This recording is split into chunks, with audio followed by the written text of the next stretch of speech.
Good evening, everyone. October 27th. That didn't seem to do it. Oh, there it goes. Hi. Hey, how's it going? What?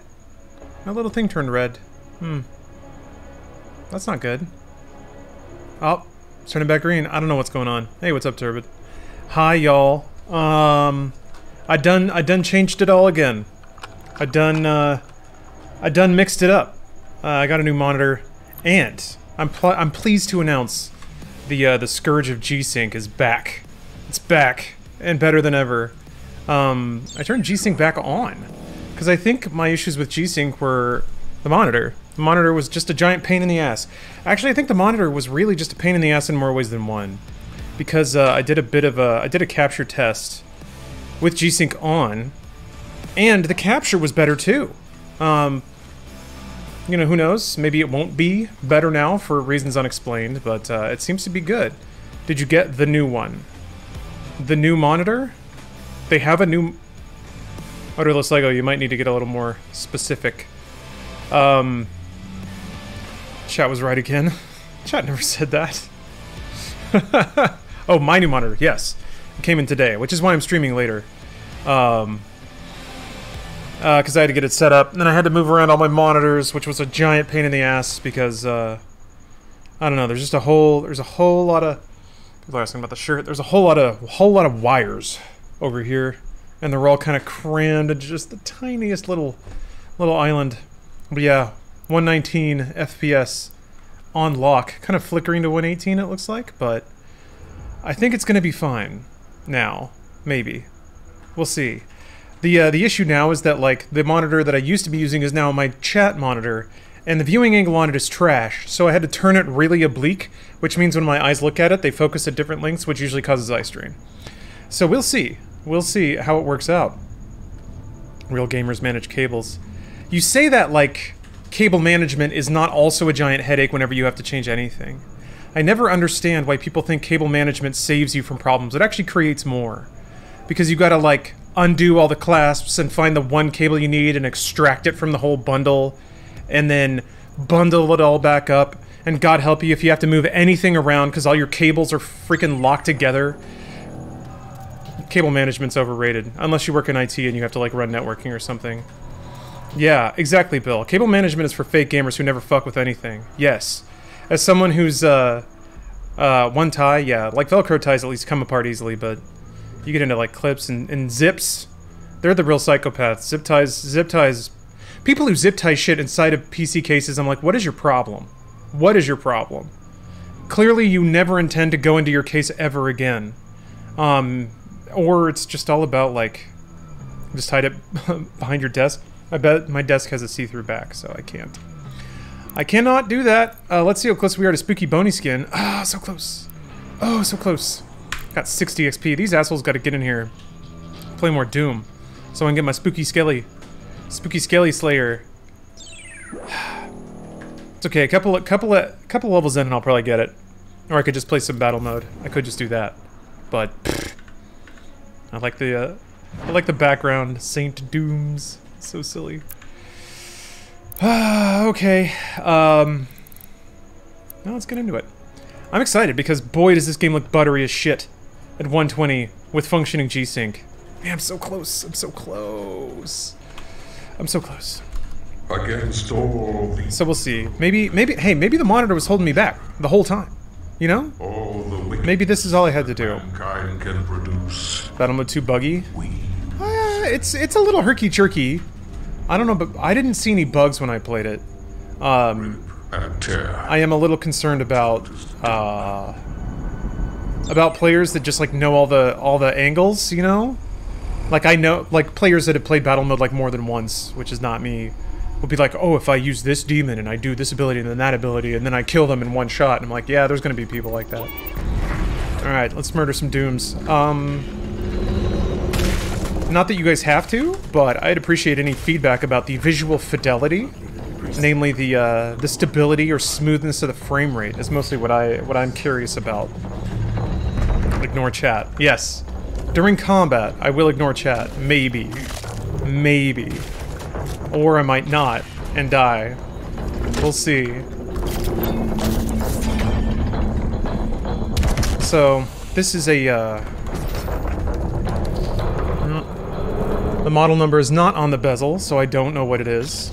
But, I might just get another one to use as my chat monitor, because this one has the power supply on the outside of the monitor, which means it's much, much lighter, which I appreciate. This one does not. Also, it's a heavy motherfucker and has a giant bezel, so it's kind of not good as a chat monitor on multiple levels. And I'm trying to get more into the mindset of buying things for myself that make life easier, instead of just making do with whatever trash I have around. Previously, I was using, like, I want to say, like, 15-year-old monitors to watch chat and stuff, which the brightness wasn't super hot. Viewing angles weren't great. It's just like, why live with this pain? Why suffer? I mean, the answer to me is pretty clear. It's just upbringing, really. I gotta spend so much of your life trying to tween that out. Who needs it? Oh, Savoring, thank you for the cheer. I will address it more thoroughly in a second. Once I murder all these demons. There we go. Ah, I'm gonna show my appreciation. I've been going through a rough time lately. Your streams have been a bright spot for me, so it's my way of giving back. Well, thank you. I have to say, though, based on what you just said, perhaps those bits could have... Perhaps you could have spent those on yourself to help you get through that rough time. But hey, if this is how you choose to do it, or if this is what makes you happy, more power to you. And I hope things get better soon.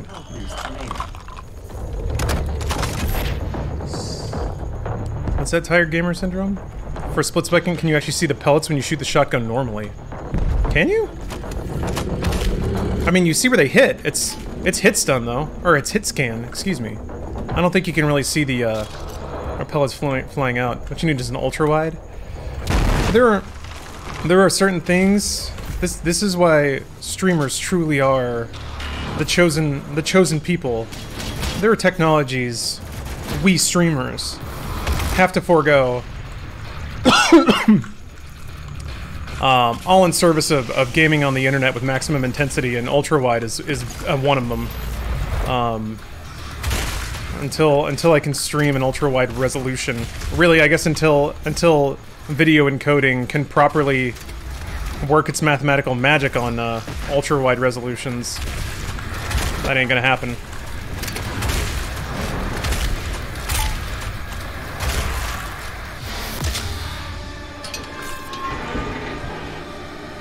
Please stay safe in these trying times. Oh, you don't have to worry about me. I'm doing all right. Spirits, thank you for the sub, by the way.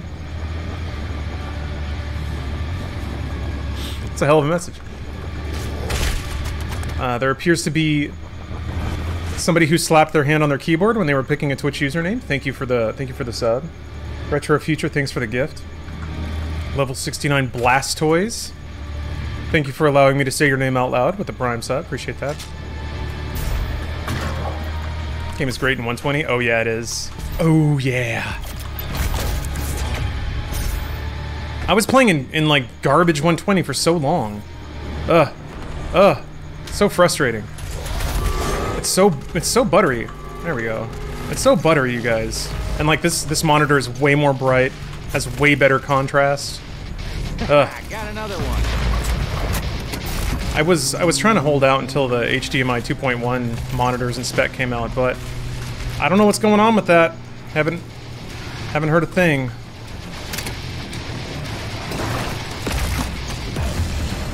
I guess even HDMI 2.0 can't do resolutions over 1080 over 60 hertz. I was trying to figure out a way to do HDMI pass-through at 120, and it just wouldn't do it.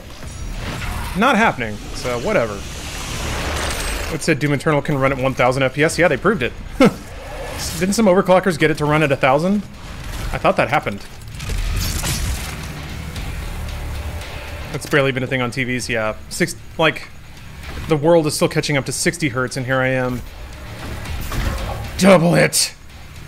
More! Oh, that's not armor. That's right. Ah, I don't know where you can go up there. Behold the Yeah, they use like dry ice. Chalupa monkey. Thank you for the Prime sub. Whoop. It's okay. I love it when you tag a Marine while he's running away, because it looks like a kid who's trying to catch the school bus. And you like give him his little backpack. He's like, oh no. Ooh, Stormfly. Thanks for gifting a couple subs. Oh, 3000 series is the first GPU with HDMI 2.1? Yeah. It's ludicrous. I'm assuming that's what your name says. It's frustrating because like every piece of AV equipment in the world is HDMI. But PC gaming shit, the display is all DisplayPort because HDMI just doesn't have the bandwidth to do it. It's really frustrating.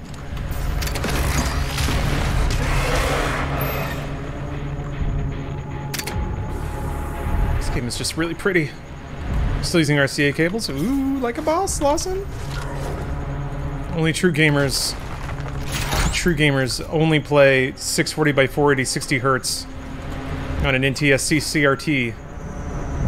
Super Smash Bros. Is the only real game left. Melee, specifically. Oh, I've been listening to Goldfinger a bunch? Good. A solid band. Not technically ska. I keep saying that, but solid band. They have a few very good ska songs.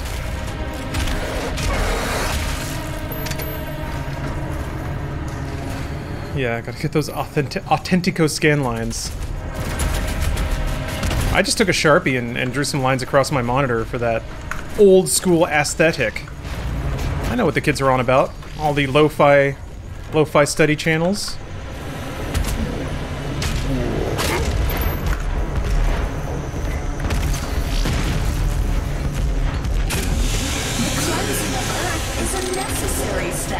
Hey, what the? What a jerk. Oh, great. And the jerk from getting hit by that fireball made me miss. Fuck! Okay. Thanks to the UAC Hell Merger Initiative, humanity can now reach its Go away. potential. Thank you. The Hell Merger Initiative. Any plans to play The Binding of Isaac? Shit. Wasn't supposed to look at chat. How did that not kill me? Cleansing of Earth is a necessary step. Maybe? Maybe? There's so many other really good roguelikes out right now. It's hard for me to think about Binding, but they're releasing their like final update, right?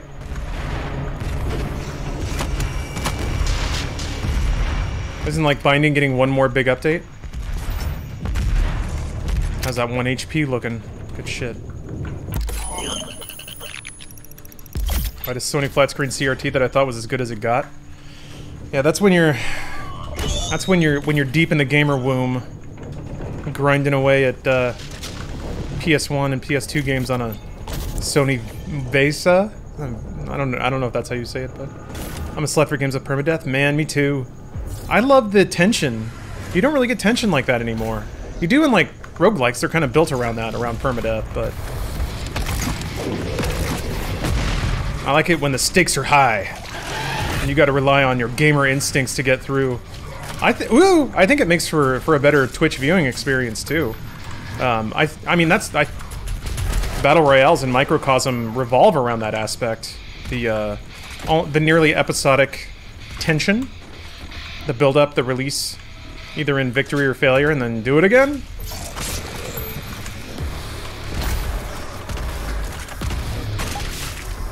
I really like that setup, but with like, you know, single player.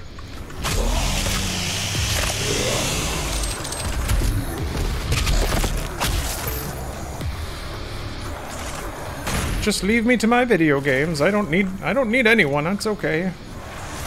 Go into my mountain cave with my books and my video games. All right. Shit. Shit. All right, fine.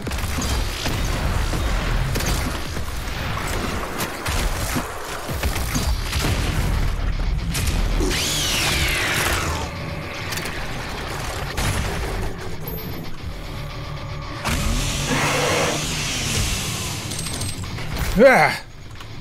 What's the consensus on Eternal versus 4? Well, I got my own thoughts, but I'm curious to see what chat thinks. I do know that there are people in chat before who have preferred 2016 over Eternal, and I get why. I don't think that Eternal is beat for beat a superior game in every way, but I think in most mechanical ways it is functionally better. But there are people I don't think really care about that. That's totally fine. You don't gotta really... I think the second you have to have an opinion about a game's mechanics and interactions is when it may not be the best design. Okay. Yeah, Flav, I think you've nailed it. 2016's atmosphere is really great, but Eternal's much more fun. Eternal can be a little too much. I'll give it that. Like, 2016 did have a very clean, like, just like couple steps over Serious Sam level simplicity.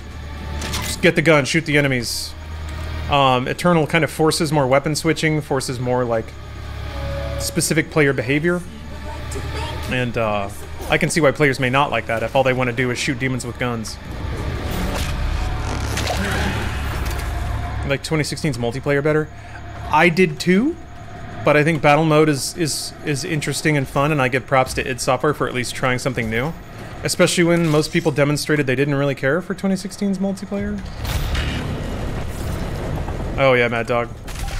The drunk video was real fun. It's basically the last thing I got to do before quarantine kicked in. It like kicked in that night. We were all hanging out, kind of like bleeding off some of the drinks. And then, yeah, the issue went out in LA, the quarantine. So we kind of looked at each other and we're like, oops. But, that's okay. We did not have nor transmit COVID that night, so. I like 2016 as an intro to Doom with updated mechanics and eternal polishes and adds all that. Yeah. I think the wind up of 2016 is better. The elevator ride, the intro, with you in that lab. Like, killing all the little demons and stuff, and then Hayden, like, being like, look, I know it's bad, but I did nothing, like, we did nothing wrong. And, like, that monologue makes no sense. Really, it doesn't make any sense until you actually, like, read the lore of the game.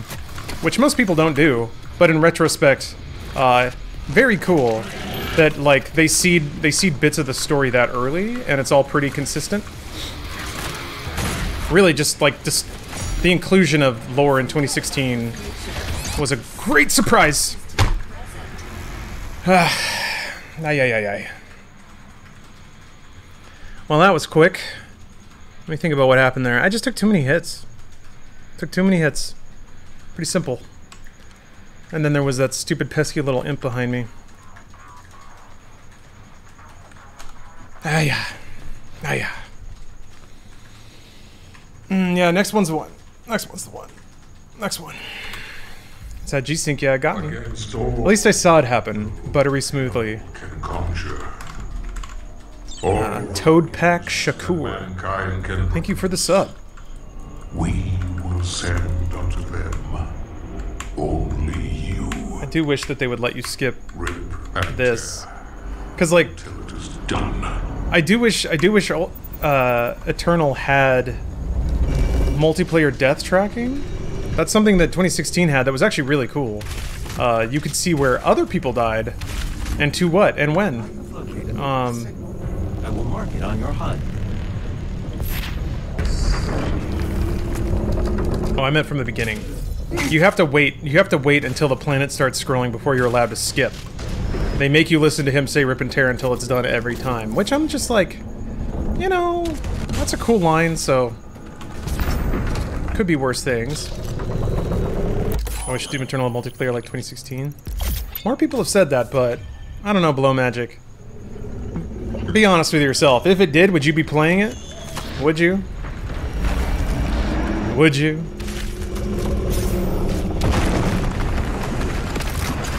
Maybe you would.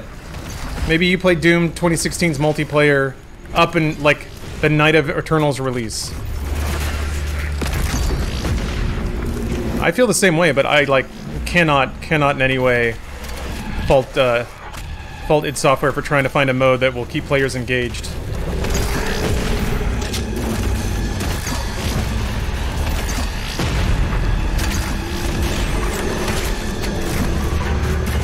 God, I'm sweaty. I'm so sick of it being hot. I'm so sick of it being hot. Every fucking asshole with an SUV, I blame you. Everyone that votes conservative, I blame you for doing this. Making me warm right now. Turn this shit around. Bah, you played Hades at all? Yes. I've streamed it multiple times. Yep. I do like that game. Priest has been terminated. The demonic consumption of used by That hot game reaction. It's mostly just like... It's just like pool, like sweat on my armrests. Ugh. There are 2 hell priests remaining. Yeah, I love fracking. More fossil fuels. Yeah, this is definitely sweaty gaming. Ooh, look at this frame rate dipping. What is this all about? What are you doing? What are you doing, video game? There we go. Get out of here. 80 FPS. Come on. You have a truck and an SUV? Do you use them for work? Or did you just want large cars?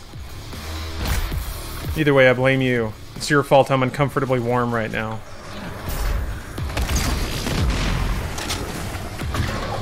Yeah. Not in my house. Gross. If you had a 3090, you'd have 400 FPS. I got really close to getting a 3090 the other day. I got all the way to the checkout screen, and then it said it was gone. Womp womp.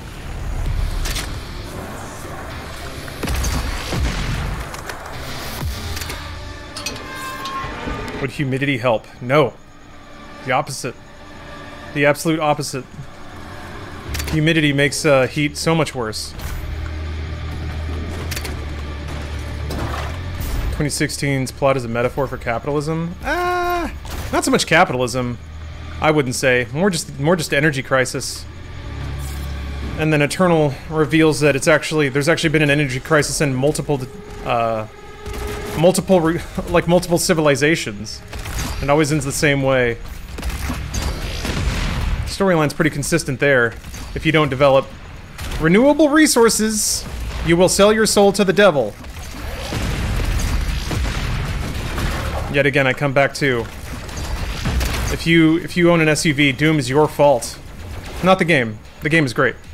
EVG has a queue system. When you get notified about a card being in stock, it'll be available to you for 8 hours to buy. Oh, interesting. I didn't know that. How do you enter into the queue, and how long is the queue right now?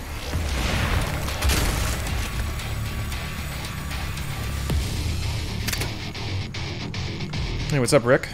Welcome.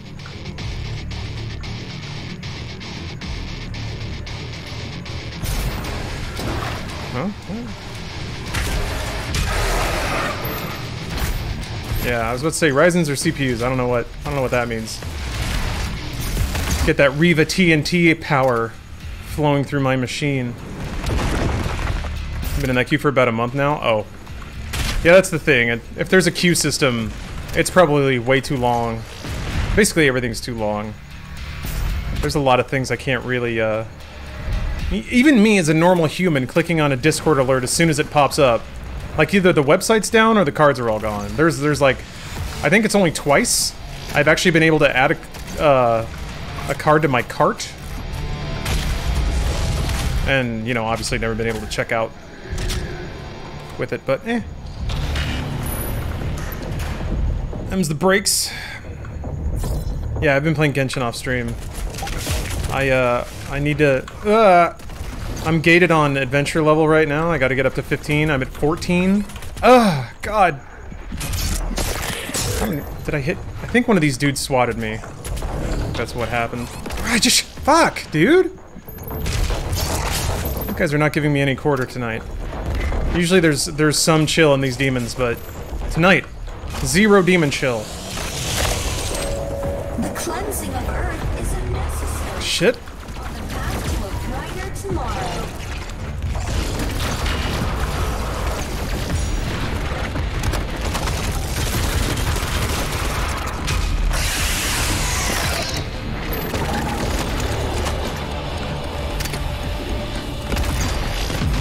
Got two 3090s in my shop. Sold them both for 900 bucks.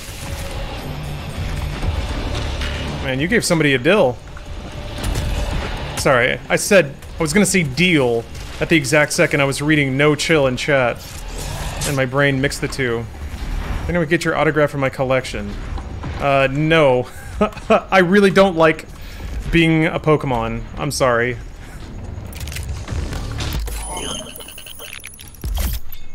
If, I'll tell you this, if you save up enough channel points,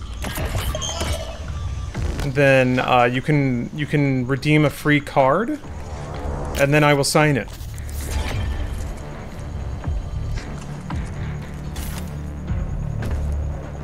But I do apologize. I have bad memories from RTX of like people chasing me down and being like, I just have to get your signature, and I'm okay, just because they wanted everyone's name on a thing. I guess I get that, but I'm like, damn man, I was trying to use the restroom. I gotta earn that autograph. Exactly. Exactly.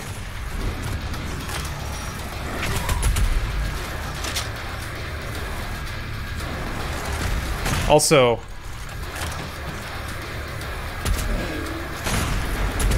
I don't know, when you when my autograph only has value in a set of other people that I no longer work with, it makes me even less likely to want to do it. So I apologize if that's inconsiderate, but I'm kind of learning that it's okay for me to have feelings. Cubos, it's funny you bring that up. There are people who followed me into the restroom before. Gonna get your signature and mother's maiden name. You got it. Just for you, though. Yeah! God damn it. Stop looking at chat. Stop looking at chat. Alright. I will stop looking at chat. Everybody has questions, though. Oh.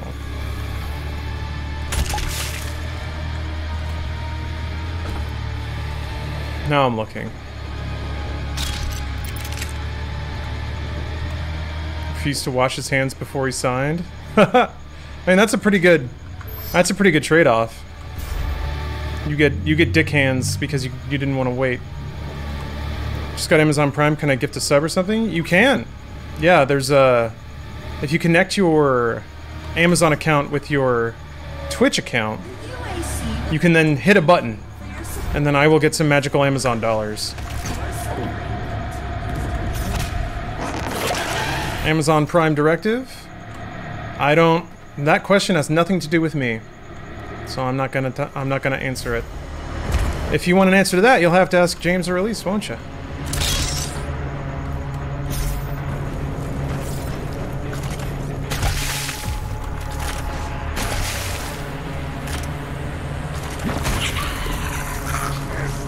They're weirdos who would smell the pen. God, that's true. If we've learned anything from the past week, we should all invest a little less in people we know on the internet, huh?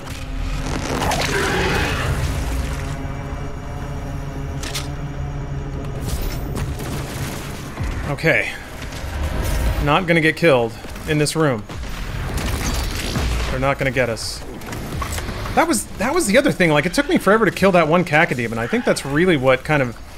It's crazy how, like, this game can be a crazy machine of, like,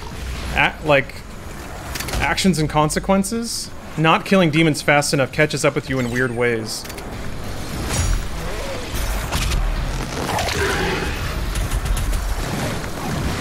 I'm not gonna look. I'm not gonna look. People are saying things. People wrote out a bunch of very interesting comments, very heartfelt messages, but I'm not gonna look at them right now because I don't want to die again. I'm not gonna look. I'm gonna maintain focus on the video game. Oh, now I can look. Oh, thank you, Mad Dog. No, I'm confident I don't have skeletons either, which is great. Truly, it's weird because this is one of the things that, like, I remember they used to hammer home a lot when I was going to church. And maybe to some degree it's one of the best things I took away from that whole experience, but if you live a clean and honest life, you don't have to like worry about anything. You sleep like a baby every night. You just don't have to give a shit. Let me tell you, that's a wonderful feeling. It is it can drag you down. It can. Seeing people enjoy things they shouldn't, or celebrate things they shouldn't, or I don't know, just get to have a ride that they don't deserve, and you're just like, ugh. Being around it, being reminded of it, it takes it out of you. But on a long enough time scale, I always told myself that living a clean life mattered. No. The idea of having a skeleton in you is kind of spooky. It's pretty spooky. You guys, you're part skeleton all the time. That's extremely spooky.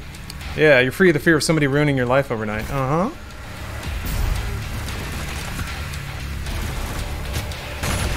Ah. There we go.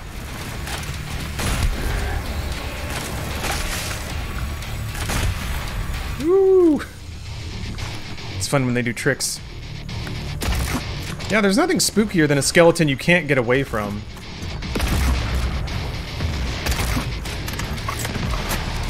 Your brain is a pilot riding a mech meat with a skeleton core. Okay.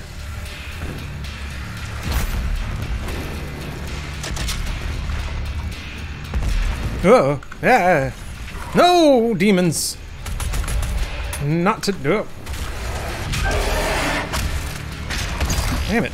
There we go. I'm gonna go lurk and do laundry like an adult. I already did it. I already did it. Bit of a late start? Yeah, a bit of a late start. I will mark her location on your HUD. Had some other things to take care of today. Did a whole tech revamp. Now I have a brand new monitor with glorious Gregory Sync. That's right. G-Sync is now enabled. It is doing the opposite of ruining my life. It is in fact great. I got one of the earlier G-Sync monitors and man, I don't think the tech was ready. But boy, is it ready now. Oh, you've learned that this is the bloodiest dance in existence? Yeah, it's great. It's great. This game at its best truly is like, it's like a hardcore puzzle game, but running at like 5,000% speed. Yes, gamer sync. Geralt sync. Ooh. I gotta put a little more sugar in this. I usually don't say that, but... Oh, thank you, Jake Raven. Oh, I'm gonna go spiff up my coffee just a teensy bit more. I'll be right back. You guys can enjoy this. Excellent cutscene. This stops nothing!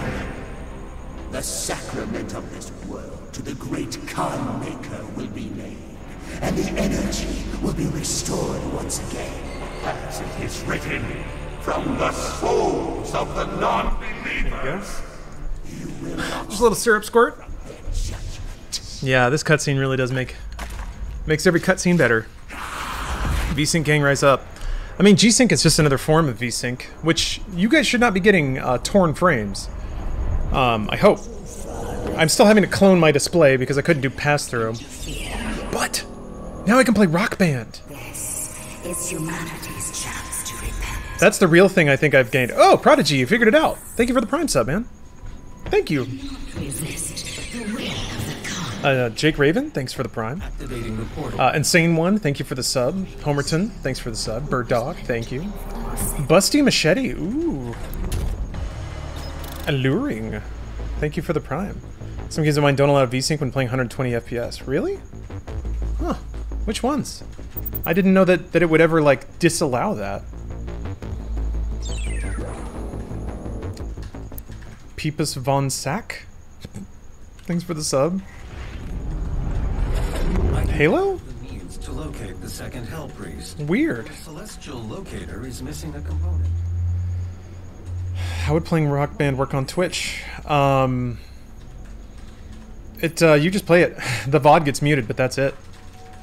I completed the You just gotta watch live, and then if you want a VOD, it'll be like mostly muted. But Halo was invented before 120 FPS. That's true. That's true. I'm trying to think when the first above 60 hertz game was ever made, because TVs were 60 hertz, or could be 60 hertz, and that was like the standard since NES days.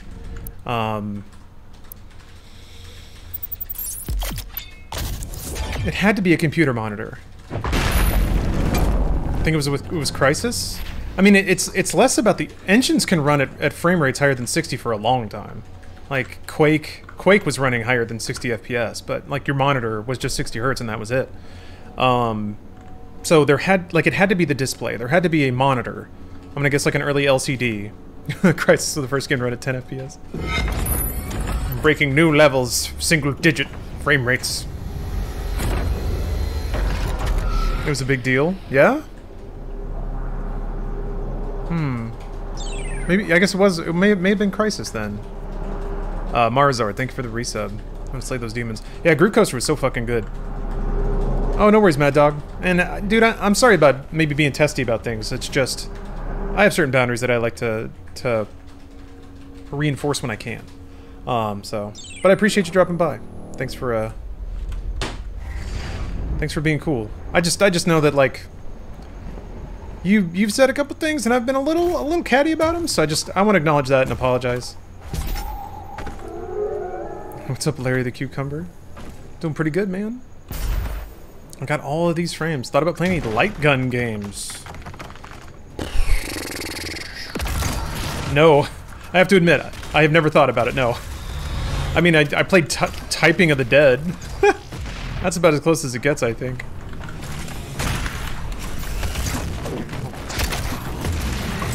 No Virtua Cop for me.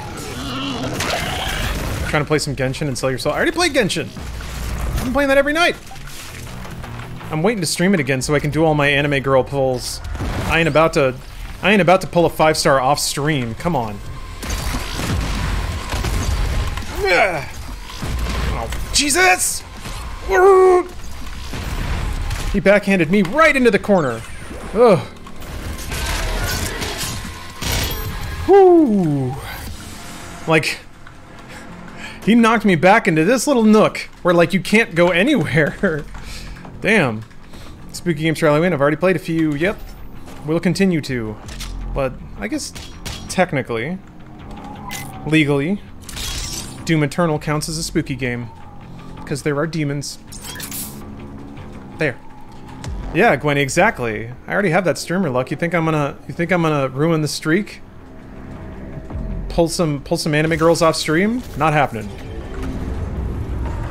I need someone with a better ice skill. Like, I really love the thirst trap they give you, but he's not the best. Also, I need more characters that, like, do elements with their attacks. Because some characters have elemental specials, but having elements on basic attacks is so good. Like, Fischl does electric with her basic attack. So if there's an enemy that's just, like, naturally cold or naturally fire, you just pelt them with her attack and you get, like, combo damage every single hit. It's so fantastic. Chum and Big Hoss, thank you for the 5 subs, dude. Sucrose goes hard. There's a character called Sucrose. Don't have that one yet. Is the game actually worth playing? Yes, it is. Yes, it is. Genshin Impact is a really good $60 anime game that's free for some reason. Truly, like, it's got cutscenes, it's got VO, it's got pretty decent quest design, it's got a world that's fun to explore. I don't think it's as mechanically on point as Breath of the Wild because it does have, it has gacha stuff, and there is mechanical importance to the gacha. It is almost the invert, or it is the counterpart of God, look at that texture, baby, and it's like it's not repeated. Ugh. Custom gooey mold texture. Sorry, my monitor has like incredible contrast now, so I'm just really taking in all the like little pinpricks of light. Oh. Yeah, it uses the Breath of the Wild structure, but it is really different. comparisons are like the soundtrack is similar to Breath. The game looks like Breath. It's got cooking, like it's got gliding. It really is kitted out almost exactly like Breath. The one interesting thing that it doesn't do, that Breath does better, is like fast travel and traversal. So in Breath, you fast travel to a tower, but it's raised. So you travel, and then you can jump off and glide wherever you want to go, or at least get a head start. In Genshin, like, all the fast travel points are on the ground. So you just fast travel somewhere, and then you have to run to where you want to go. But the like, loop in Breath of the Wild of teleporting to a high spot, and then, like, using your Sheikah to, like, scout where you want to go, pin your things, and then jump and glide, and, like, kind of get a lay of the land as you sort of, like, dive in. It has that almost, like, Fortnite aspect of every time you're dropping in, over and over. Very cool. And yeah, Genshin's also not really a sandbox. It seems like one because it is open world, but it's not a sandbox. It's not an environment sim. So, like, it is like Breath of the Wild at first glance, but mechanically Breath has a whole lot more going on. It's still a really fun, cheesy anime game, though. And, like, shockingly good dialogue. Like, really fun, well-translated, pretty well-localized dialogue. There's some dialogue options that have made me, like, chortle. Sensible chuckle. Oh! Ha ha ha. Genshin does have more fast travel points, but I think the counterpoint to that is, like, in Breath when you get Rivali's Gale, or when you get the fact that you can glide from most lookout towers, I think compensates for that. And also, like, Breath of the Wild's world is way bigger. Genshin Impact is just smaller, but it's still a really impressive game, and worth playing just unto itself. And it's free. It's free, and it's got a mobile client that's the exact same game, and it has cross-save. So, like, it is the vision of what games will be in the future. When all games are free, that's going to be scary.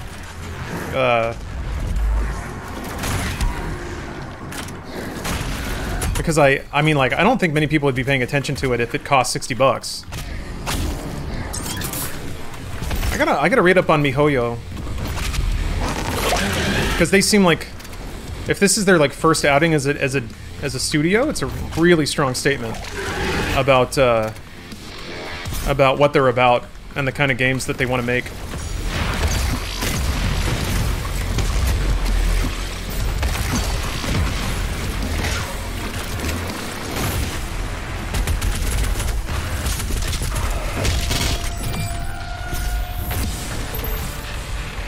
Cool boy, you love Doom Eternal? Well, you are a cool boy, so I would assume no less. Doom Eternal is a patrician game for educated, intelligent, highly intellectual gamers. You miss Final Fantasy XIV? Yes. Even though I could play it at any moment. The fact that I'm not playing it right now means I'm missing it. That's true, yes. I did get my shark. One of these days I'm just gonna, like, just start ticking off a bunch of needless, nameless achievements in that game.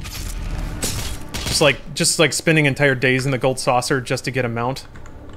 I need to fill out my mount and minion random draws. Oh, they have a few games out. Really? I am interested in their catalog now. I'll have to check out what else they've made. Is Genshin or 14 more anime? That's tough. Thematically, Genshin is more anime, but 14, there's so much more of it. And also just different flavors of anime, too.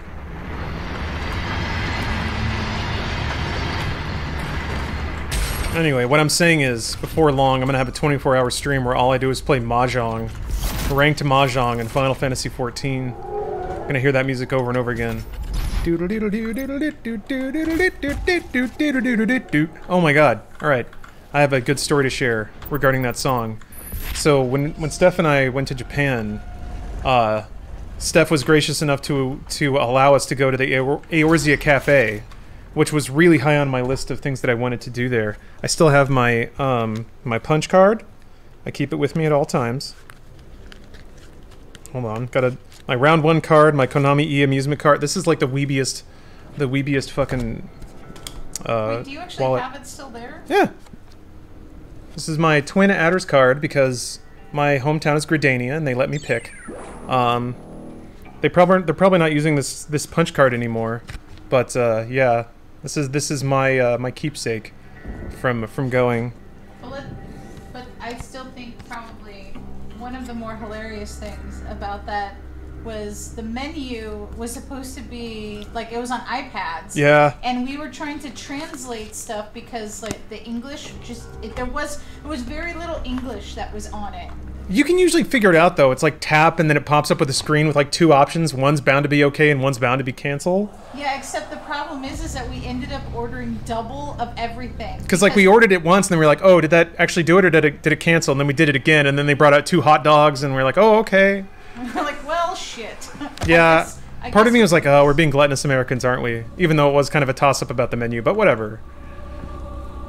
Those were some gourmet hot dogs. All right, but the cool part is the amazing part, because they had some pretty cool drinks too, and like the drinks had a little star rating for how boozy they were. But so I basically drank all the cocktails they had, and they were themed after characters too. The Raban was pretty great. It was like red and fiery. Anyway, I guess because they basically you like get a slot and then they'll seat everyone for like a span of time, and then you have your time to like order food and eat and drink. And then I can't remember it was like 45 minutes or something like that, maybe an hour. Yeah, it wasn't like it was a mini show. It was just that like you had to go in and some people I think had reservations. And we were just lucky that we were able to actually we had no idea that it was like a reservation system. And we just happened to go in. Yeah, they had a space for us. Yeah, and we were like, oh, cool. All right, well, we'll go ahead and do it. And, you know, they do like that. They give us so many cards. They were giving you everything with every time that you ordered something. Oh, yeah. We got all those coasters. Yeah, they gave you like a whole bunch of stuff. But I was still really sad that we didn't win the raffle. Yeah, so to take it back to the gold saucer theme, every like block that they had where they would seat and serve people, one person would like win a random draw. And I remember we were sitting there because we didn't know what the raffle was for, and then they like all of a sudden over the because the intercom was playing this like nice peaceful music from the game, and then it all of a sudden started playing the gold saucer theme. And I was like, what is happening? And then like they bring out this like triple layered cake version of the gold saucer. They recreated the gold saucer out of cake, and then they presented it to a tiny Japanese woman, and she was very happy and took photos and like had like 3 bites, and that was it because it was huge. But I was like, what? I think I tried to snap some pictures. I took pictures. Yeah. I actually went over and like it was a couple. Oh yeah, that's right. That's right. And I asked them. I was trying to ask like picture, and they were like, "Hey, yeah, go ahead." So I had that picture. If you can dig it out, stuff, that would be an opportune time. I'd have to. Yeah, don't worry about it. Don't worry about it. Actually, it's probably somewhere in Facebook or on Instagram. let's see, because I know Google actually does a really good job of tagging shit by where it is, and let's see if I took any photos of it. Maybe not. God.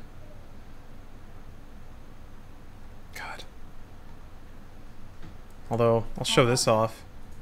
I will look at my. It's gonna take me a moment.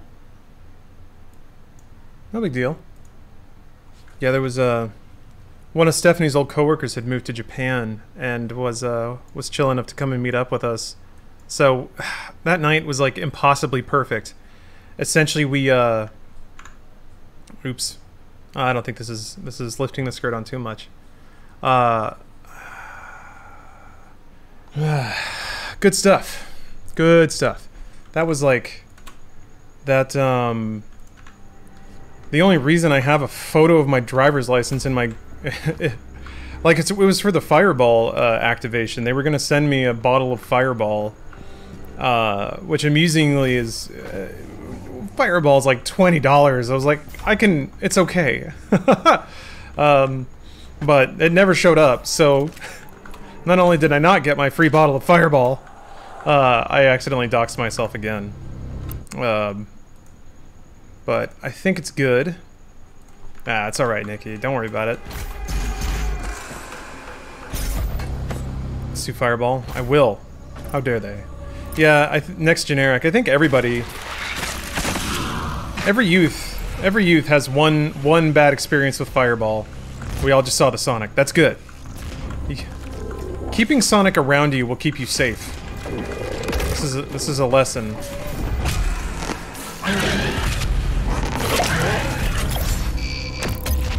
Hope he shows the Sonic pic better. I tweeted it out. It's on the internet.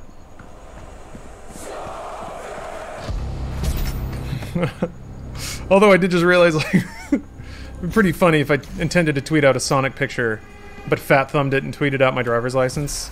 It's been on the internet for like 3 weeks, and here I am freaking out. To provide additional power to your ship, several modules remain unused. Finding more Oh, will great. enable you to utilize the. Oh, it's my driver's license again. I'm like, You I got want to me. laugh, but at the same time, I don't want to laugh. Yeah. Let's No. Let's not ever do that. Let's okay? not ever do that. All right. Here's the gold saucer.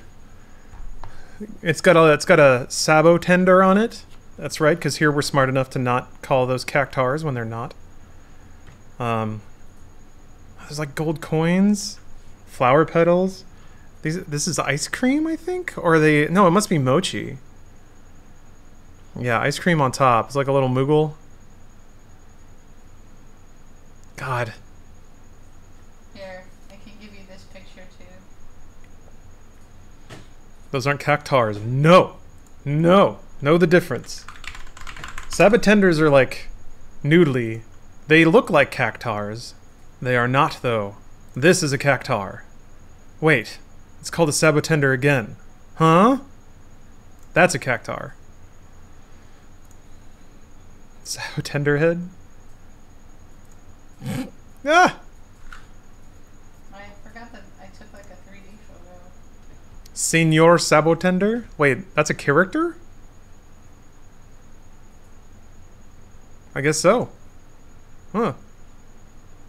Oh, what do I know?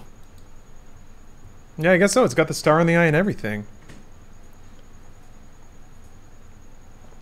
Please explain the difference between Sabotenders and cactars. I'd be delighted. Cactars are largely posed like that. Like running, they have cylindrical bodies and pretty straight, like tube arms and legs. Occasionally one will have a moustache, the king cactar. Or I can't remember the name of that guy. And I guess they're also like spooky train conductors or something. Cactars are adorable. I love them. Oh shit. Yeah, I guess that was expected. So cactars are pretty uniquely this. Sabotenders have like kind of more. They have bellies and weird legs, and they walk around kind of normally a little bit. So they're both cactuses, but cactars strictly kind of look like that, whereas Sabotenders are like that. If that makes any sense. Yeah, turn myself into a cactar, Marty. Oh boy. These are deep, deep picks.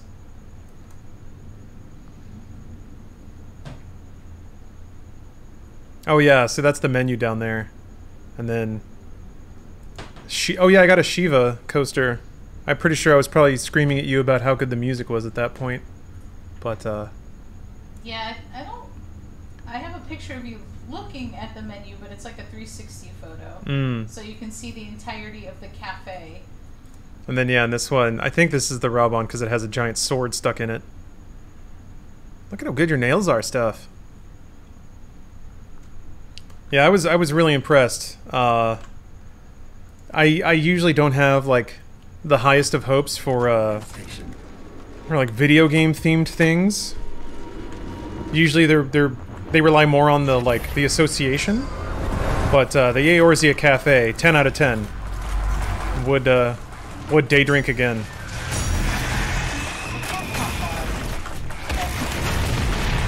Huh? The Capcom bar was like, okay. Yeah. But it was pitched, and now it's gone. Yeah. So That's okay. although Lawrence, I've never seen Lawrence as happy. I take that back. You've been happy many occasions, but you were very, very excited when he brought over your drink. Yeah. It had it was the Dante cocktail. It had ebony and ivory ice guns in the top. There was like a black and a white gun made out of ice. Oh, okay, yeah, you got it all up? And he like, didn't he say like, let's rock when he put the, yeah. I was like, what the fuck, you can't do that! And it's like cutest little Japanese voice, it was so good. Oh. It was like a wig on, too. It was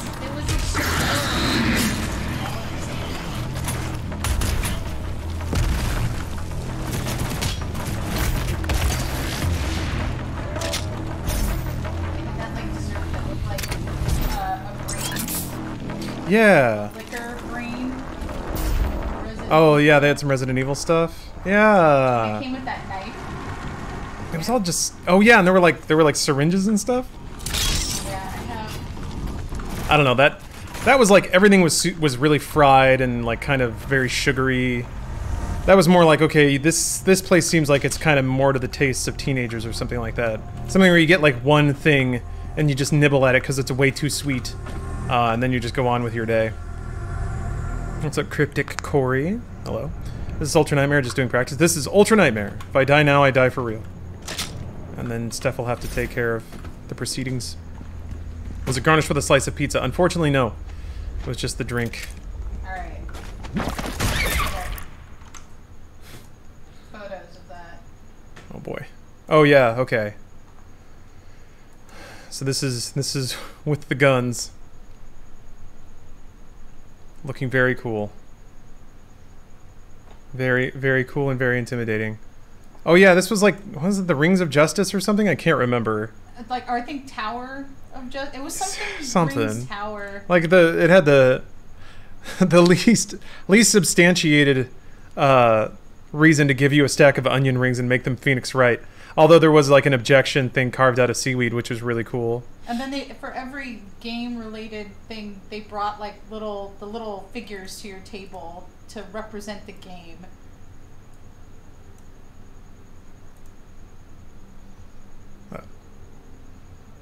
Give you a little brain to eat.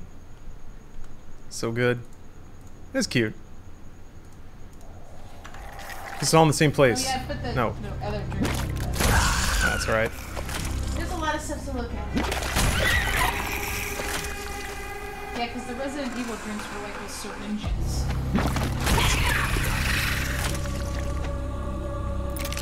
What's the name of the restaurant? That was the Capcom bar in Japan. It is closed. The first one was the Eorzea Cafe, which, to my understanding, is still operating.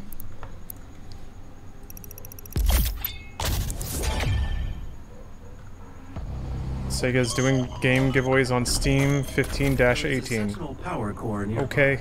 You can use it to activate the mech and clear a path forward.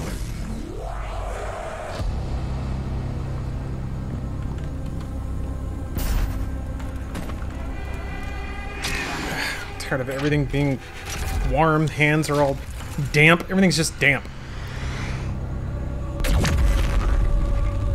Sonic the Hedgehog is free. Sonic the Hedgehog 2. Aw. We can spin dash all day. Yeah, no, Resonator, I'm 100% moist right now. I'm sick of it. I'm so tired of it. Like, in the past, like, 2 months, there have been more, like, just uncomfortably balmy days than not. And we are, like, it shouldn't be that way. It shouldn't be that way at this point in the year. It's supposed to be crisp and cool. Because the evil spirits are descending upon us.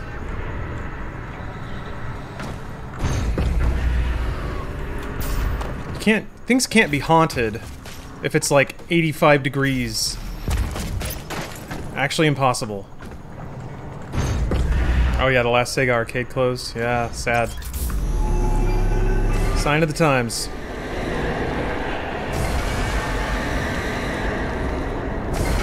It's still in the hundreds in Arizona? Yeah. Although this just looks cool as hell. Cool as hell.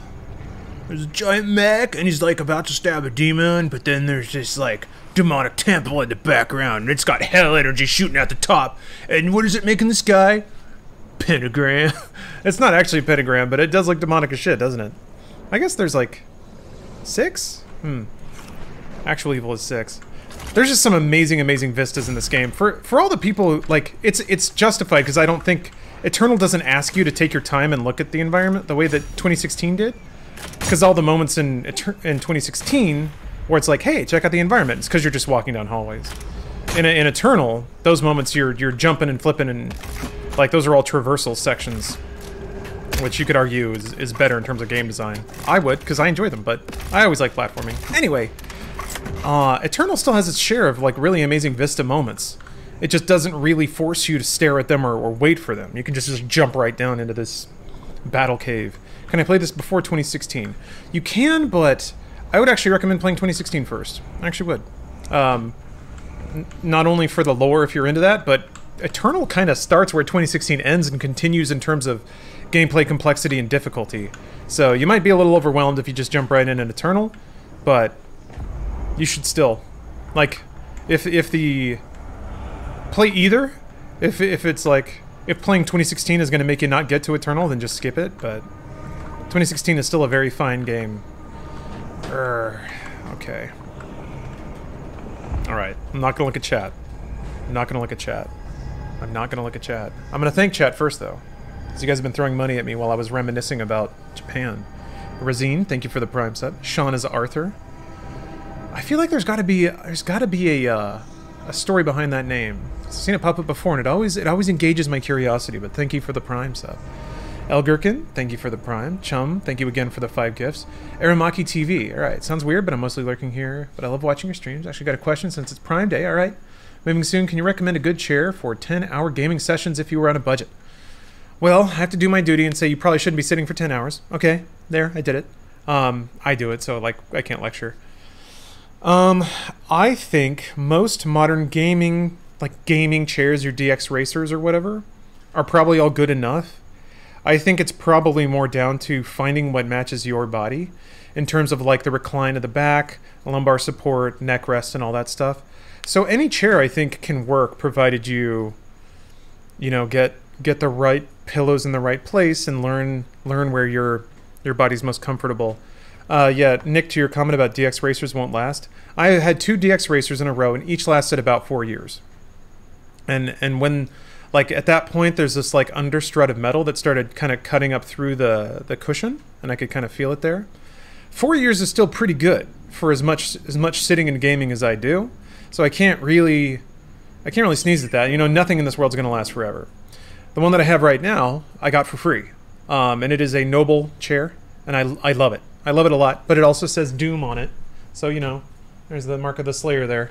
So I gotta admit that I got it for free. I did not have to pay money for it. Bethesda hooked me up with it in exchange for participating in their QuakeCon stream, so... I know that... Wait, hold on. You talking about AV crab phone? HDMI over deep DisplayPort? Yeah? Oh, no, okay, so I'm using HDMI to capture, I'm using DisplayPort for my game. I wanted to use HDMI for both to get more consistency, but the implementation on this is the implementation of G-Sync is actually pretty functional in this monitor, so I think it's fine. I think it's fine. And I did a bit of a capture test before I started streaming, and the capture looked super smooth too. So I think this setup actually is good. For the first time in forever, I think my AV was oh, okay. Maybe a thing of the past. I'm really excited to play Rock Band with this now. Now that I have a gaming monitor that has an HDMI port on it, that was the big problem with my last one. It was one display port and that's it. So anytime I wanted to play a console game, it was a nightmare. I just had all kinds of like frame drops and shitty like frame hitch issues, which in a rhythm game is the worst thing ever. I suffered through it because I love Rock Band, but it was just bad. But now, oh baby, the sticks are out. I think I have to get a better cymbal. I think my I don't know what the main cymbal is. A hi-hat, a ride, a crash. Which one is the one you hit all the time? I think it's hi-hat. Anyway, I think that one's becoming really not. It's like missing hits most of the time. What the fuck hit me that much? What is it? Fucking Christ! Yeah. Oh, damn it! I'm gonna start over. I don't want to, like... That's really frustrating. I lost 100 health. Just like that. Fucking Christ. Ooh, I got the skin, though. Alright, that's fine. This is fine. Everything's fine. This is what it's for. I saw it unlock.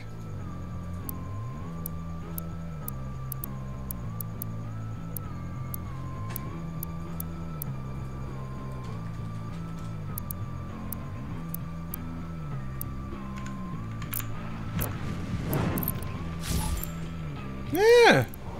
Funny bone. Okay, it's a... Okay, there we go. No. Yeah! Alright. Everything's fine. Everything is as it should be. Alright. Now it's actually spooky. Now it's actually a spooky run. Oh. Does that count as a death? Oh, okay, so sorry, yeah, crab foam. I never actually went through it all. So yeah, HDMI 2.1. I was waiting for that because the monitors, like, if I could just get everything on HDMI, I feel like it'd be so much easier. Against all the evil, I'm gonna let all the cutscenes play now that I have a spooky skin.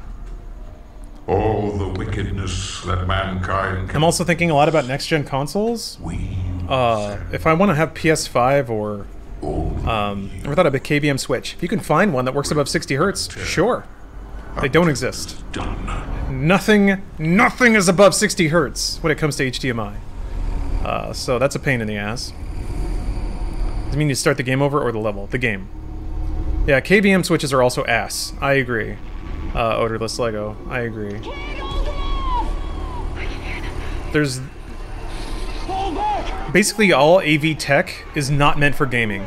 Or at least high-end PC gaming. Oh, see you, Larry. Larry the Cucumber. Aramaki, I don't think I ever quite answered your question fully.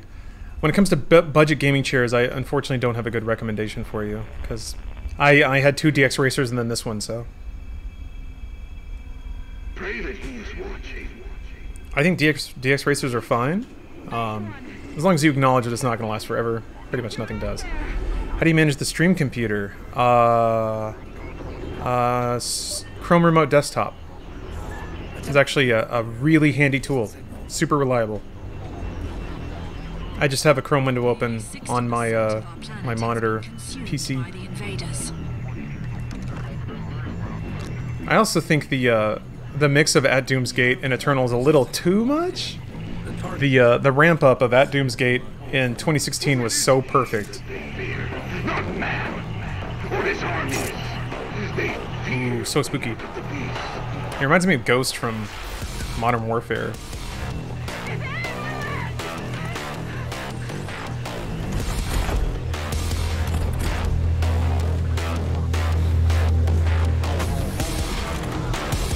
Yeah, the drop on cocking the shotgun, exactly. I mean, there's references to it in this, but it's not quite the same.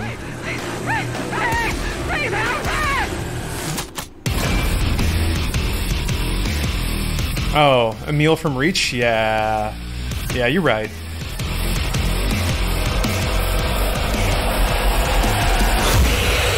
I will say that, like, that At Doom's Gate riff, the fact that it's even more kind of ramped up and oh, the dude's sliding around, kind of even more hyper mixed, is a good spiritual representation of how Eternal compares to 2016.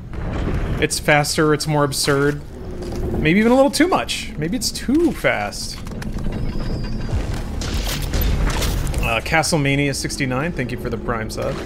Injected Death, thank you for the sub. Shaft of Justice, thanks for the gift. G-Pobe, thank you for the Prime. Vidus, thanks for the gift. Exit the House, thanks for the Prime. Crypty, thank you for the sub, and Lobster Max, thank you for the Prime. What's that skin from? October? It's spooky. It's spooky time. Spooky skin. They update the game with like entire series of new skins for guns and for the Slayer, and all sorts of stuff. So since we're in the spooky months, they have a skin now that like has like little spider webs over all the demons and. Ah.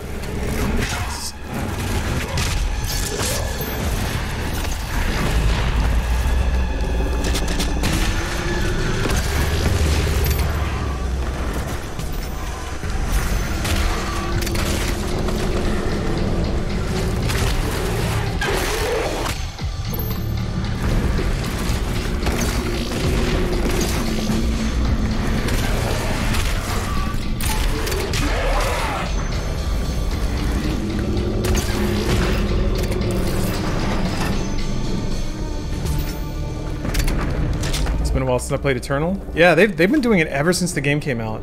I feel like every 2 to 3 weeks they have a new like series, and the way that they do them is I said I'd let the cutscenes play. Dang it! Well, too late. Muscle memory. There's our guy. By 36.8%. There's our guy. There are 2 hell priests. Show me that can. Come on, demon. Give us all a show. There it is. Show us that sweet, sweet can.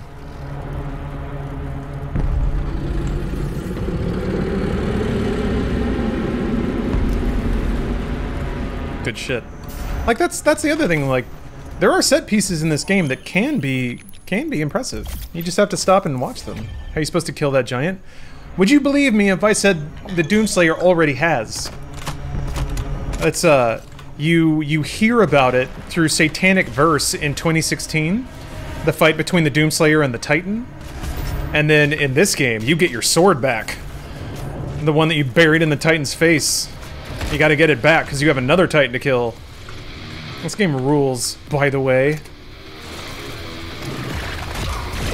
Hearing about the Slayer, like, fight a Titan for multiple days and nights straight before stabbing it in the brain with a laser sword.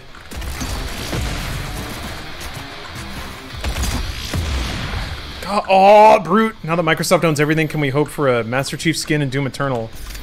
I don't know. That would be cool.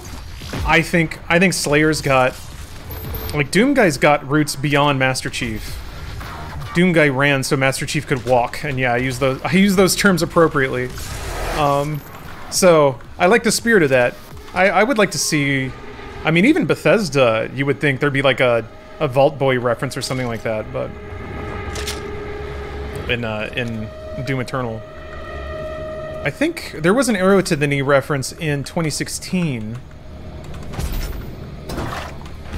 But yeah, there hasn't been a whole lot of Bethesda universe references in Eternal. It's so awesome. They tell you a cool thing happened and then you get to do the cool thing. Yeah. They reference the cool thing. You interact with the cool thing. Like, you see the remnants of the cool thing in the sequel. And then, yeah, you do that cool thing. Except it doesn't take you as long this time, because Doomslayer's leveled up. His power levels have gotten bigger, which is also pretty straight canon. Dopefish skin when? Oh, that'd be creepy, but good. I don't know if, Brandon, I don't know if you've been in chat before. There are multiple Dopefish in this game. Which, like, just is so effing cozy. I'm just so glad. I'm just so glad id Software's back. Back on top! Oh, a Vault Tech label can be found on a door in 2016? Okay. Yeah, 2016 seemed to have more Bethesda, generally Bethesda references. This one seems just more id Software focused. And this game was kind of leaning into building its own canon out, so I kind of see why they wouldn't want to muddy that up with a bunch of other game references. There's some stuff in this game where it's like you gotta treat it with kind of a nod and a shrug. But I think in this game in particular, given how they link it to the other Doom games, if they started putting in references to like Halo and Fallout, then it would be difficult, I think, to... It would be difficult, or like everyone would be like, oh, is it all canon? It's all canon! Oh! A video game cinematic universe! I could definitely see why Bethesda, or why id Software might want to be a little more tactical about their references and memes in Eternal. Need Wolfenstein references?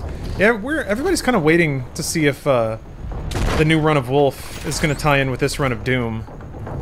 after Youngblood, like, Youngblood was getting out there in terms of, like... In terms of, like, its mysticism and its weird science fiction stuff, so... It's really not that hard, thematically, I think, to link them now. I mean, shit, BJ Blazkowicz is just a head on top of a, what? Ancient Jewish battlesuit? If I recall. So, you know...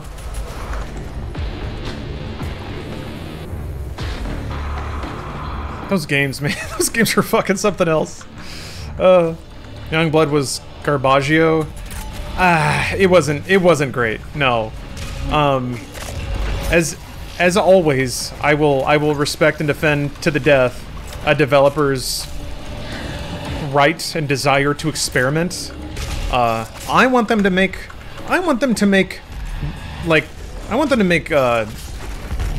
New Order forever. I want them to make Old Blood forever. The guys at Machine Games, like, they are so good at narrative-driven first-person shooters. That's all I ever want from them. But I can understand, like, they've proven over and over again that they're kind of masterclass at that kind of game. I can see why they wouldn't want to just do that forever. Ow. So, you know, it wasn't for me. The thing that's exciting, if you want to really look on the sunny side of it, is that now they kind of know how to make a co-op action game, or they learn those lessons. So, New Colossus was great. There were things about New Colossus I didn't really like. It felt like it didn't really get a fine pass near the end of it. When you met Rai the gaming guy at VidCon, did he hold you at gunpoint? What? No, no, fuck no. He was a nice kid. We just talked a little bit. Talked a little bit about the realities of being a YouTuber, that's all. I feel like in that conversation especially I was a bit of a downer. I'm always that, man. It bugs me when no one's ever really, like, straight with people about how much work and maybe some of the less desirable parts of working on YouTube or inviting people into your private life can be. So I was there, like, I was there just being like, yeah, like, this is good work and it's fun, but there are things you gotta, like, bear in mind when it comes to opening your life or your story with people. Especially when it comes to people's, like, attempt and desire to brand you. That happens whether you want it to or not. And yeah, I feel like I was a bit of a wet blanket, but I don't know.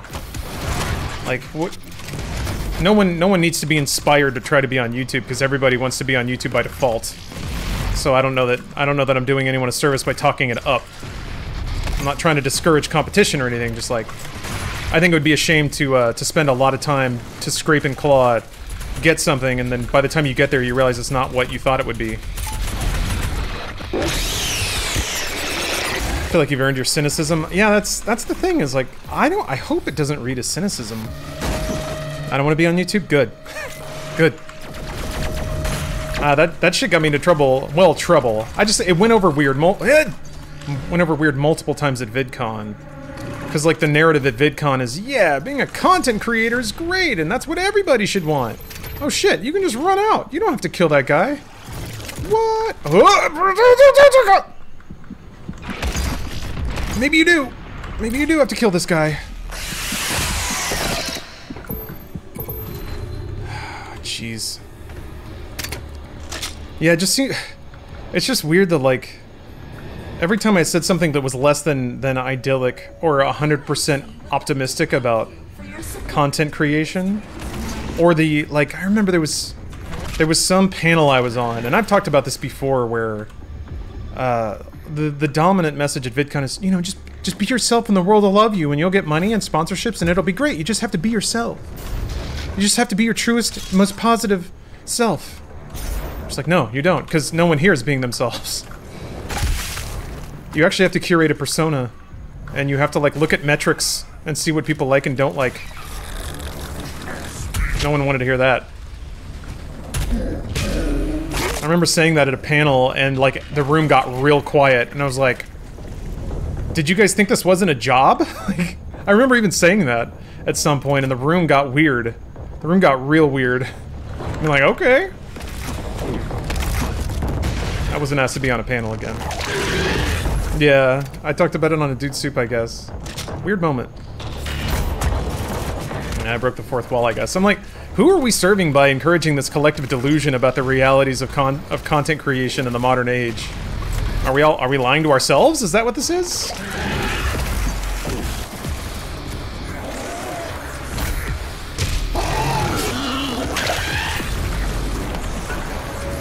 Forget about the future. Like, I don't know. It's one thing to sort of be like, ah, YouTube's so great. I am myself all the time. And that's why I love each and every one of you. And then, like, proceeds to do a meetup where you charge admission, and I'm just like, whatever, man. I'm not even talking about anyone specific right now. It's just...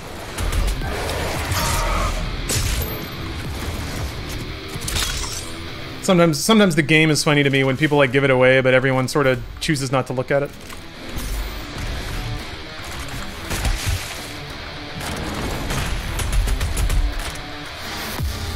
I'm doing it. I'm warmed up now. I'm warmed up. I always liked your realist outlook on Funhouse. Oh, thank you.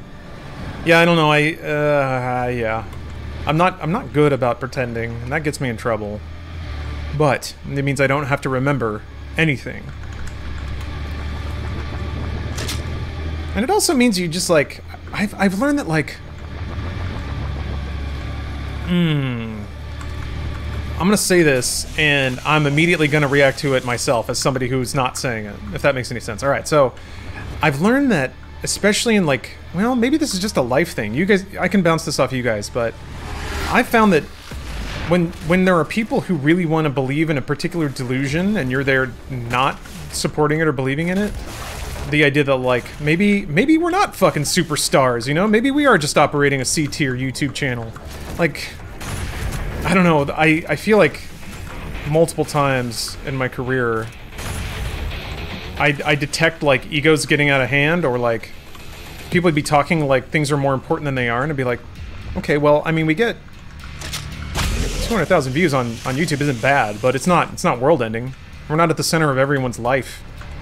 And, like, man, no one liked hearing that. Now, to some degree, I know exactly what that sounds like. You know? That guy who's like, I just tell it like it is and people can't handle that. So I get it. I get that just being a negative Nancy is not always great. But at the same time, man, so many... Were there big egos at RT? I mean...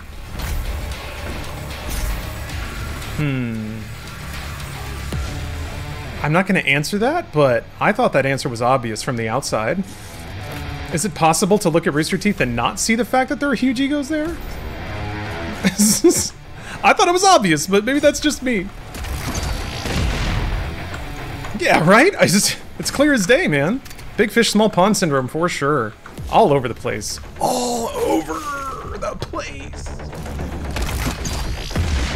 But that's in the past. But yeah, man. When you try to push back against it, and then, yeah, people just choose to not be around you or something. It's like, okay. It makes sense then that people want to surround themselves with people that reinforce their worldview. That's just human nature.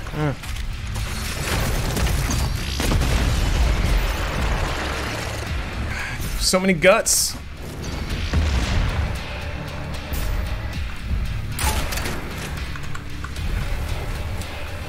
Come here, I'm gonna chainsaw you. There we go. Yeah, it's mostly Matt Peak. Well, let me tell you, that guy got so up on himself. Can't tell you the number of times I had to check him. Whoa, are there what? There's like crucifixes carved into the skulls. That's pretty cool. Yeah, he'd be strutting around like he owned the place. He'd be barking orders at people. He'd be screaming about the temperature of the tap water. It's not cold enough, he'd say, and then throw it on the ground. And I'd say, Matt, buddy, you gotta chill out. You're a king, bro, is what I'd say. You're a king, but not everyone knows that yet. And, he'd mellow out a little bit. And then he'd spit on me. That's just how he got his aggressions out.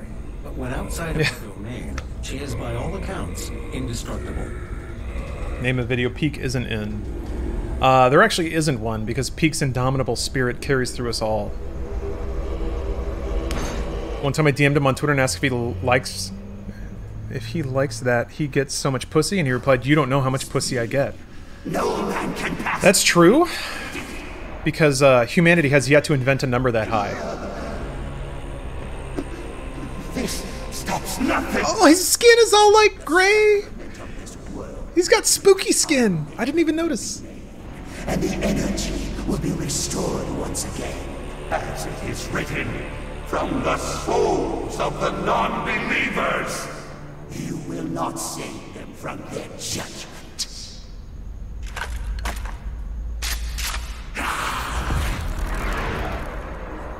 I love how Doomslayer communicates exclusively through shotgun clacks. That's not even a joke.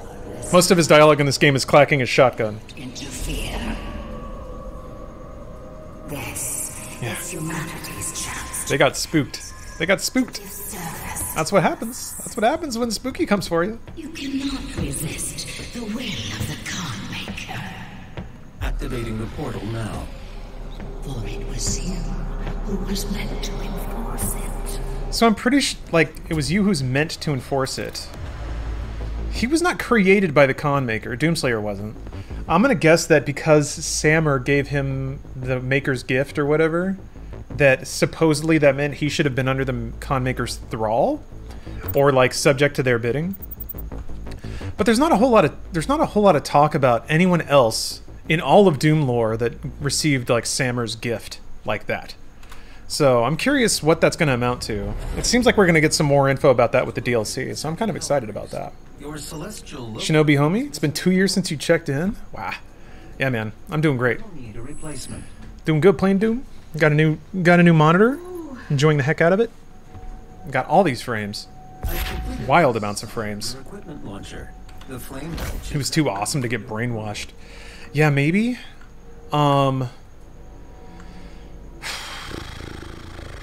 There's not... Given the way that they have since sort of shown how Argent energy can affect people's minds and turn them into cultists and stuff like that, it is interesting. They never, like, given their attempts to sort of connect all of Doom lore, there's not a whole lot of explanation for why the Doom Marine, back in Doom 1 and 2, for some reason was unaffected. I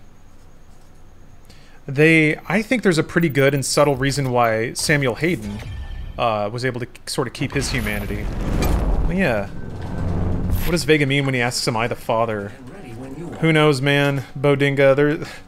That's a great name. There's some theories, but that is like an intentional hole in the lore right now. And it's on purpose. Every time they add to the lore, they leave another hole so that they can answer it later, but then add another one. So it's just the way that these games are laid out. Gonna try Baldur's Gate 3 eventually, yes. I absolutely will. I'm very excited for that. But man, there's so many good things out right now. So many good things. Is Doom 1 and 2 guy not the same as this one? It is the same as this one, yeah. Doom 1, 2, and 64. And then a lot of lore that's filled in by 2016 and Eternal. And then we get the 2016 timeline. Which means that there is a time loop somewhere. They don't really comment on that too much. The fact that there was a UAC and a demon outbreak that the Doom Marine / Doomslayer played through 64, spent millennia in Argentinur, and then came back to Earth through Hell to start 2016, where there was another UAC and another demon invasion. Can't be the same one, because they don't know about the Doomslayer, and there is no Doom Marine. Rather, they just refer to the Doomslayer as the Doom Marine in 2016, so... Doom Guy's son? No mention in the lore of Doom Marine having a son. Just a rabbit. He's very attached to.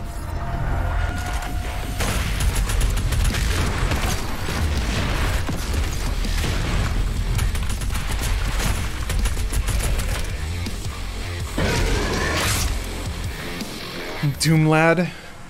Doom Boy.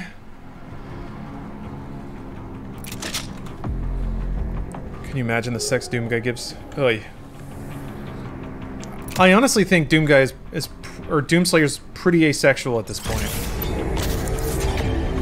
If the only canon reason I can think that Doomslayer would sex have is only to make more demon fighters.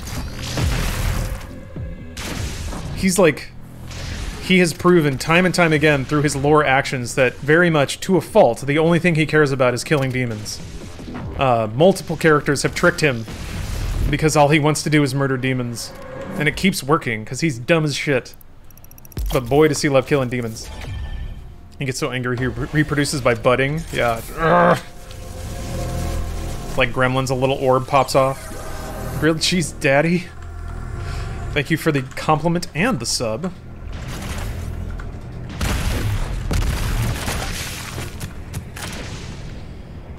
Oh, man.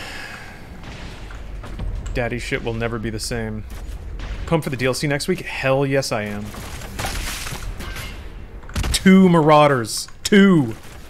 Did you guys think there could be 2? I don't know why I never thought of that. Not until the trailer was like, they can't do 2! Oh, it's such a dumb and simple thing, but oh my god. My brain has been spinning about how, like, what does that even mean? How are you gonna fight 2?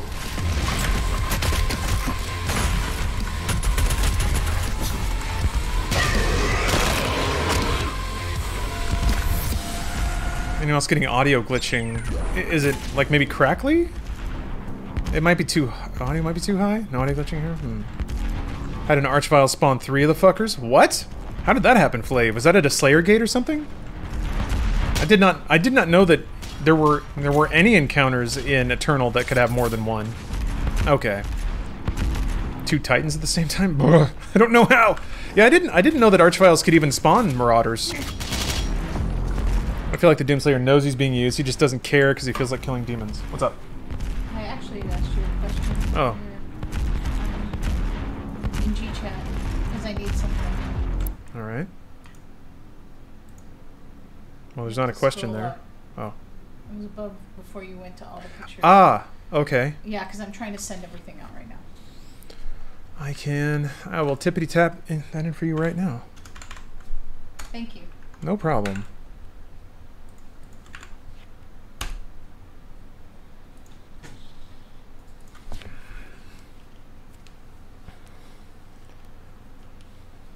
Oh, the Horde mode mod that got released and making the rounds recently had some multi-marauder situations, which are definitely a trip.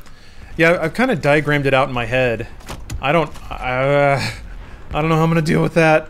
I'm excited to try it, but did I kill? Hopefully I didn't kill all the. I think I might have killed all the zombies in here. Oh, there's one. Ow! That wasn't very smart. Am I happy? North rep? Yes. Yes, I am. There are things that kind of aggravate me, I think. Just, you know, day-to-day things that can just get you a little grumbly. I don't think anyone's immune from that, no matter how good you have it. But on the whole, yeah, I really am. I really am.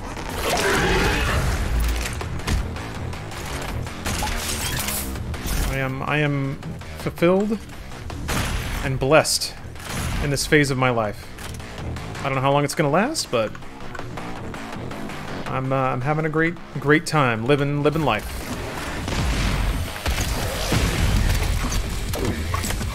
You seem happy? That's good. That's good. I think, man, there's not a whole lot more tragic in this world than having somebody say that they're happy and you can kind of tell they're not. It's like, ugh. You want it to be true. I want it to be true for you, but there's a sadness in your voice. I'm just gonna fuck it. Just gonna go for it. Positive vibes. Yeah, you know, I'm not a big fan of positivity, like a catchphrase or like a ritual. I think there's power in that for sure.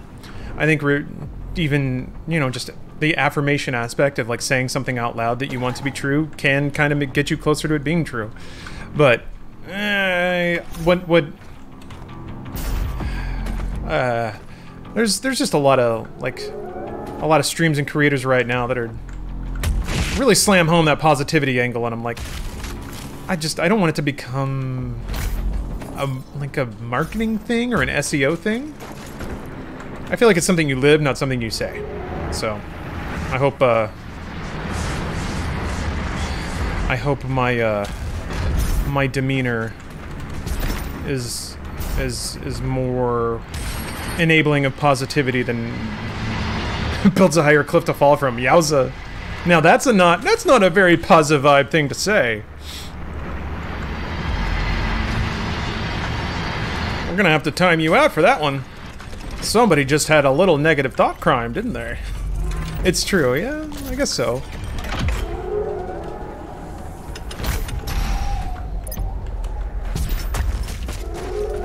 Wait, somebody has a real lightsaber? Oh. I feel like it's palpable how tired and unhappy some YouTube content creators are when they're forced to produce so much new content daily. I agree. I think you can read it. I think you can feel it when it's faked. And that's like... It's something when like that's like your frame of mind or your energy is what people are paying for with their time. And yeah, if you can't find a way to channel the fun and the energy of, oh, he's got the bone painted on his bicep. It's incredible. That's interesting. It reacted to his accumulator. It is not yours to take. Happiness is very weird. You simultaneously have to work to be happy, but also can't force it. Yep, you're 100% right, Shadow Mask. It's a series of actions you can take to curate your mindset and your life. But it's like you can't... You have to work at the base, not at the end, if that makes any sense. You can't be happy and then eat a pie and force yourself... Well, you can. Pie makes everyone happy for a little bit. But I do think true happiness comes from being at peace with yourself. And it's a combination of internal and external factors. Understanding who you are. Coming to terms with the things about yourself you can't change. Changing the things about yourself that you can to get you closer to the kind of person you want to be. You are but one man. And then apart from that, moving the factors of your life around to agree with your sensibilities. What about 2 pies? Ooh. Surly Irby, I agree 100%. Happiness isn't something people have, and you don't. It takes work. You have to make choices that enable your happiness and love yourself to do it. Mm-hmm. Yep. I really do think the core of it, and the thing that most people get stuck on, is understanding self. And it's a weird mix of really embracing that you never will truly understand yourself. Because the second you think you got yourself figured out is the second you think you have no more to learn about yourself. And once you sort of shut that door, that certainly invites a lot of unhappiness into your life. But yeah, being self-honesty is, I think, the big thing.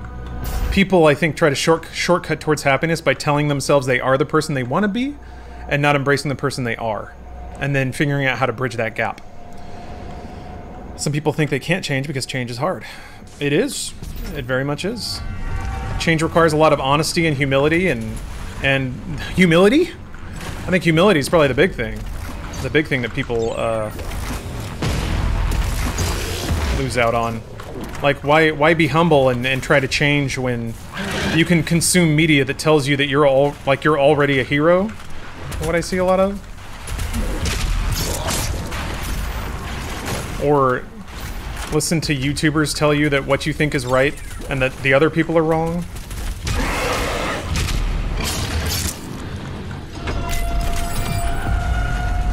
I'm the most humble. There's no one as humble as me.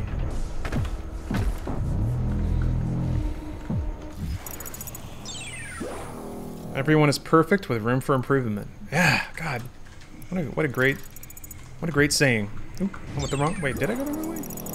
I want that battery. I want that battery. Yeah, that's where I gotta go. You don't get a million subs being humble. Absolutely true. I gotta catch up here. Chum, thank you for gifting another sub to Gamer McGee. That guy Lewis, or Louie, thank you for the prime. Cannon Go Boom, thank you for the prime. Kivaf, thanks for the prime. Repulsive Goat, thank you for the prime. Strange as it may be, I was happiest during the great milk shortage of 2016. Crazy how external peace encourages the mind to wage war. Great milk shortage. There was a milk shortage in 2016? Huh. Yeah, it's The mind is a weird thing, man. It doesn't react to things the way you think they would. That's why people are often their happiest when they should be the saddest and inverted. Yeah, you definitely, the mind can definitely eat itself alive in the right or really the wrong environment. Surly, thank you for gifting a sub. Whoop. Hold on, I gotta feed my two boys their medicine. What'd you say is the best way to become more confident in yourself? That's tough. I've struggled with that for a long time. Still do, actually. I don't know. I really don't know. I wish I had a good answer for you. This sentinel battery can be used to provide additional power to your ship. Several modules remain unused. Finding more batteries will... I'm waiting for Vega to stop talking. ...full functions of your command station. I think having friends you trust to give you honest feedback is necessary. But that's tough because your friends are people too, and they have... I missed! Oh, fuck. Hold on, I gotta shut up.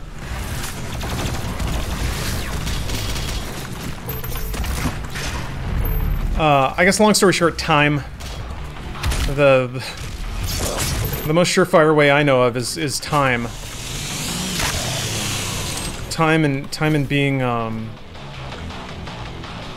unafraid to admit mistakes and try and learn from them. But that kind of cannot cut both ways, because sometimes people will tell you shit's your fault when it's really not. And if you're the kind of person who kind of goes too far with owning mistakes and trying to fix them, you'll end up trying to fix yourself for other people when really they need to fucking back off. So there's no right answer, unfortunately. And that's life, man. Life to me is just bouncing back and forth between, it's like bowling with the guardrails up. The ball just kind of like bonk bonk bonk. You're trying to go right down the middle and get the strike, which is not how you get strikes, but bear with me.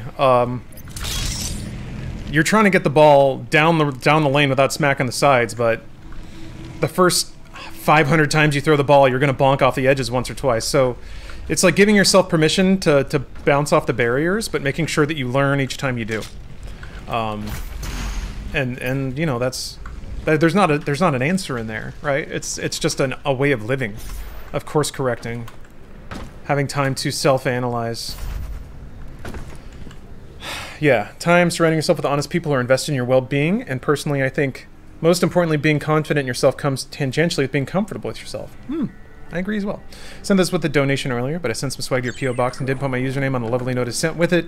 If you get a big pink envelope from Florida, that's me. Alright, thank you, Coin. Also, yes, I see your donation now. Thank you for letting me know about it. Oh, okay. Basically the same message. Yeah, I'm sorry. I'm not good at tracking my donos. Ooh, North Up. Thank you for the Prime sub. Yeah, the real titty twister is when you have a group of people that you took their feedback, and then later you realize, oh damn it, I wasted a lot of time and put in a lot of effort into addressing that feedback when I should have just trusted my gut. I got way too used to not trusting my gut because my gut caused some bad situations, caused me to hurt people and friends that I shouldn't have. So I overcorrected. Went back towards making sure that, like, anytime unpleasantness happened, I assumed it was my fault and tried my best to rectify it, but that doesn't go down a good path either. So recommend taking time off the internet and focusing on your personal life and what you can personally affect in the world around you. Yeah, Metaphase, I agree with that too. Do not use feedback from anyone on the internet as a judgment of who you are and the quality of your being.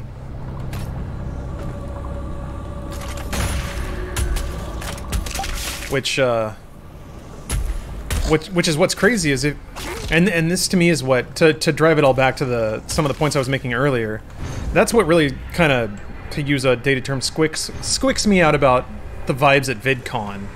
This like pseudo-inspirational, just live your truth and you'll get 1 million followers on Instagram BS is you're telling like 14-year-olds that their personal value and their evaluation as a human being is connected with their success on media. Subtly. They would never say that, but that's essentially what they're saying. To bolster up this, like, pseudo-inspirational message. I didn't like it. It made me feel creepy to be around that stuff. I don't know.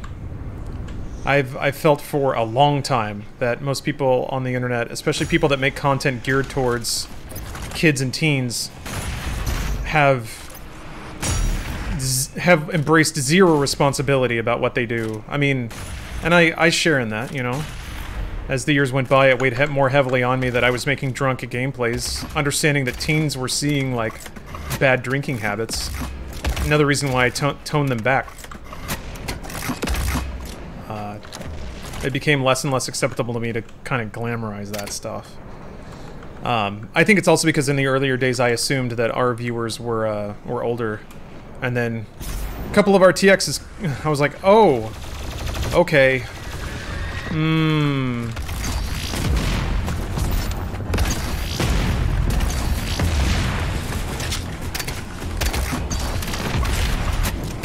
So, oh, come on!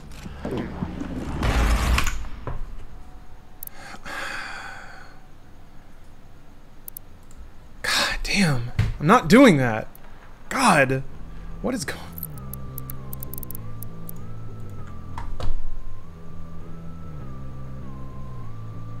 Fucking cacodemons, man. Ugh. Against all. Never thought of that, but watching Funhouse as a teen, that definitely normalized drinking with friends, even to excess. I never realized. That mankind can That's what happens. That's what happens. send unto them. Only Every time I get dash, I lose a lot. and tear until it is done. I've been playing for an hour and I haven't made it out of the second level. And it's like, it doesn't feel like I'm making mistakes, really. Signal. I will mark it on your HUD. You have to glory kill that guy. I think they just jump over him in speedruns, but...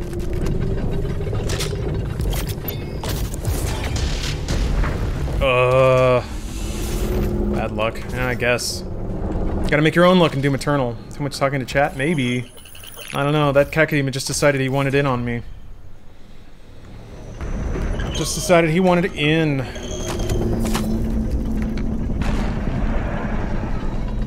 And he got in. He got it. He got it all.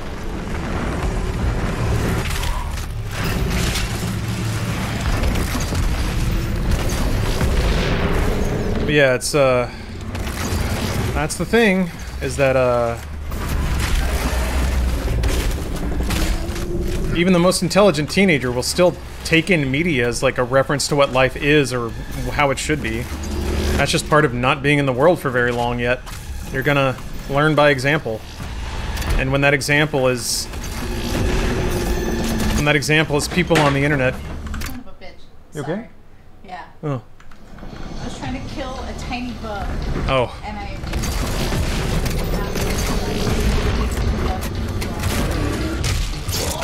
I'm sure she'll understand.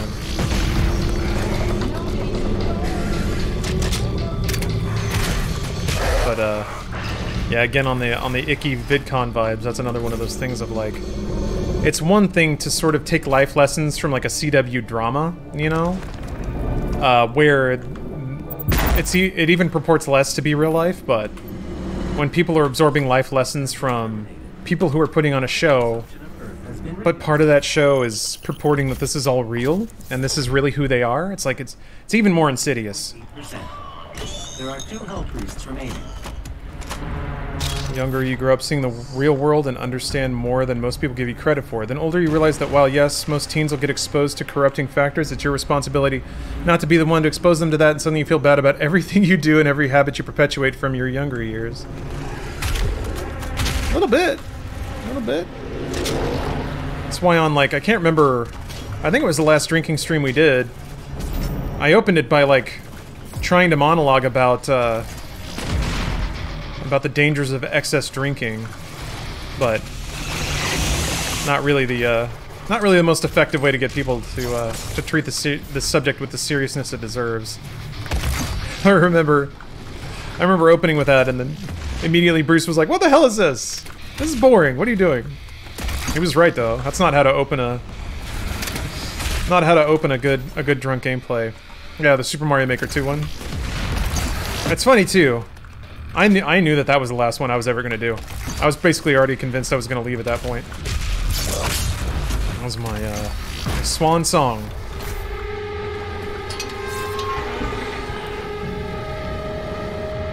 One hangover is enough to make me want to drink responsibly forever? Really? Man, you learn your lesson way better than most people. I think most people, like, swear they're never gonna drink again while they have a hangover, and then 3 days later they're like, yeah, it's Friday. I barfed for 12 hours straight. Whoa! Oh man, I've never had it that bad. There we go. Tap the bell.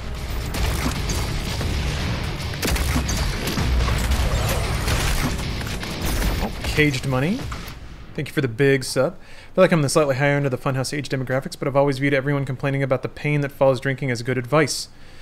But I had already been a functioning alcoholic for years by that point. Ooh, well, you know, you're not doing wonders to bolster my, or to allay my concerns there.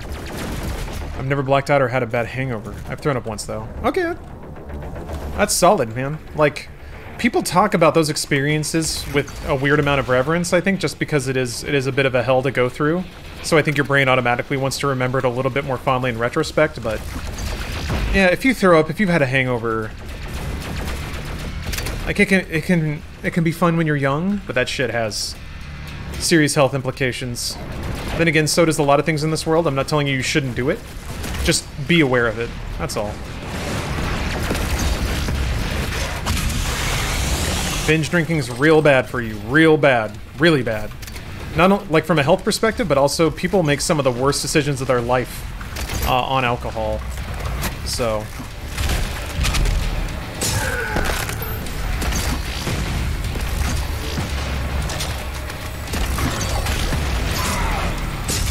moderation. Yup. Moderation or, like, measured, reasoned indulgence. Like, if you're gonna go hard, at least like, fully acknowledge the like, positives and negatives to yourself and make sure you're in a space where you're not gonna do anything you regret, you know? Because everybody, you know, sometimes you get you want to celebrate, sometimes times are rough, sometimes you just really want to hit the bottle, and yeah. I just go hard once a year. Yeah. I think that's like, maybe like New Year's or getting married, friends getting married. The boys are back in town. Lots of reasons to throw it to the wall. I don't think life would be worth living without those moments of excess, really, but...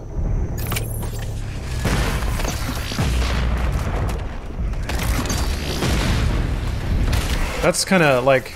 for me, that's why I liked the drunk gameplays, is because we always did them around huge games, and to me, that was a momentous occasion. Like when a new Smash Brothers comes out? Yeah, it's time. Oop! Oh, fucking Christ! I'm hit by everything! God!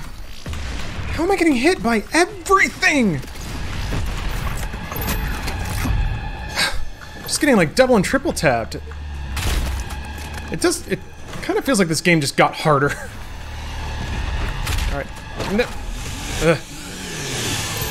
Soda is worse than alcohol. I disagree. And I think science disagrees with you too. Corn syrup's not great, but alcohol is poison. Sugar is not. Fuck.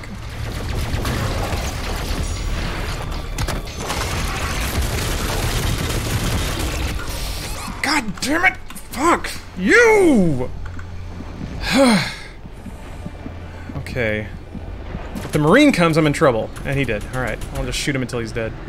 This is Doom, right? Shoot it until it dies. Ugh.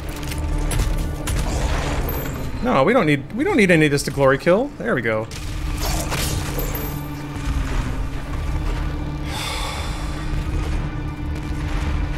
I'm just getting smashed with James. Not really.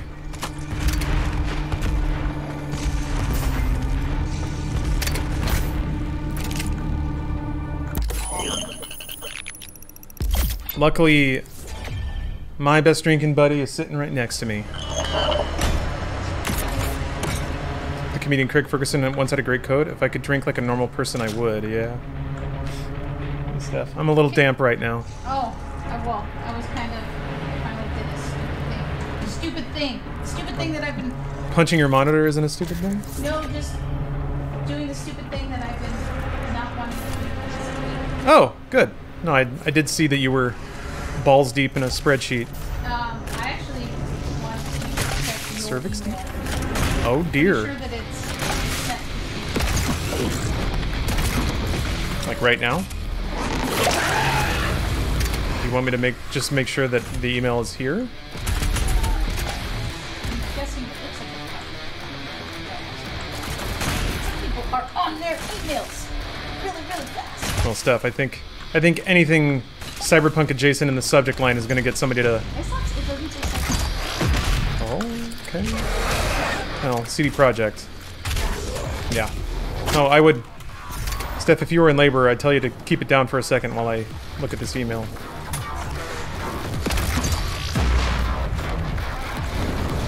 Yep. Steph, you're gonna have to just keep it down for a sec. I gotta concentrate. That's hypothetically, not right now. I'm in the first level. This is easy. I haven't died here tonight.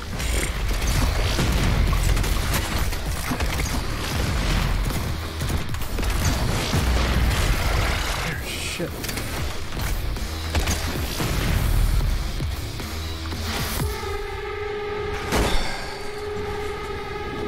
Okay, let me... All I have to do is a couple of crunches to counteract soda. Obesity wouldn't be a problem. Yeah, no. A soda's what, 120 calories? That's like about, I want to say, 20 to 30 minutes of decent cardio for one soda. Yeah, it's not worth it. Soda's not worth it. I mean, granted. Fuck! Shit. Alright, I'll look at this email. Holy fuck! Alright, there is an email there. Just you, and you can't see anybody else's name, correct? That is correct. You BCC'd appropriately. Okay. Well, it's just more of like, I used to do this shit via Outlook, and this is, I think, the first time I've ever done truly mass mail through Google. Oh, yeah. So I feel like I'm like, I send it to myself as a check, to you as a check, and I was just like, it looks like everything that mankind can produce. Nobody wants to be the asshole that does shit. Yeah. And then you get a load of internet comedians who just can't wait to hit that reply all button. Until it is done. You're welcome. All right. I gotta get in the game zone right now. I am way too scatterbrained. I struggle to say this is a perfect video game because what is that? This game does what it's trying to do more perfectly than most. I agree. I think Doom is one of those, you know, Doom Eternal specifically is one of those once-a-generation kind of games where all the mechanics lock together almost perfectly.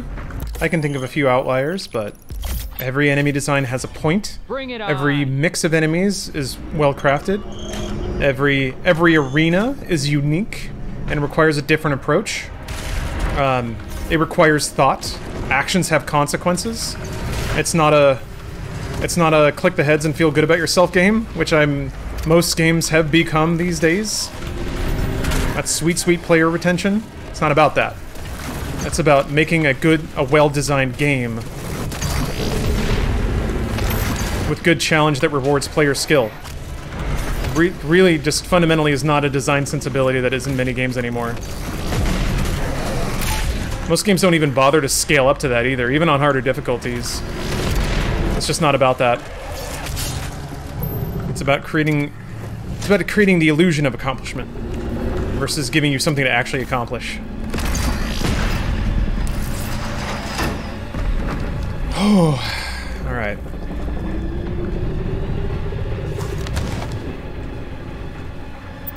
Oh, Artistic Zombie, thank you for the cheer. It's good to see you again.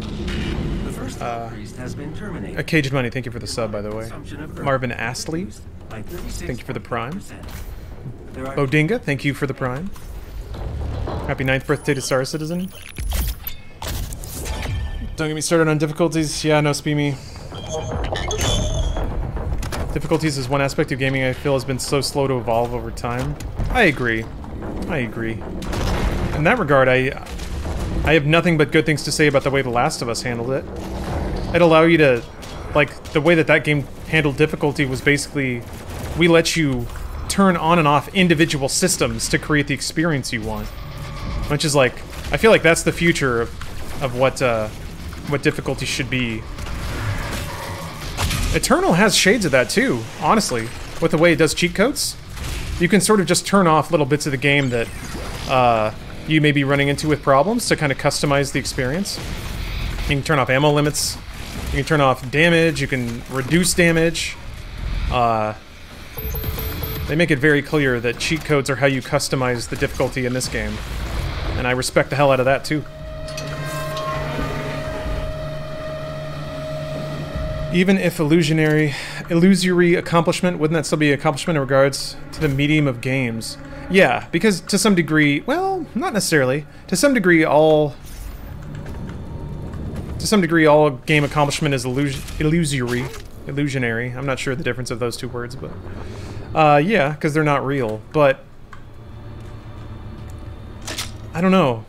Like, winning a game of chess is not the same as winning a game of checkers. In terms of mental accomplishment, in terms of mental exercise.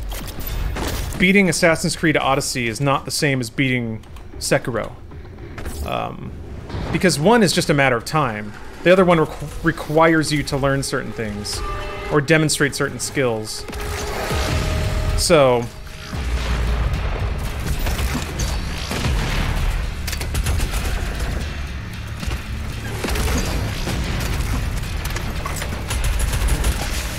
I guess at that point then, it really does just come down to gating and fail states, which seems a little hyper simple.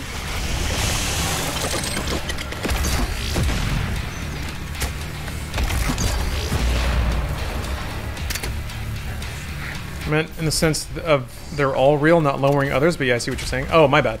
I meant more like beating Dark Souls versus climbing Mount Everest, or something like that. One's a challenge that's crafted to be difficult, but beatable. There is a path to victory there. Whereas, like, you go up against an MMA fighter, there is no path to victory. They're going to try to win. They're not going to give you a path. Every enemy in Sekiro has, like, a punishable window somewhere in it. There are openings designed to let you win, or eventually win, if you find them. And exploit them. That's the game design, is the tug of war between you and the designers. How deeply they can hide the victory condition and how quickly you can sniff it out.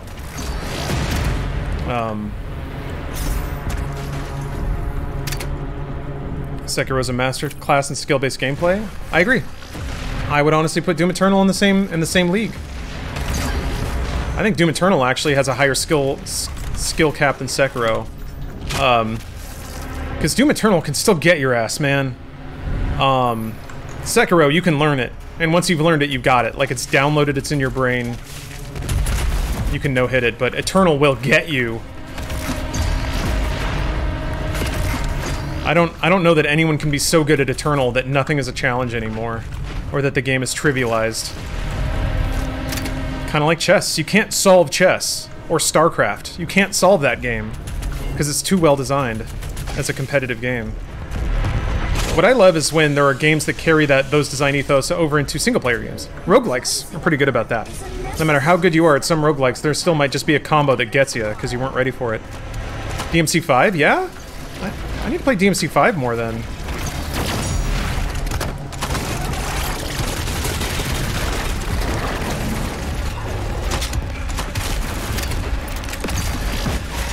I did not know that it scaled up that. Hi.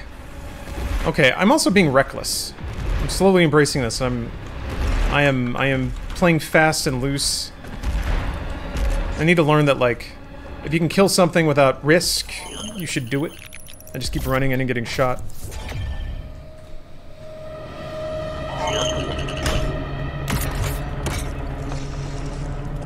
Oh. Put 5 down because I was tired of switching between 3 characters. That is a bit rough, yeah. That kind of wore on me too, the first run through.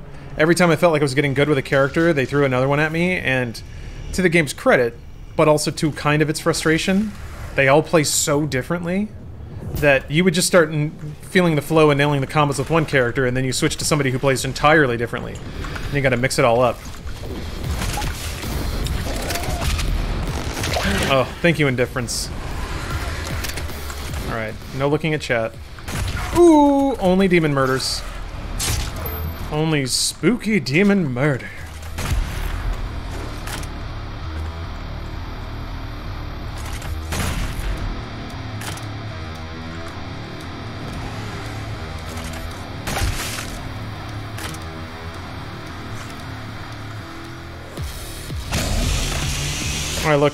I looked. Oops.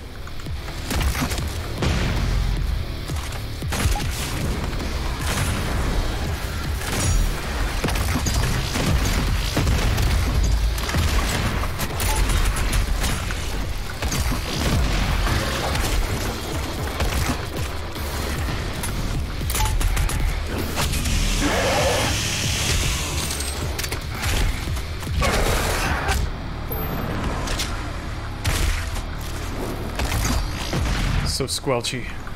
So wet. Watch Dongari or XLH play DMC5, it's like a fever dream. That's my favorite. When somebody's good enough at a game that it looks like they're playing an instrument. Or there's like poetry to how a skilled player can play a game. Oh my god! Okay. I was like, I can't dash. If this fucker wakes up and slaps me with his stupid robot arm, I'm gonna lose my mind. He wanted to. He wanted to so bad. Thanks for tapping out for the night. All right, my man Ribbit. Thanks for being cool, chat. Always grateful to chat for being cool. I can guarantee you I wouldn't enjoy streaming at all if I didn't have chill people to bounce ideas off of.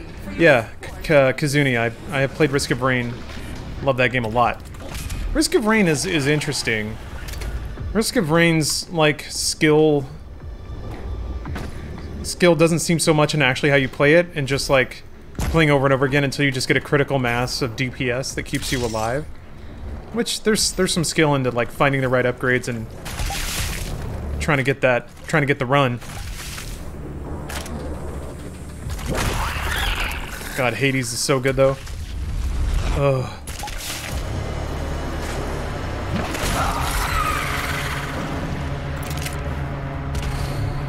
There are difficulty multipliers. Yeah. Risk of Rain kind of reminds me of Disgaea a little bit, and how it like scales up and can kind of scale up infinitely. Just putting modifiers on modifiers on modifiers. Wanna play FTL? Yeah, I love FTL. FTL's great because it's just like a crazy like Star Trek narrative factory. Fuck. Oh, see, it's already all off. It's all off. All off. I might be fine. Damn it! You were supposed to mantle! Mantle! Thank you!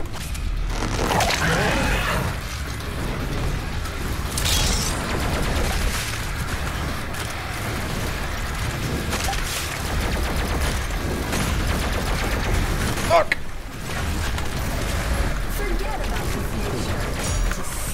Yeah.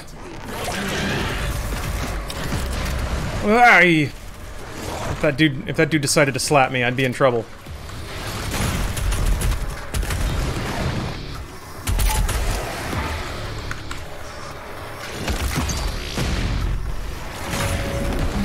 Someone asked if I'm more successful streaming than I thought I would be. The answer is yes. I, like, kind of linked to what I was saying before a little bit. There are some trade-offs you have to make. Like, you gotta play the system a little bit to succeed on media networks, I think.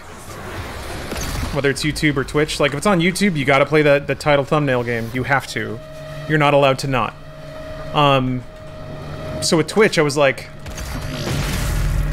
I can probably carve something out there. But will I need to play, like, the Battle Royale of the week? Will I have to grind and get good at a game I don't really care about just to get viewership? Those were kind of the questions on my mind. I am lucky in that largely I can just kind of play whatever I want, whenever I want, in the way that I want, and somehow that is viable. I did not think that would be the case. I thought I would have to compromise more. So the fact that I really don't is to me the surprising thing. Those were the questions on my mind when I was debating leaving RT.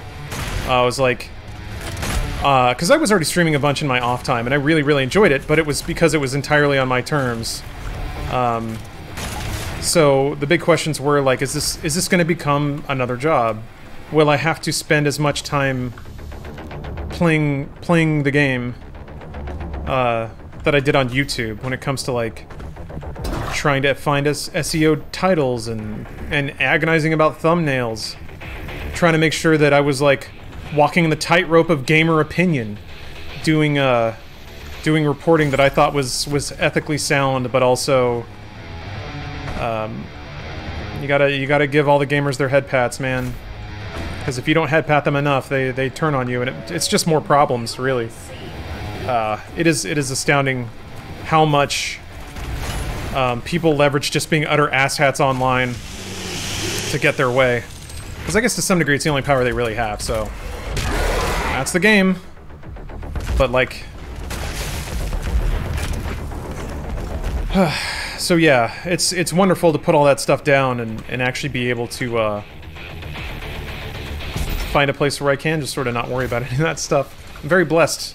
I do wonder how long that's gonna last. Part of me is like, I can definitely see a time when this just doesn't really appeal to anyone, or growth slows down or stops entirely or reverses because what part of the armed people move on, or there's some new thing that I'm just not really on board with, you know. But for now, it's been fantastic, and like I said, absolutely blessed to just be able to sit here and play Doom and ramble about shit. Hey Clippy, thank you for the big cheer. Thank you very much.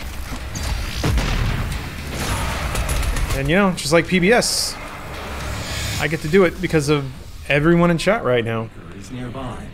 Does the success of streams put some potential plans you had made on the back burner? Not necessarily. There are still things I want to do, and actually still things I'm going to do. Had another little project come along this week, so that's really cool. That is not streaming related. The gathering of hell priests is it's more like your location. My scans indicate there is a lift at the center of this facility. If streaming didn't work out, I would probably go to trying to make like video game news games for you, or video game news videos for YouTube. I basically lean on the thing that I'm most skilled at, which is writing a script, recording, and then editing a video. And lean into that. I'd probably like that a little bit less, because I'd still be around games, thinking and talking about games, but I wouldn't be playing them, which is pretty much the most fun part of it. Game dev as an industry sucks because so many people will do it for shit-paying conditions. Yeah. Same with games retail, same with games media. Just anything about games, really. See Twitch being a viable platform for the foreseeable future. Yeah, for the foreseeable future. I was concerned that that COVID would cut people's discretionary spending to the point where they just wouldn't have the money to throw it to some dude playing Doom, but it doesn't seem to be the case yet. But I am aware that I exist on people's discretionary spending. That's where I'm at. Ooh, J-Gig, thank you for the sub. Speaking of, what do you think about oversaturation? In which area specifically? Because everything's oversaturated. Amazon must be losing so much money from having to pay out Prime subs. Well, that's true, but Amazon is also... They've been burning money for a long time. Oh, oversaturation growing on Twitch. I mean, Twitch is oversaturated already. I mean, I'll be real, like... What's on my mind now is we maybe a year or two away from a huge influx of adjacent personalities coming to Twitch. So, much like there was definitely a phenomenon at Rooster Teeth where they would launch a new podcast and they would just further divide the group of people listening to their podcast. So they would launch a new one. It'd be the toast of the town for a week, but it would really just keep subdividing the same viewership. So, you know, if that's why it's like, as much as I can ride the as much as I can ride the familiarity I've built up through YouTube, and sort of have a baked-in audience transferred from that, that's not gonna go over too hot if a bunch of other people do that, and they have every right to. Then it's on me to start building an audience apart from that factor, and that's, I think, the thing where I, for the aforementioned reasons, my comfort at not having to play the game to grow organically, that's where that might start to bite in quite a bit. Or maybe I just stream in the middle of the night. Just stream off hours from anyone that's in Central or Pacific time. Here for you, not what you were associated with. That may be true, Static, but I'm sure there are other people that if they started streaming more, your attention might get divided. And you know, could be one night here, one night there, that's fine. No hard feelings at all. But that's just something on my mind. Something on my mind. We'll see how it plays out. We will see. If Tom Hardy starts streaming, I might leave. So yeah. I think honestly right now my Twitch viability is kind of based on cultivating and maintaining an independent audience, and I'm not super convinced I've done that. But we'll see. We'll see. Then I'd have to discover another personality. Why would I do that? There is definitely a that is a factor that sort of helps the situation propagate as is. You thinking of changing up stream times? Not really, no. Because I don't have to. But it may. I feel like staying up pretty late tonight. I got some Cozy Doom. I got this new monitor. The frames are flowing like water. No, wine. Wine is what I wanted. That's the word. Well, thank you, Swords Computer. No, I appreciate the affirmations, but like, I'm trying to think of how to say this. The stated sentiments of the few are not something you can base business strategies off of. It's the movements of the many that guide media creation. It's all the people who, you know, for the one person in chat that like says, "Oh, I'll do this" or "I will do that." I believe you, and you're 100% right about what you will do. What kind of exists more on Payo Day? Thank you for the sub. What like that exists more on is more space on is like, let's say on YouTube, right? Let's say a given day on YouTube, you open up your app on your phone. There's 3 videos there right away. One, let's give a 2018 example. One's from Funhouse, and it's like, hey, we're playing this old 90s shooter, and the other one's from Mr. Beast. Like, we did Fortnite in real life. And that person has 20 minutes to watch a video. They might get the view that day. And that might be the case for 50, 100,000 other people. So, for me at least, I would be silly to think that the way that I got viewership is, it seems like, if I read the tea leaves correctly, same situation with other people, and I'd be silly to think that the people that clicked on me to watch one of my streams, like, why wouldn't they click on anyone else in the same situation to watch their stream? And those people are good and funny, and they may not be as good at Doom as me, but maybe that doesn't matter, you know? So that is what it is. It'll be what it'll be. And then it's on me to adapt. It does matter. It matters to you. Take my compliment how you will, but I've moved on from streamers because I feel obligated to follow them due to enjoying the chat, conversations, and yourself. And I love it. I'm sure many people do too. Moved on from streamers because I feel obligated? You moved on? Oh, I see what you mean. Okay. Yeah. So there were streamers in the past you watched just because you enjoyed them in another format? but you specifically enjoy this implementation of this format. I think I get what you're saying. I'm picking it up. That's a good sign.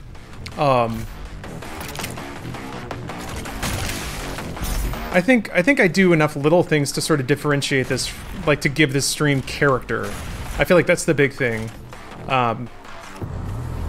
You can go, that can like, you can sometimes go a little too much on the character. And interestingly, the things that I try to do that inject the most character are also, just by the viewership numbers, the least popular things. So, like, people demonstrate time and time again, they want person and they want video game. I think specifically they want direct and immediate access to a person. In this case, me. So, I guess the good news is, the audience has demonstrated that the easiest asset I have to give is the one that they care the most about. I prefer smaller streams for engagement. I'm more inclined to talk with the community, and if someone has 15,000 viewers watching. I mean, yeah, that's not even a... That's something else. When there's that many people watching, it's just memes and emotes, which can be fun. But yeah, not a meaningful exchange of information, I think. Is there a reason your highlights show up on YouTube, but not your full videos on all unless they go in your name? Yes, DBO, there is a reason for that, because I'm trying not to spam people who are subscribed.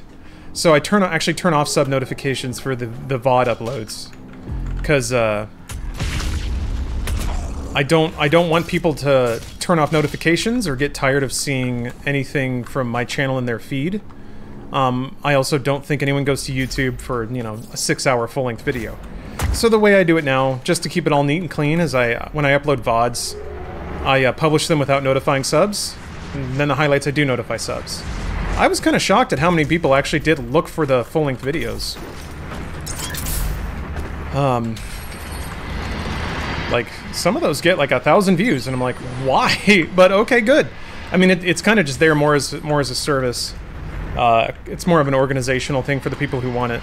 And it does drive a little bit of monetization that goes to pay for the editors, so that's a neat system.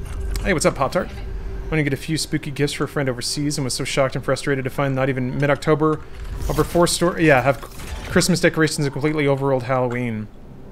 They completely started to clean out the spook to make way for Christmas. It's so wrong.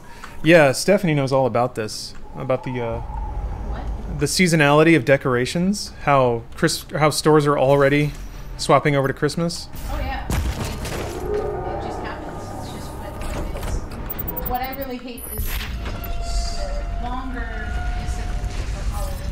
Because they have to put out all the lights. Oh. Who cares? Give me Halloween spooky shit. I don't care about backpacks and knock over displays. Yeah, bleh. Stupid kids. Who needs fucking number 2 pencils? This isn't about you. Justifiably.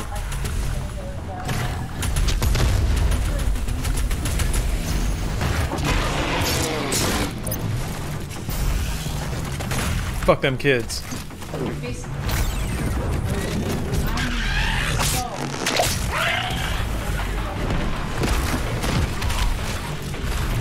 I will only hear about their education when Unless it's about spooky.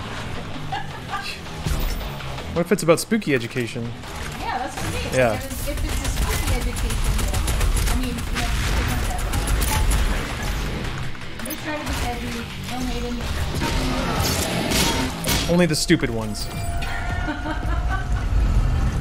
If they wanted your love, they'd try harder. They would bring me skulls. That's basically what it's. Bring a tithe of skulls to your brood queen offspring. Kiri Corey, thanks for this is my last Prime sub because my free trial's ending next month. Well, thank you. We gotta squeeze the corporations however we can, and you're doing your part. Squeezing out some Bezo dollars. Cameron and Mick G, thanks for the Prime sub. Flitzanu, thank you for the raid. And B the Ripper, thank you for the gift. Bring back COD Cam. No, it would be Excel Cam right now. Something tells me that's not as exciting. COD Cam. Oh yeah. Oh yeah. Also, no, There's no way I'm sharing what is on my screen right now. Come on, Steph. Well, here, I'm gonna game journalism you. Steph, give me the scoop. Come on. The scoop is I'm working Essential battery can be used to provide additional Give me that scoop. Oh, there it is. Was in the dock. unused. None of Finding your more damn batteries business. will enable Damn, she got us. you to utilize the full Damn it. functions of your command I station. thought that would work. Shit. Sorry, guys. I'm out of ideas. I've done nothing and I'm out of ideas. Fuck you. No, demon. Fuck. I did not think they track that bad. They sure do, though.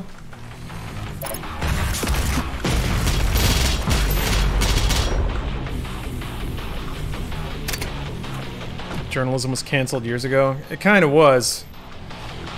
It kind of was.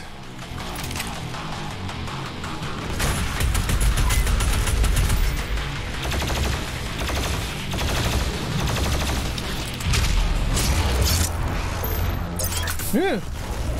No!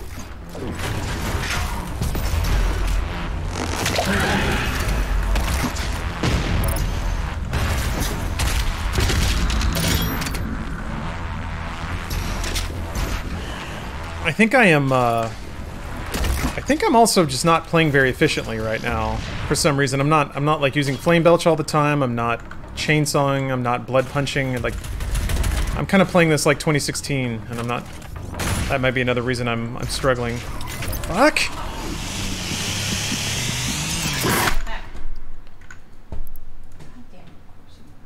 I don't know what's going on, you guys. I like...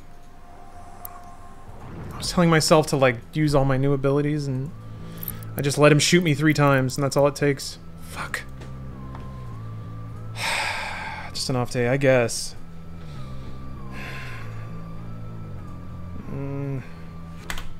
Getting frustrated.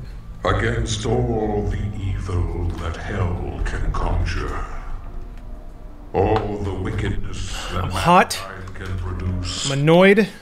we will send unto them. I'm playing the beginning level again. You didn't die? Yes, I did. Rip I'm not updating the number, but I did. until it is done. Ugh. Hogwash. Thank you for the Prime sub. Definitely used to that pronunciation of that word. I have located the priest signal.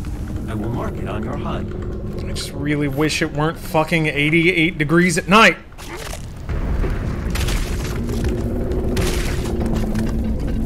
There's been so many of these. So many fucking heat waves. And what's weird, I don't think about it while I'm playing, but when I die, man, the annoyance of the temperature just gets back to me. You deserve a beer. No, I don't. Because I'm fat. I'm trying to lose weight. That's the frustrating thing. Losing, like, the process of losing weight means you very slowly eliminate anything that brings you joy. You have to want to be skinny that bad.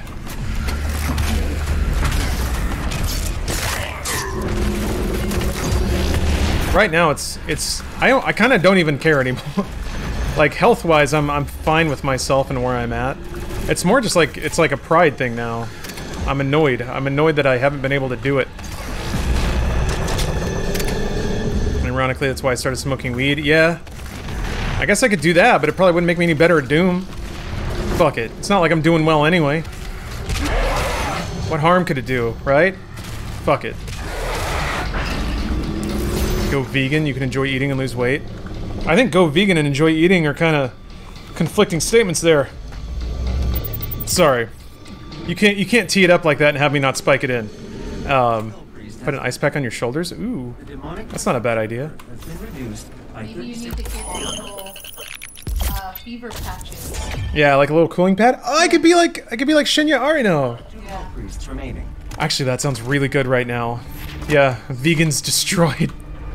I take it back. I do. Like, philosophically, not so much about vegan. I think it's fine to domesticate animals as long as they're, like, not in pain when they're being milked or whatever, but I'm alright with eggs and butter and shit. But, yeah, the older I get, the more I kind of feel myself philosophically tiptoeing towards vegetarianism. Not to mention, like, when you gotta really ratchet down on diet, you just sort of accidentally stop eating meat sometimes because it's really hard to find, like chicken and fish, you can pretty much fit into any diet, but that's kind of, and like shellfish, but like beef and pork, it's hard to fit that into a really lean diet.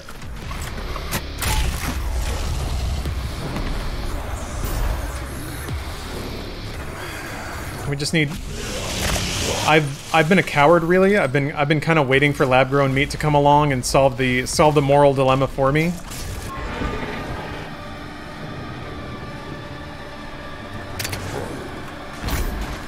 But it's taken its time. Miracle is pretty good, but Miracle patties are not nutritionally that good. I mean, they're about equivalent to beef, so that's about what you could hope for. But fish will send you to the ER. Oh. That's... Thank you for giving that Pop-Tart probably wasn't your intent, but thank you for giving me that moment of perspective. I can sit here and whine about not drinking beer, which I totally could if I wanted to. But it's another thing entirely to have an allergy that means you just can't. And be like, I'm trying to lose weight, so I have to eat fish. Meow. I'm sure you'd be like, boy, would I love to have that problem. Eat live meat, it's ethical kinda, life suffering anyways. Yeah, what's the new trend? Like power meat? What do they call it when you just eat raw meat and then get dysentery and then say it's making you stronger?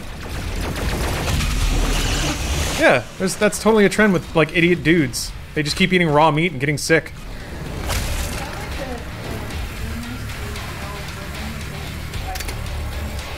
I mean, I wanna... I mean, that's different because eating a tapeworm is actually a good idea. I want a little buddy in my intestinal tract that... Yes, I do! Oh my gosh.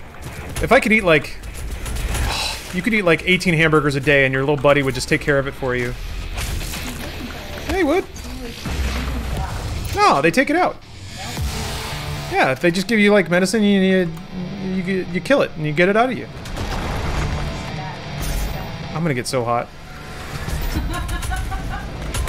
You're just gonna turn into fucking tapeworm. One giant tapeworm. Yeah, but like with abs. I picture like a tapeworm slithering around here, wearing a Doom playing tapeworm. When RoboCop got shot in the dick t-shirt, yelling about coffee.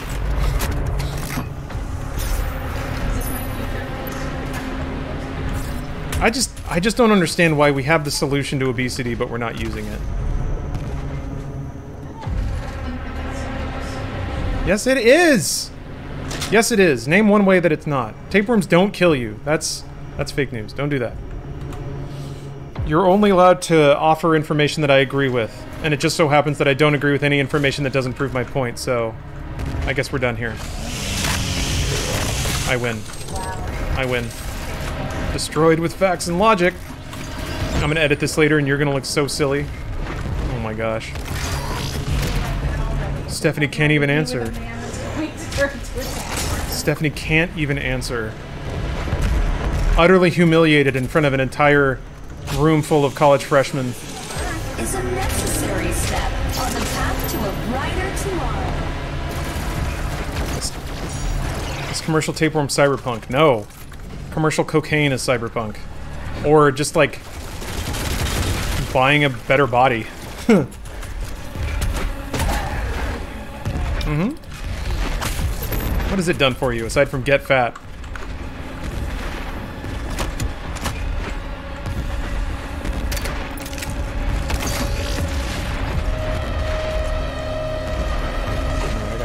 Got some blockers. Are there proven ways to speed up your metabolism? Yeah. Exercise. Speed. Here's the thing. People will say, oh, I just have a high metabolism. That's BS. At most, a metabolism is going to burn like an extra 150, 200 calories a day.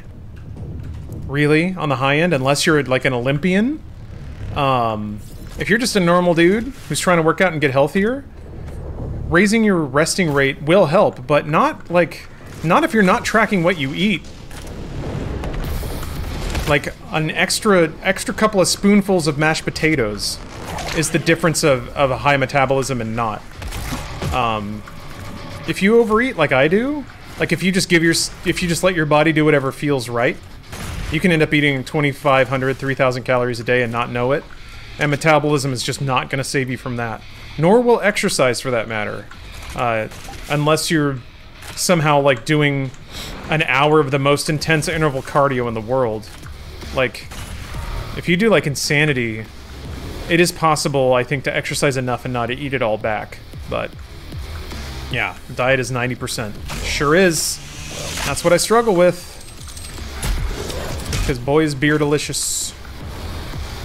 Cheeseburgers, chicken nuggets. It's good shit. You do kind of have to rewrite your brain. It sucks. You have to brainwash yourself out of liking food. And I think you also have to kind of train yourself to be, like, I think to a degree, you do kind of have to really vibe on your own body. Like, you've got to look in the mirror and be like, yeah, fuck me. And if you don't get that jolt, I don't think it's gonna, like, that feeling has to outweigh being hungry. Because otherwise, like, the reward is just not going to be worth it. I mean, the reward is never worth it, because beer is delicious.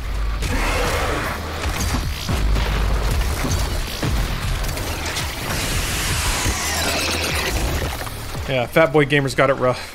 I mean, I feel bad for the lady gamers out there. You talk about metabolism, like, at least dudes, just by virtue of being dudes, kind of burn 500 more calories a day.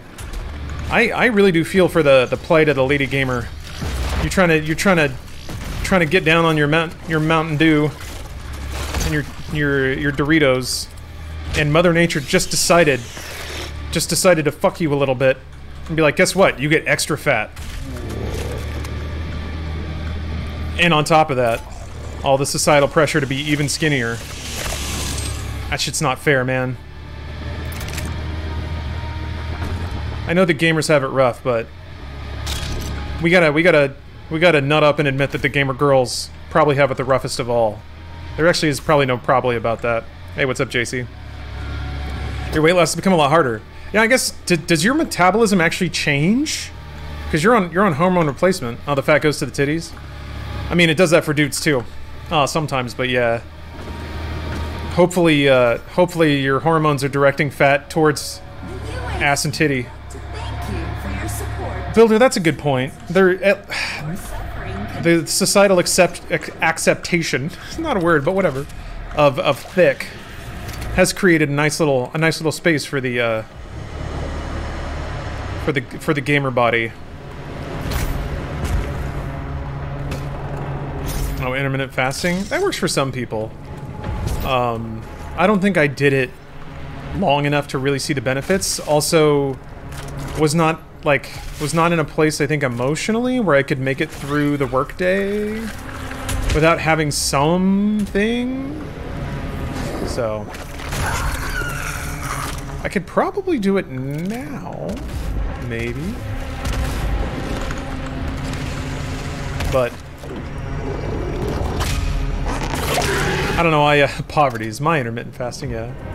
Being below the poverty line can do wonders for your figure. Actually, it's kind of the opposite usually, because then you just eat cheap comfort food all day. Instant ramen, while a dietary staple, does not a hard body make.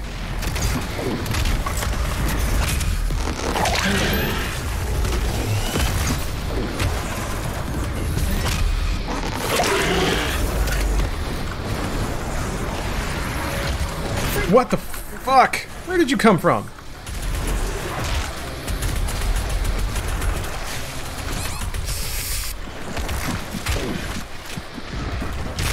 Fuck. I'm gonna die. Oh, he was still stunned. That's impressive. I thought for sure, since I glory killed the wrong guy, that the Kaka was gonna chomp me as soon as I got out of the animation.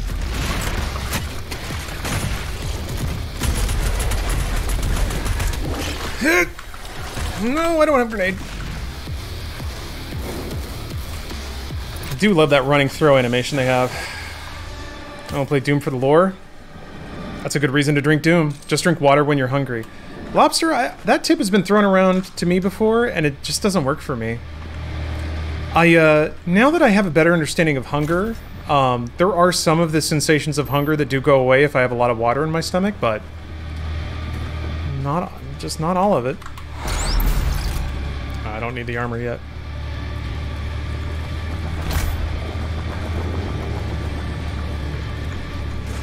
Okay, got plenty of ammo. Yeah, it's The UAC, because it takes a lot of hard work. it's pretty neat though. Like the fitness and diet conversation has come up multiple times on Twitch just because it's kind of front of mind for me these days. Has been for the last couple months actually, but well, actually this whole year. But it is interesting. Everyone, I'm grateful to like hear from the people that have found things that work for them. But it is crazy how different everybody is, and how different everybody's body is, how different everyone's brain is. Forget about the future. Water makes me more bloated? Oh, really? I find that I get really bloated like after I drink. For the next couple days, I just get kind of puffy. I have to go at least like 3 days. If I can go 3 days on like 1,500 calories, my body slims out again. But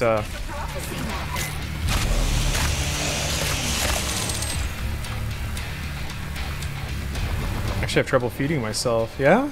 Do you just forget to eat? Forget about the future. I hate being past prime drinking age. Mark DeBearded, I was just thinking about that. I was thinking about how, like, yeah, now if I drink a lot, I get, like, an upset stomach, and I get, like, a hangover that kind of lasts a whole day. I just kind of feel icky for an entire day as opposed to a couple of hours. It's crashing in. And I'm like, well, you know, that's okay. I had my time. I had my rage. I was lucky enough that my body held out for the times where I was kind of poorly using drinking as a coping mechanism. Body really hung in there for that, so I can't, oh, you get the same symptoms at 23. Oof. Yeah, see, that's what's unfair, kind of throwing it back to what we were talking about earlier. Everyone should have at least a year or two where they're allowed to do all that shit consequence-free. Oh, yeah. Yep, wake up, throw back some ibuprofen, time to start the day, you know, like have a coffee or a Red Bull and just like shake it off, and then, yeah. The con maker is nearby. Need to start working out, getting the weird-looking weight off my hips and stomach. I will mark her location on your HUD. That's what's kind of,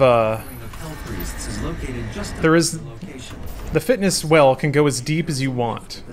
And some, like, I feel like if you ever think there's a finish line, you're lying to yourself. Because, yeah, kind of like what you're talking about. There's always something to sculpt, always something to change.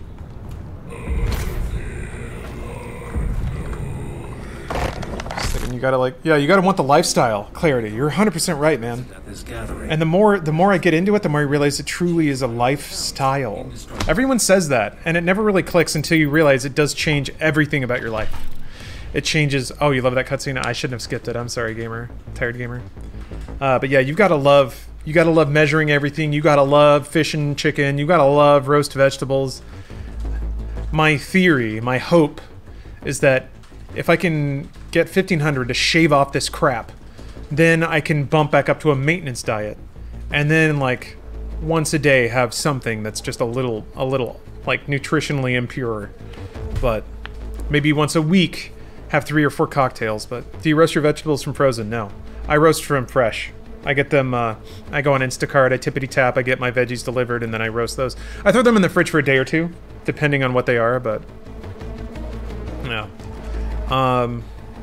Gotta cheat every now and then to stay sane. I'm learning that, yeah. I get nauseous from water, so I drink it in forms of tea. I'm usually not hungry and don't even snack. I have to force myself to eat. I usually just eat a small meal, which is when I eat dinner with my husband. So pretty much I naturally fast. The one time I eat chips is if I eat a hot dog or something. Otherwise I don't crave such. I only crave a little bit of chocolate after eating something really salty. Yeah, it's, Man, our bodies are just so different. Diets are so different. Clean eating is 100% just pain. Don't do it, math it up, calories in and out. Yeah, now I'm just calories in and out, but my calorie target is so low that I really don't have any room for dirty stuff. Okay, quick break. I'm gonna use the restroom, and then I'm gonna do the 0 calorie thing that I'm allowed to do. I'll be right back. Okay. Bathroom break taken. All right, I'm not gonna start over anymore. Even if I pop the rune right away, I'll just keep going. I gotta learn my lessons.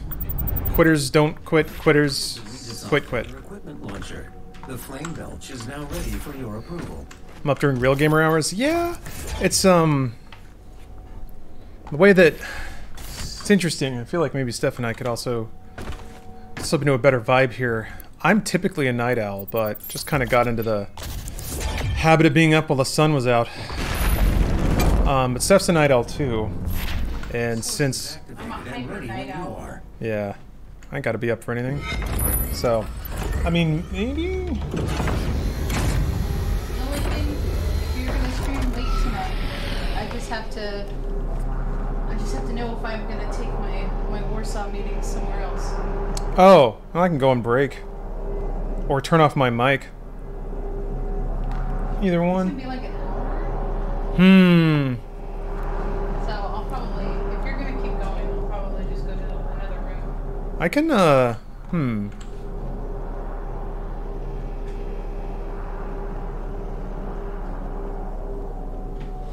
Yeah, I guess if I could... Mic webcam's off, that's just what, like, everyone's gonna come in and ask where I am. But that doesn't bother me. I could just be in chat. Let's try it. It'll be an experiment. Let's see how it goes. Do the old Kraken? Oh, did Kraken just play with no mic or webcam?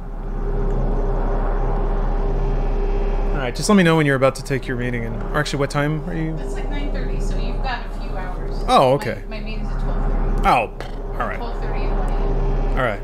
So yeah, it's like 3 hours away. Okay, yeah, we'll see. By the time people will be all cozied up. Don't mind seeing just gameplay? I've thought about that. I've thought about streaming just straight gameplay when I'm not here. Like when I'm over on the couch, theoretically I can still just hit the button and it'll send my my gameplay out to Twitch. So it's like, then it's like, I'm really pushing is uptime, like how does uptime matter on Twitch, you know? RTX voice suppressing background noise? Ooh. Damn, now that's cool. You basically just suggested a CSI episode where like people on the internet try to examine the waveforms to extract cyber secrets. Just switch to MediaTek? Yeah, I guess I could do that. Or I can do the thing where I overlay MediaTek on top of the game. Just the video. So, let me think about that. That at least is like a weird video collage.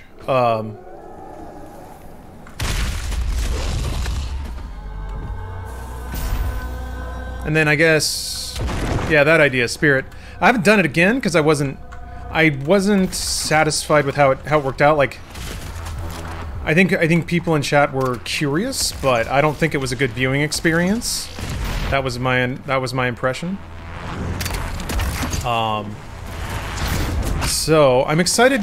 I feel like there's got to be a way to experiment with that idea. There's got to be. So maybe we can experiment with that tonight. I'll solicit ideas on that one.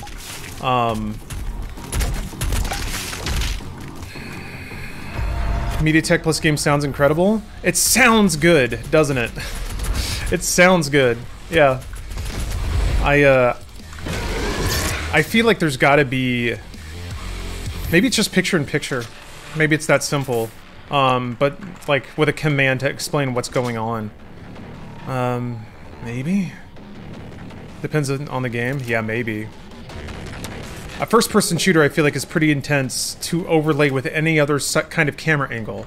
Like, I feel like that would almost create motion sickness of like a static shot of like two people talking on top of like a first-person zoom down a hallway and then a camera cut. to something else. Like when I imagine that, that's not pleasant at all. That's not interesting. That's just abrasive. So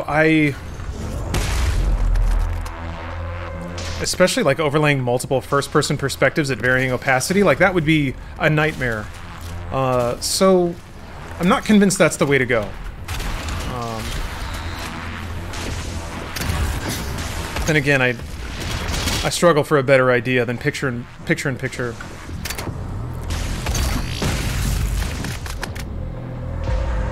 MediaTek instead of Larcam? Yeah, maybe that. Nimble. Just an overlay or something like that. Not an overlay, excuse me.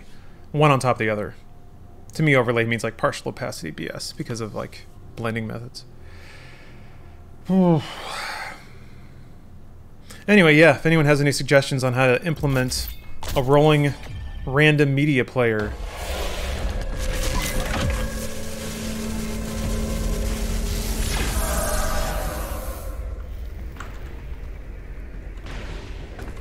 Yeah, picture-in-picture maybe. Then it's like audio mix. What do you hear? Would the clips play at like the same audio as me right now? I can turn off attenuation and try to balance it so it's slanted to... You'd think the bigger thing on screen would be the thing that you want to hear more of though, right? I guess it doesn't work that way. See? Questions! Put your iPod on shuffle. Now we're talking. Are you really streaming until you're just blatantly abusing copyright? Among Us with chat, text only?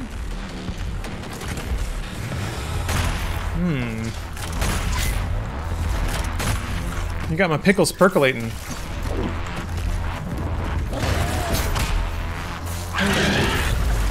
IMO gameplay should be secondary to streamer. That's how all of Twitch is set up, and that's how, that's mostly how people like their streams too, yeah. So, I guess that begs the question then, why are people watching? If game is secondary and you take the streamer away, you're kind of mathematically losing the most important thing regardless. Unless you can come up with something even better, but you would just use that all the time anyway. Or that would be what Twitch is if there was something better. So I don't know. Whoops. Shit. Ooh, how did that not hit me? You're vulnerable while mantling. I think that was just a very near miss. Shit. I don't have dash yet.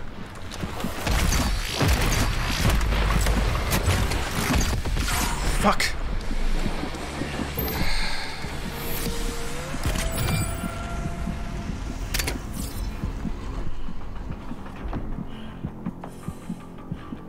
Somebody...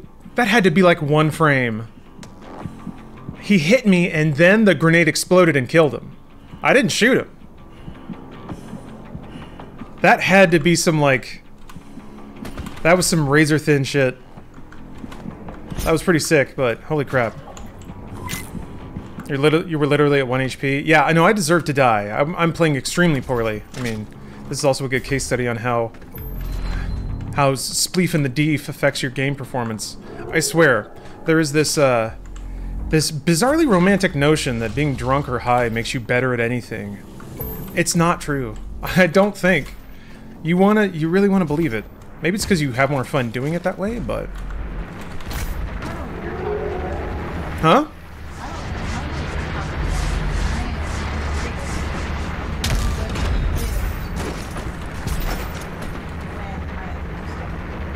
At all things? Well then why are you ever not? Because it's just not good for business. I can't be that great all the time. Ah. Because then it's just intimidating and everybody gets very upset and you don't want to cause those kind of stuff. It's kind of like how Superman has to pretend to be dumb and like cowardly. Exactly. Conversely, that means that you turn into Superman every time you vape.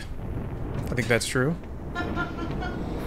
Oh, the shirt. Oh, thank you, know. save point. He has an S on his chest. Could mean Stephanie. Could, All right. Could mean. I'm just saying. I'm not gonna start a rumor. But... Hold on. I got an. You said something and it gave me an idea. Oh no. It's bad when you get ideas. No, it's great. I think I just came up with the coolest idea in the world. I don't believe that. I think I may have. Hold on a minute. Hold on. So, let's see. Let's go with red.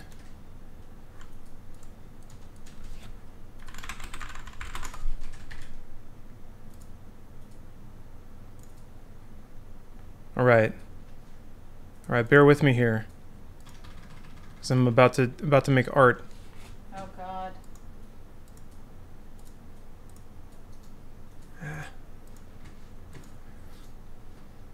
Is this turned into a live art stream? Maybe?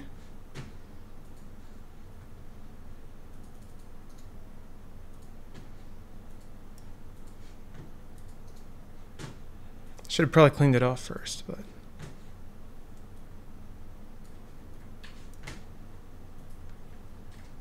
Oh wait, I messed it up. Here, I'll... Let's try again. I'll do it right this time. I'm not good with MS Paint.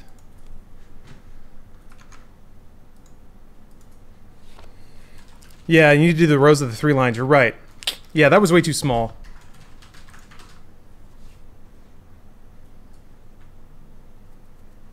Here, actually, wait. Why even bother? You know, why,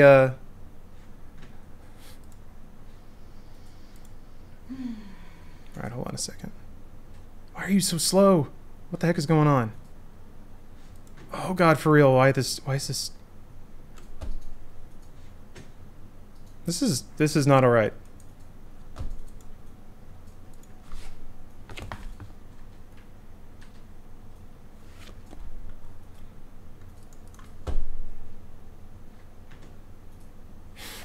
Yeah, I was trying to make a... Oh! Okay. Thanks. Holy shit, I don't even want to right now. Alright. Jesus Christ, Adobe. How can you ruin every... Anyway, it was a Superman with a fucking junior high S on his chest. It was gonna be really funny and Adobe fucked it up. Actually, technically I did, but whatever. It was a Photoshop stream. Adobe made me mad. Adobe pissed me off. I'm gonna go play video games instead.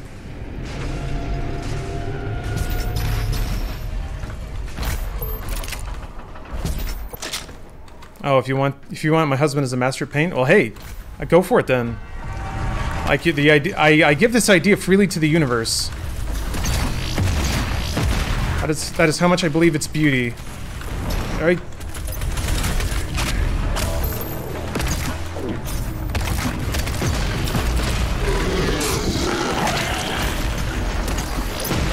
Jesus. Okay. What was that? Oh, right. I forgot about you. Yeah, I forgot about you.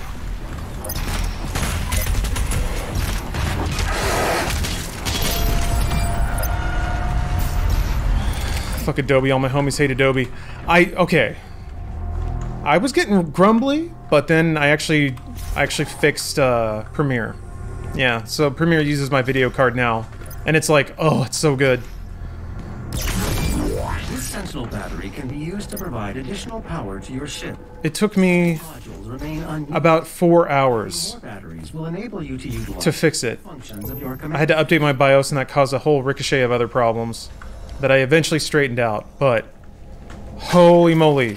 Yeah, TCAP, it wasn't using my GPU before. It was using QuickSync. It was using the, like, Intel system on a chip shit. And not a 2080 Ti, yeah. And there was no way to make it. It just wouldn't do it. Like, I guess Adobe software is built to recognize one and only one 3D accelerator, and it just picks whatever one it wants, or whatever one is, like, at the top of a system list that you don't control. So yeah, BIOS updates are kind of scary. It was a stressful 4 hours. There was a minute where it took me a long time to remember where the RAID settings were, so I invited this problem on myself, I accept that, but I have a RAID set up, mostly just so I can have a huge solid-state drive to put stuff on. And it's way cheaper to get 2 terabytes than one 4 terabyte. Alright, so the BIOS update, reset all my settings, which means I actually need to go back in and bump my overclock, I think. Anyway, it took me a long time to turn the RAID back on and get it all set up again. Luckily, as soon as it's set up, it's like that. Like, that data doesn't get dicked, which is nice. I always get terrified that everything's busted forever, but nope. So there was that, and then oh yeah, there was the fun of like it. The default display was my vertical monitor, and there was a setting for that. It just again, it was vertical and buried in system shit. And as with every BIOS, it's not like clearly labeled. I had to disable some kind of like compatibility mode to get it to display on my DisplayPort. So I was typing everything like horizontal. It was whatever.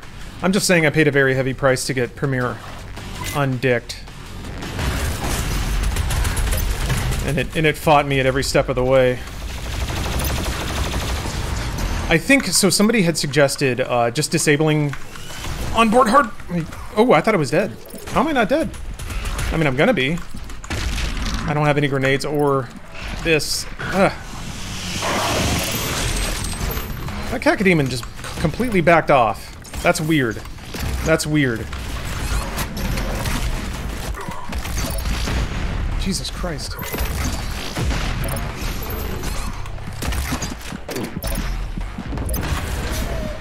What? Oh, I guess it's dead.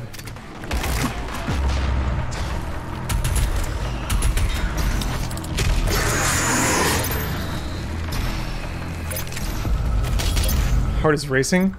It's funny. I'm playing worse, but it's like more interesting because I'm getting the shit kicked out of me.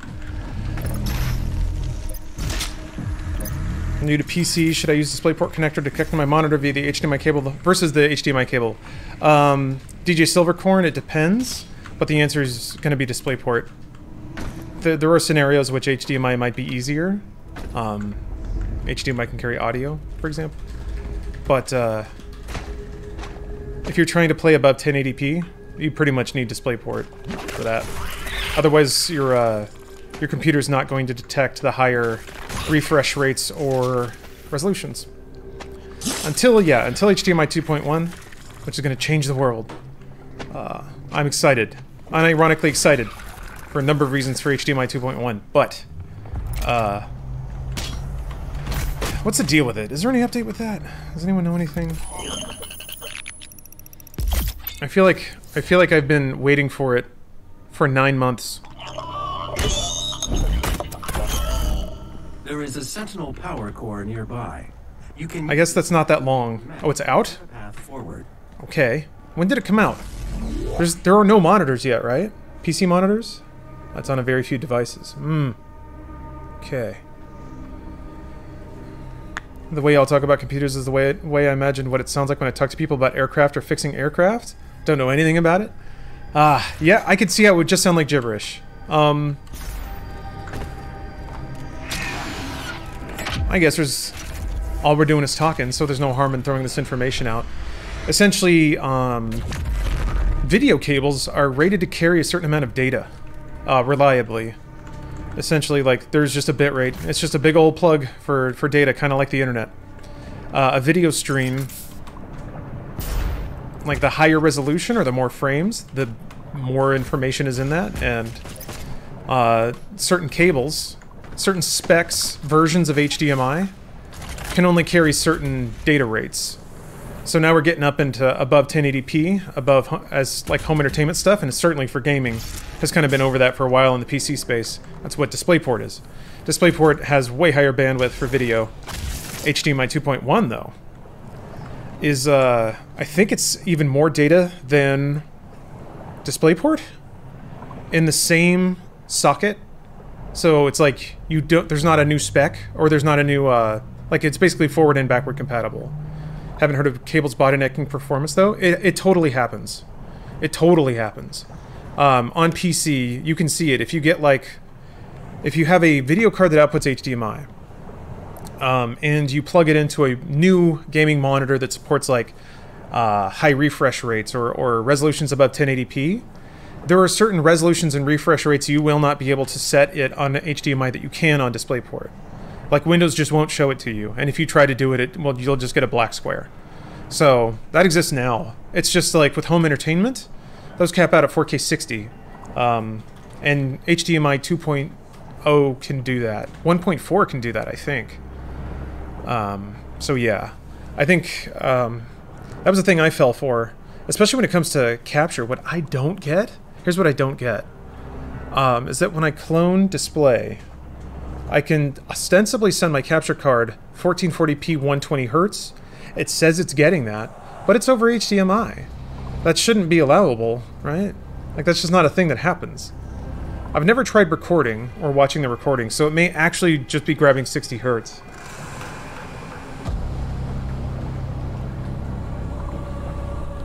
So, I don't know, man. AV shit is weird. The good news is, like, it's easy in 99% of scenarios. But when you're like, there's a cost for being a PC gamer, man. You don't just get to plug it all in sometimes, especially if you have, like, hardware that's more than a few years old. Keeping that stuff all humming and working together properly can require some research. All AV shit is weird, all of it. Yeah. Yeah, pretty much. I mean, pretty deep thought, but AV shows are just like really grand magic experiments. It's all a big sensory illusion, so it's just fun that, like, the machines that have to work properly for the illusion to be created and maintained, I guess, is the dividing line. What should I get for my fish and chip dinner? Ooh. Maybe fish and a chip.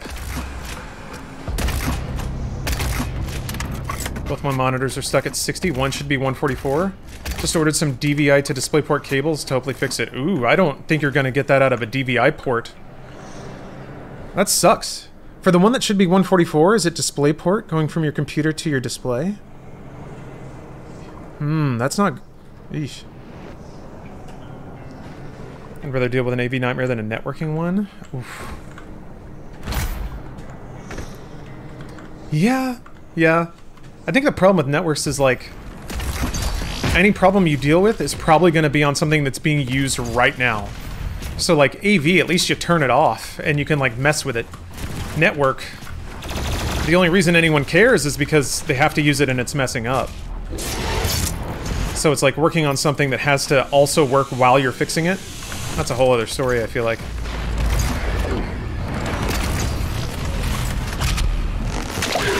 Alright, let's see how this fight will go.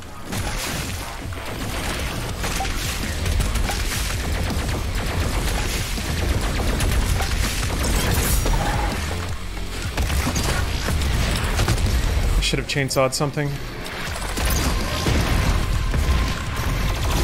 Shit. Where's my dash? Okay. I'm not used to slow respawn for dash. Shit. Alright.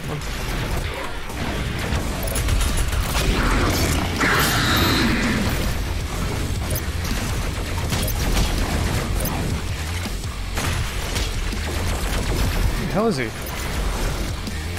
There, okay.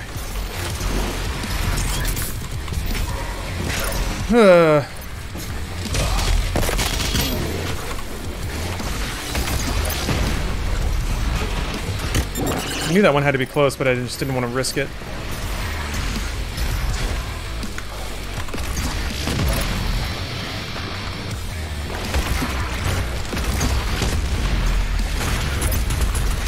Fuck.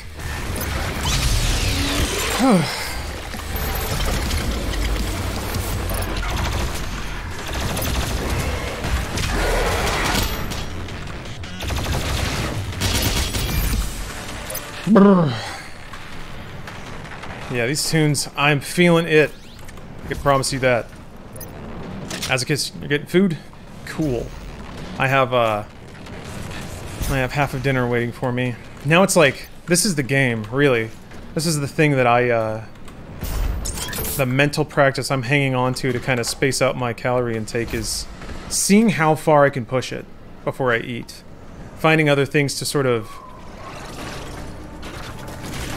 distract myself. Trying to get the moment to pass, so like the hunger pang goes. Try to survive on the souls of the damned. I'm so glad they added a little spooky skin. That just sounds like such a future video game thing. That, like, imagine playing like Super Mario Brothers and Mario's wearing like a little spooky outfit. I guess they did that in Galaxy. I love that stuff. I love seasonality. I used to watch your streams when Fallout 4 came out. Before you went full time, they got me through some rough times. Emwyn, that was quite a beat ago. That was shortly after I kind of started putting a schedule to it. I'm sorry you were having rough times then. Hopefully life's better for you now. Sounds like it. That makes me happy.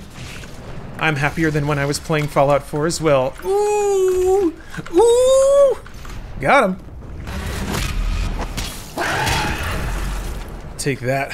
Hundreds of people who tried to make something to make me happy. You have my scorn. And my eternal burns on the internet. Man. I'm getting soft. Like, I actually feel bad. I feel bad roasting games.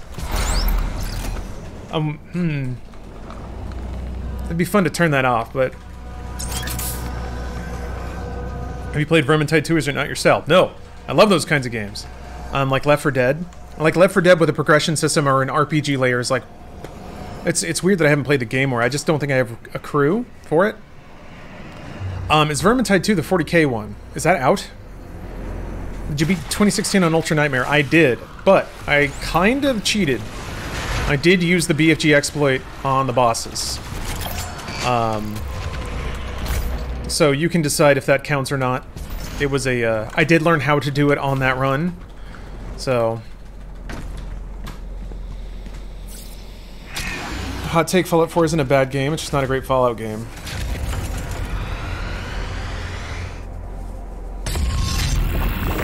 That's generous. The most genuine appreciation I have for that game is I think it did do what it set out to do. I just am not 100% on the vision of what it was trying to be.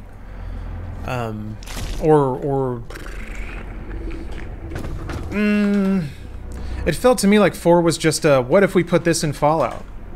And you saw what it was. It was that in Fallout. And less of the other stuff. Like, let's move the meters around about what's in this game. That seems like such a reductive way to describe it, and I'm sure that wasn't the thought process at all. But that's what it feels like. Again, though, I guess you gotta give props, you know? If I'm gonna sit here and say Youngblood was a nice attempt at originality, I gotta say the same for Fallout 4, you know? Gotta give it up for at least daring to do something different.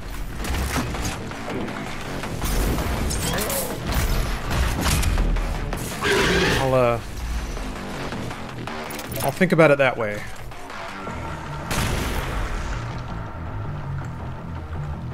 Also, it's not like I'm playing Baldur's Gate 3 right now, so sometimes I gotta cool my little gamer jets about insisting that certain types of games are better, or that even I like them more. How about I like shooting demons? Bang.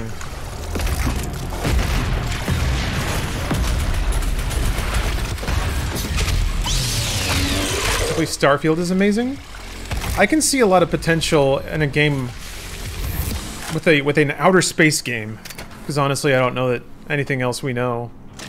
An outer space game that has this sort of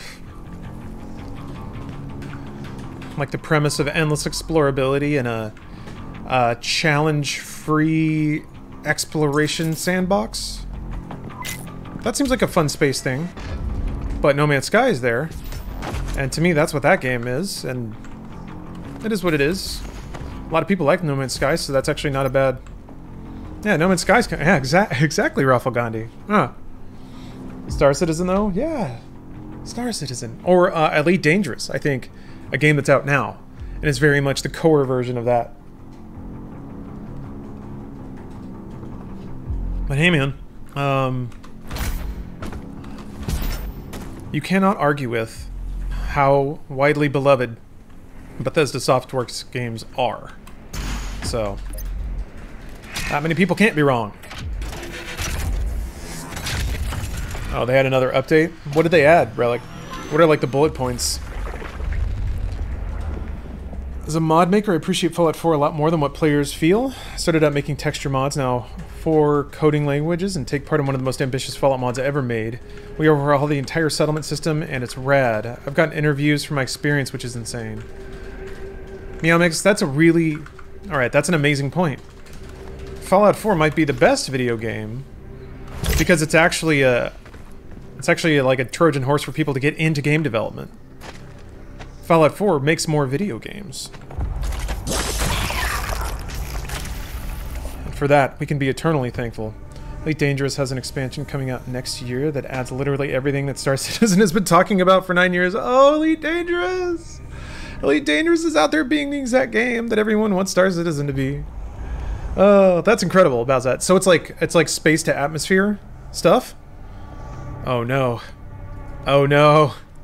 My VR helmet, my VR set's like right over there. Then again, man, I haven't played Squadrons much.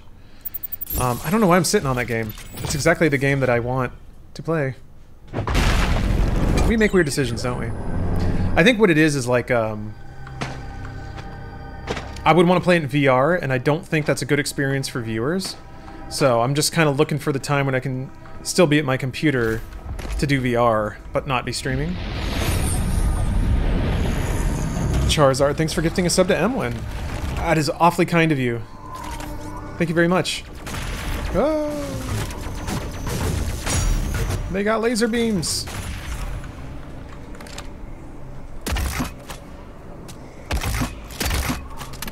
There's like a really subtle little thoop. There's actually a hit sound effect for the grenades. I always use the hit marker on the cursor, but there's actually a tiny little thoop. This game's so good, you guys. This game should be an Olympic sport. Someday I'll be good at this game. Also, Charizard 001. Does that mean you're a Charizard picker? Because I am. What headset I'm using? This is a Sennheiser 58X. I was lucky enough to get it on behalf of a an Inside Gaming sponsorship, I think. You're doing picking up some mass drop ad reads, and they wanted this in the shoot, so they sent one, and no one else wanted it, so I had it. It's actually a really solid headset. It's basic and powerful. Like it kind of matches my sensibilities, I think. It may not be pretty, but I got the job done. Life signal is nearby. All right, cutscenes we haven't seen yet. I'm gonna let them play out. Oh, what a night! What a night for Doom.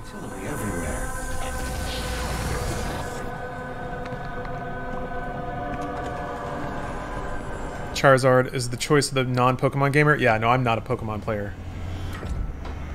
There's too much to put here for the most part. There's much wider variety to the generation, so planets actually feel a lot more dynamic. Ooh. Maybe it's worth another evening then. I should check it out. Saving your people will not bring you. Shatton, how's the run going? Poorly. I have died multiple times in the first and second stages. So it's a rough night for old Lawrence, but I'm actually enjoying the game more than ever because I got a new gaming monitor. The G-Sync on it is flawless. I've had such a bad experience with that, but this is just visual butter. I am in heaven. So, really feeling good about that. There was a dead pixel too, but I think it flickered off. So everything's looking great. Everything's looking up for old Lawrence.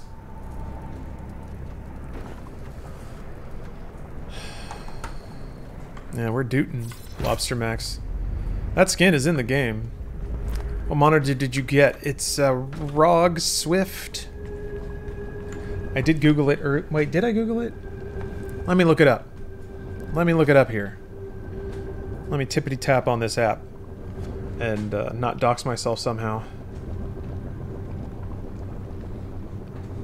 Yeah, ROG Swift PG279Q. I love how small the bevel is. I really, really, really like that they made the power supply external, because that keeps the monitor super light, which works really well with monitor stands.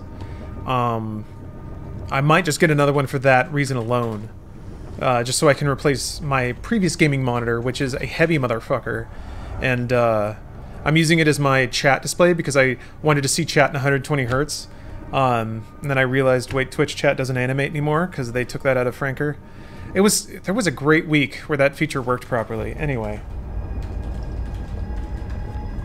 Other benefit, chat in 1440p, so it can fit more text on the screen. Bigger display. So that's great. I really do like having a 1440p text chat monitor. But the arm, it can't hold it up, so it's just bonk. So it's kind of resting a little lower than my displays. The viewing angle on it sucks, so I was worried my eyes were going to get tired or get stressed looking at it, but they feel fine. So I think it's either something I can live with, or I might just buy another monitor. I don't know. I will mark its location on your HUD. I'm trying to train myself to spend money, which is a weird thing to say.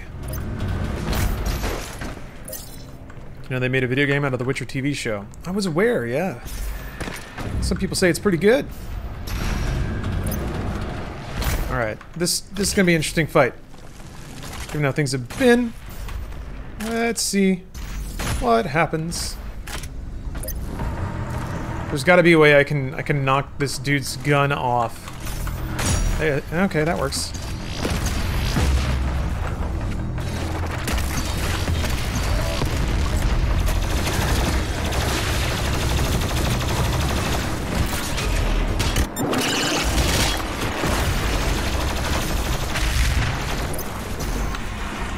Alright. Oh, God.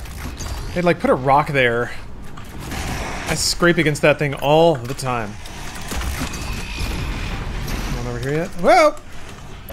God, that slow-ass dash.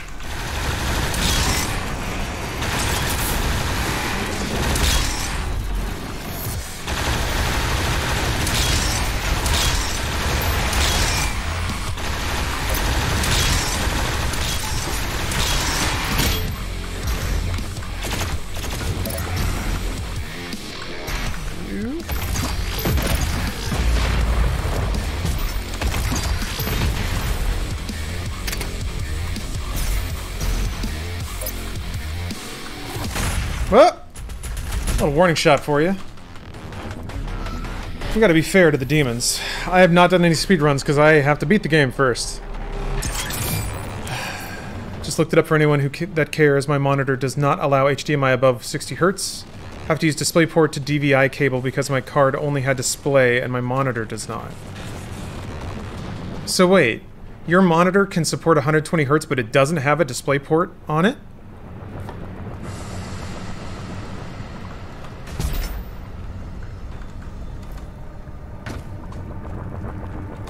That I did not know that existed. I thought DisplayPort was the only way that you could do that. Or that was the only, like, video... Got a 140 Hz monitor with DVI and HDMI, and it's super old. So DVI can do, like, 1080p DVI supports 144? Wow! I had no idea. What resolutions does it support? I am learning. My brain just like just wrinkled up. There are a bunch of DVI standards. I just assumed it was old as heck. My 240 Hz is on DisplayPort? Oh, okay. Yeah, this one, I guess this one overclocks to 165, but my theory is, and I think I've borne this out through testing, but sometimes I do the same test and get different results for no reason that I can tell. Anyway, my theory is that if my frame rate is on a multiplier of the stream's frame rate, that the frames will be more evenly spaced. Also, since I'm cloning displays, I feel like if I tried to set... I could send like 144 or 165 to my capture card, but the frames that it grabs from the data stream wouldn't be evenly spaced in time, if that makes any sense. So you'll get frames that seem juddery. Oh yeah, cutscenes. You can now find the remaining Hell Priests by activating your Celestial Locator. But if it grabs every other frame...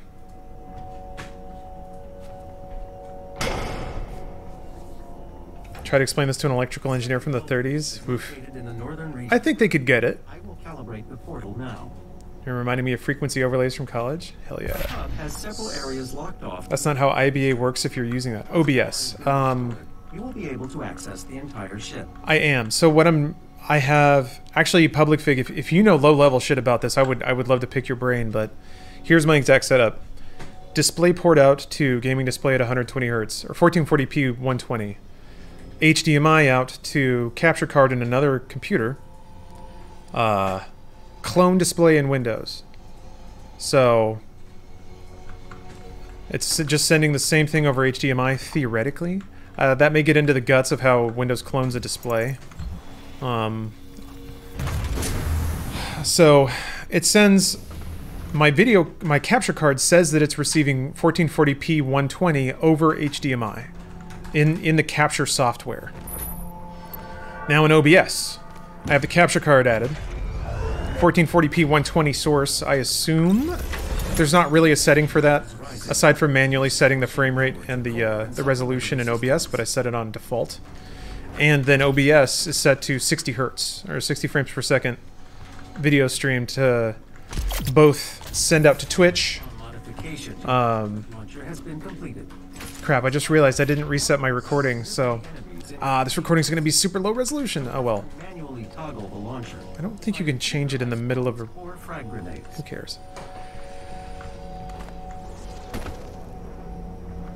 So yeah, I don't know from that perspective how then OBS chooses which frames to use.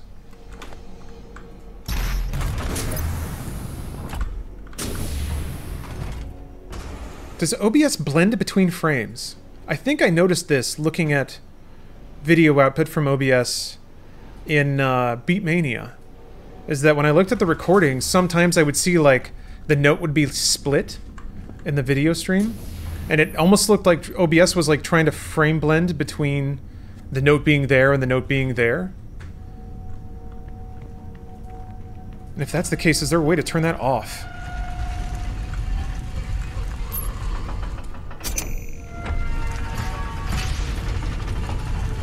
Time for that BFG division. I'll let it play. If I don't die. I've never died in the Repertorium. Maybe tonight's the night.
Alright, I just wanted to hear that loop.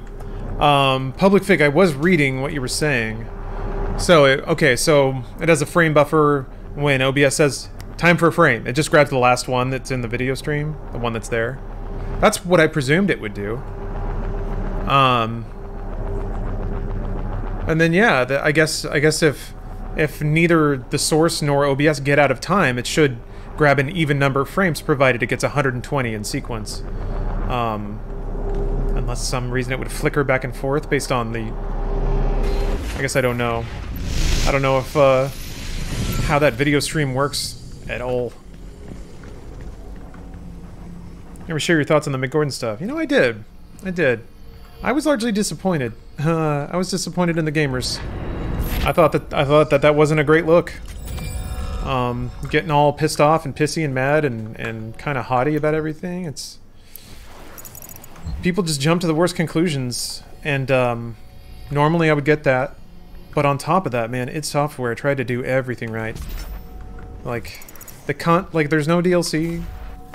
It's a great game, amazing campaign. You know, like experimental multiplayer, you can have opinion about that, but like, they kept adding content to the game, they kept updating it.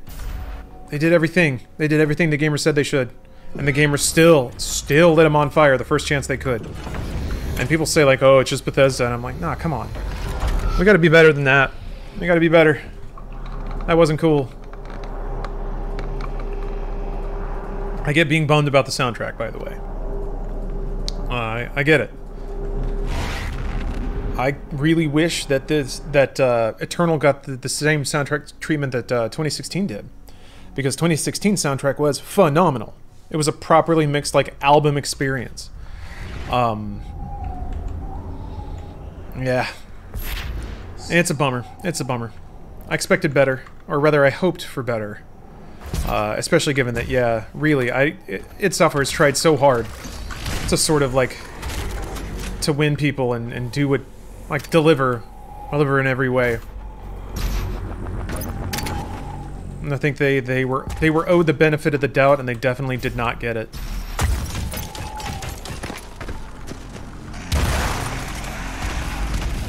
But yeah, Mick Gordon's still an amazing, amazing writer. Shame that that it had to part like this. I kind of hold out hope to maybe somehow that relationship can be healed, but it is what it is, you know. I think he did an incredible job sort of setting the tone for the series going forward, and I have faith that other people can pick it up and run with that torch for sure. So I don't think anything's over. The Hell Priest is somewhere in this facility. I cannot pinpoint his exact location at this time.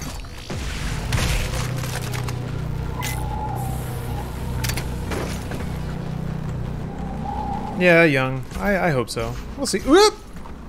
Oh yeah. We gotta say hi to an old friend. These references, dog. Oh, look at him. Oh wait, you gotta.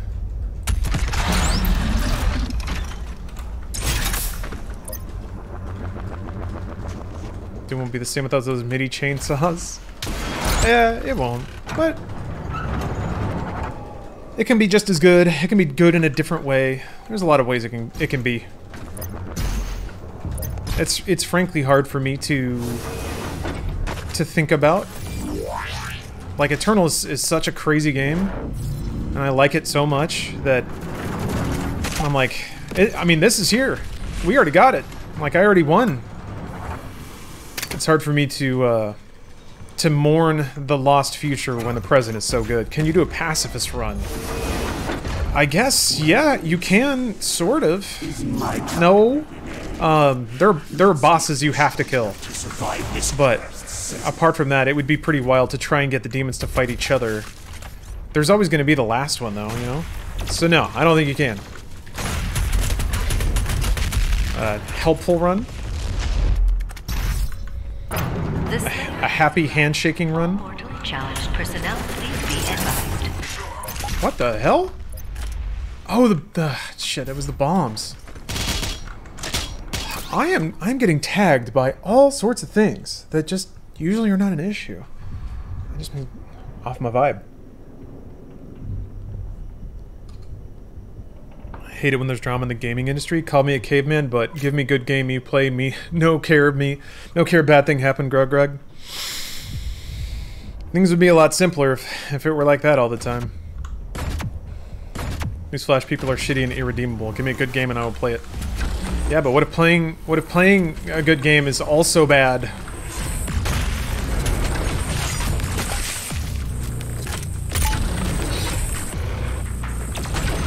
There we go. He's just a little husky.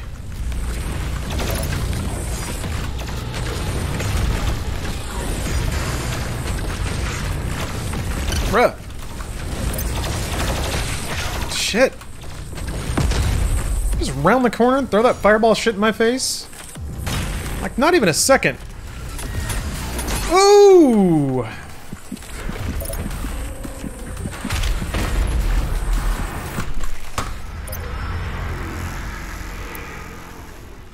Man, I was moving way too slow.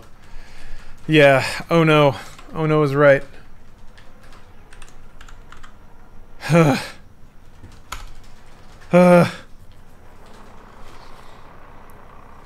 he just peeked out and imped ya. Just whoop! Those guys, man. I always imagine imps are like dudes who are really into frisbee golf, you know? They just love running and like just sidearm and stuff. That's what they live for. That mankind can They like drinking lattes and fucking side-slinging fireballs right where they go.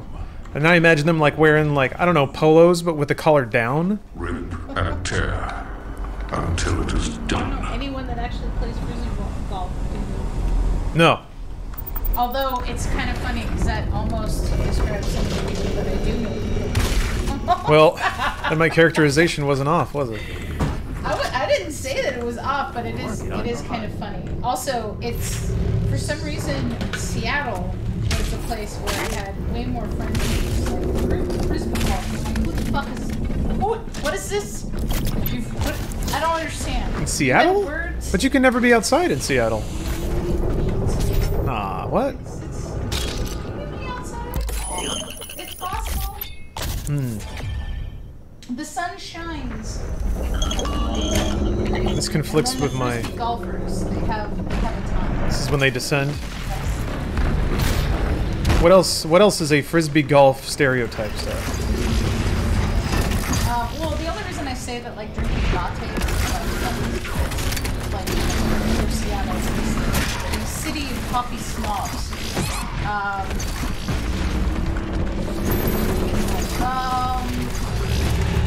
Are you just thinking about coffee snobbery? Like, you know, when I worked at Copcap, there was a group of people who were like hyper coffee snobs. Like, they had specialty sets that they brought out for traveling, and they would make their own pot of coffee with just a group of people that like contributed to the specialty beans. Oh my god! Yeah. That is the level that I thought I was into coffee now. Yeah, they were serious because, like, if you told them, like, well, one, you couldn't dare something like saying, "Hey, let's get a coffee from, you know, the like machine." Mm-hmm. Like they would look at you as if you told them that you were going to shit on their newborn baby. And then there was like a place across the street from Copcap that was the home of the Velvet Phone. And they would get, I used to love that. I was like, oh, yes, I've arrived at the home of the Velvet Phone. They didn't like that place either because they said it wasn't good enough. And I was just like, okay, I'm going to walk away and never come back when you're making coffee. But for frisbee golf, they probably own at least one leather satchel. They might also own a bocce ball set. I actually played bocce ball. The only time I ever played bocce ball in my life was in Seattle. Did you feel rich? I feel like that's a rich person thing to do. I take that back. I played it once in the park, and then there was a bar that you could go to that you could play bocce ball indoors. Okay. That was, I don't think that place is open anymore. I mean, before pandemic.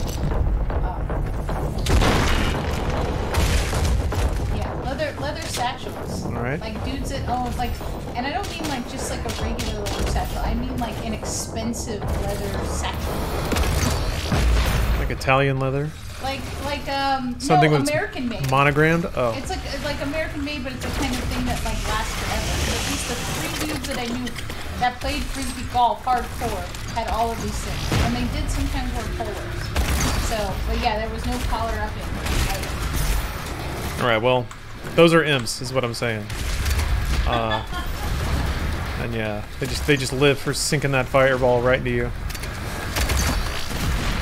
Old times, man. I feel like it's been a long time since I got killed by an imp. Ugh. What's that? Ghost? What the f... Oh, sometimes, like, arachnotron corpses keep blocking bullets. Very weird. That doesn't happen often.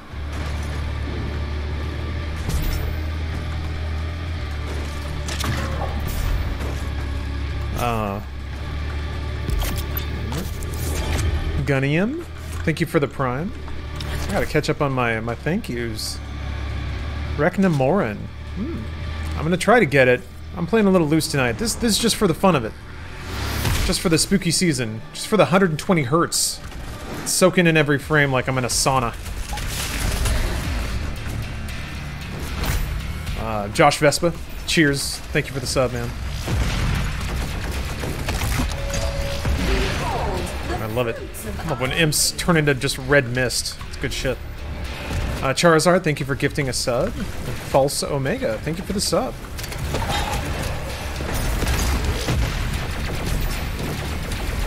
Yeah, I don't know, maybe I'm just overthinking this OBS thing.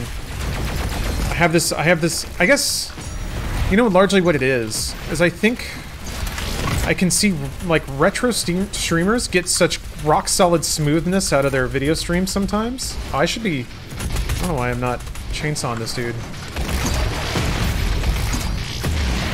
And I just wonder why I can't get that same crisp, like, buttery smooth 60 hertz myself in every game. I guess I don't really see many people playing modern games with that just, like, rock-solid, visually consistent frame rate. The frame's supposed to be perfect and only you can fix them. My god, you're right. This is my calling. People need me.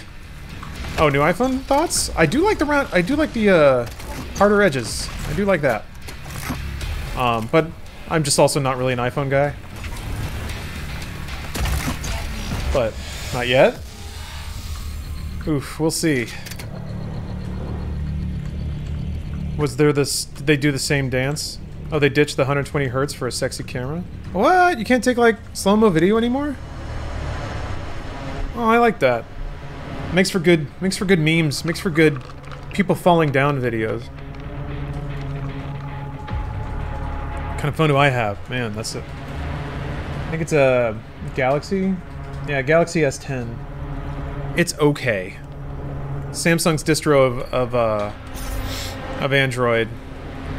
It gets in the way. It's not as, like, lean. It's not as clean as a stock Android. Maybe I should just fucking flash my phone. I don't know how hard that is to do these days. I don't know if it's worth it.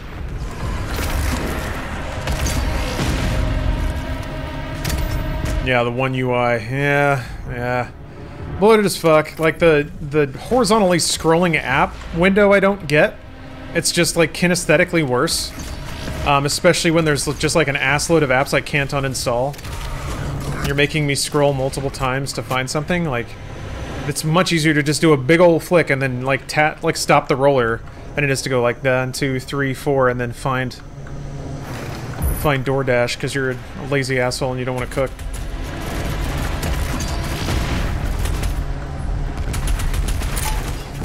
Alright.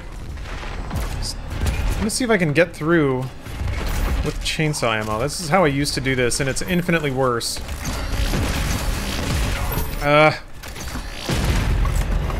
It really is a bad idea, but like I said, we're just hanging out, man.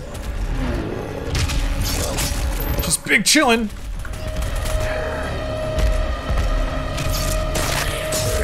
Just getting absolutely blasted by stage hazards.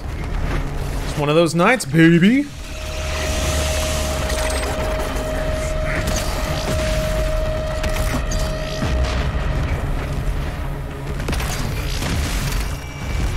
Fun fact, to use pushing for legislation to make all apps uninstallable. Why, man? Why does the United States continue to have to live in a wasteland? We could have uninstallable apps, you guys. We could. But no, we're still like trying to... We still have people screaming about like... I don't know, I don't think fire's hot. And I'm just like... How are we wasting time on this? Oh my god. Fire's not hot, it's just stupid. Okay then.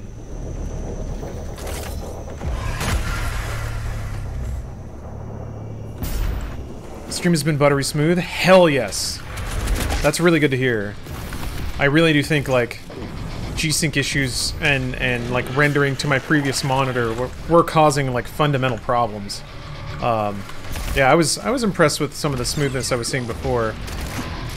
I'm kicking myself about the recording, but you know what? That'll make the I gotta stitch the stream together later without my driver's license, so that'll make that process really fast. Open fire! You know what? Silver linings. Gotta accentuate the positive. Wait a minute, there was a phrase a friend once told me, and said it the perfect way, because I think that they were making fun of the way that they had heard about it at work. But it's, you got to positate the negative. And I just, like, I can't believe anyone said that shit out loud. And you just did to me. Remember that, guys. Anytime something bad happens, positate the negative. Wasn't that Spool? No. Well, maybe it was. I mean, Spool might have said it, but in my life, or according to my memory, it's a pretty specific memory. It was an old college buddy.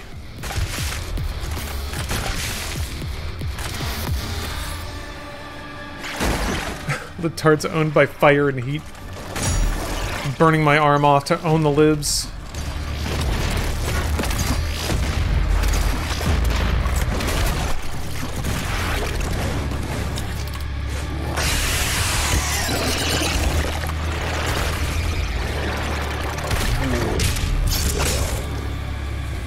Omar? Yeah, I could see Omar saying something like that. He would say it much more practically. Omar's not a dude for meaningless fluffy words. He gets to the heart of the matter, says the important thing.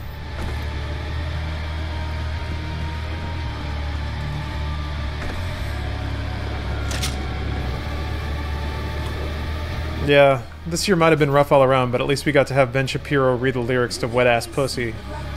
That was a good moment.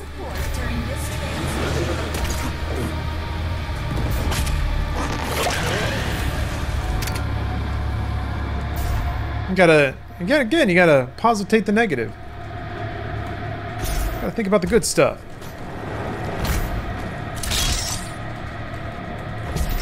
How did he not know that would get me to hell? No, he did. That's the point. He's a public joke on purpose.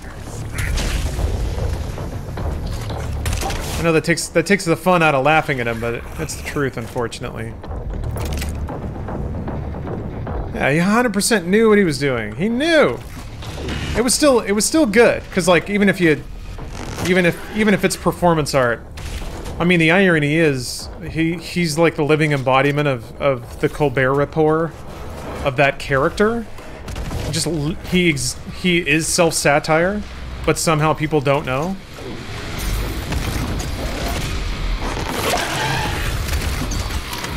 Shit. Oh! A little ceiling bonk there. It happens. Hey, you know what though? Fresh run. Nothing but positive vibes. Nothing but opportunity! Where are you? Okay, that's fine. Ooh! Ooh! Forget about the future. Shit. Where are you? There. Shit. Shit, man! It's stressing me!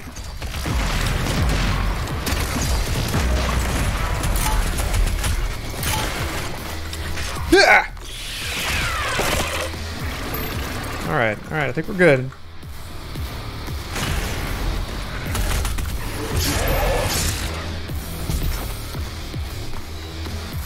I don't want a chainsaw. I don't wanna. Here we go.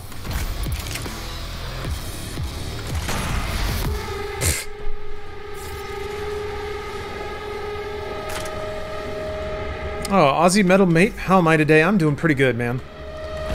I'm sipping on coffee. I managed to make it 3 days without having coffee, and I just couldn't take it anymore.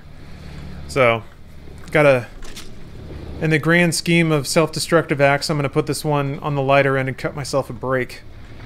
Apart from that, just playing Doom Eternal, man. I'm enjoying a new gaming monitor I got. I gotta admit, it was a pain in the butt setup. But everything in life, it's worth having. Is deserving of running some cables and hoisting monitors around for a little bit. Had to tighten some bolts on my like monitor arms. I'm learning that like monitor stands and elevating things off the table is a great way to reclaim desk space. Using my little life hacks. I have the other half of my dinner waiting for me in a second. I think I'm gonna go have a snack after this. Starting to get pretty hungry. I can make it one more level. See, this is the thing. You gotta bargain. But that's food that was delicious, and I don't have to cook it, so it's always a plus. Yeah, I'm trying to go a little bananas this time. Let's see if this works out. I'm gonna be a dangerous boy. Shit. There we go. Man, getting the magnetism on chainsaws, and especially blood punches, is terrifying. What does Doom Guy eat? He, for real, consumes the life force of the demons he kills. That is canon. The gathering of hell priests is located just above your location. My scans indicate there is a lift at the center of the thank you, Powtard. That's just gonna be a small thing. That's been the interesting thing too about like trying to figure out how to do like smaller portions of food, which is kind of what diets good diets revolve around.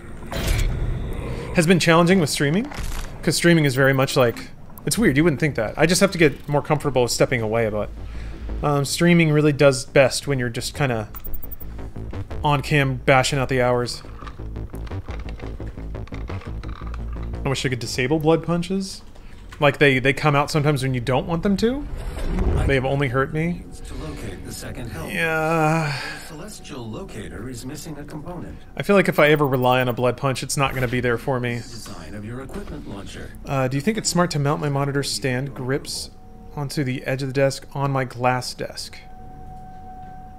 It depends how much weight it's going to hold, I would say. If you're only doing one monitor, it's probably fine, but the stand I have now, with 3 monitors on it, has a considerable amount of weight, like forward, so it like is flexing the desk, because this is like it's like a sheet metal desk, and it does kind of flex the table. So I would be concerned about like it's shattering your desk. I died earlier in an Ultra Nightmare, went for a glory kill on a glowing guy, whiffed a blood punch instead, and insta-died. Oh. Holy crap. That's never happened to me yet. I have whiffed. I can think of like a couple of occasions I've gone for a glory kill, gotten a blood punch instead, but it usually comes out in the wash because like the blood punch usually kills the demon and blood punches drop health, so I'm like, yeah, it's on the same input. I guess maybe you could spread it out? Glass is elastic, so don't worry about it.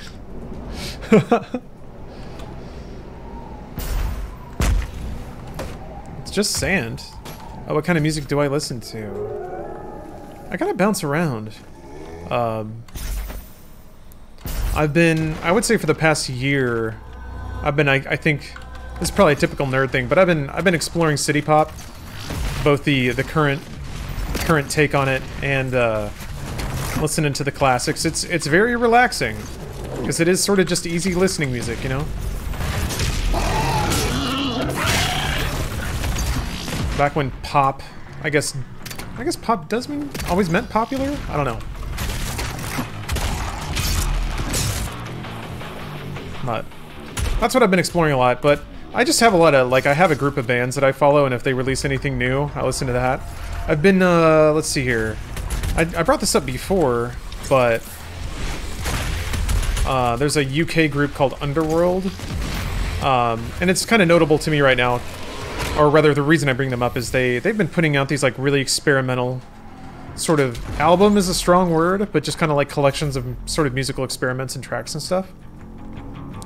And then they finally released this like 6-7 hour compilation of all of those. So listening through that was a really interesting journey. Some of the tracks are like pretty boppable. Some are just kind of ambient. Some are kind of like weird spoken word stuff. But it's all pretty good, pretty evocative. It's definitely a little more on the like. You could read it as pretentious if you just want like danceable music, because it's not all that. But I appreciated it, and that kind of kicked me back down the Underworld hole for a little bit, because a lot of their music is really, really good by my tastes. Have you listened to Clipping? Yes, I have. I haven't for a while. Don't they have a new album coming out? You a dream pop guy? I can't say that I'm familiar with that.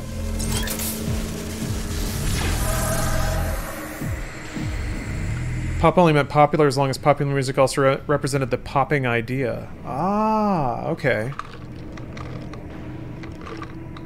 Like it popped through the person's ears. Interesting.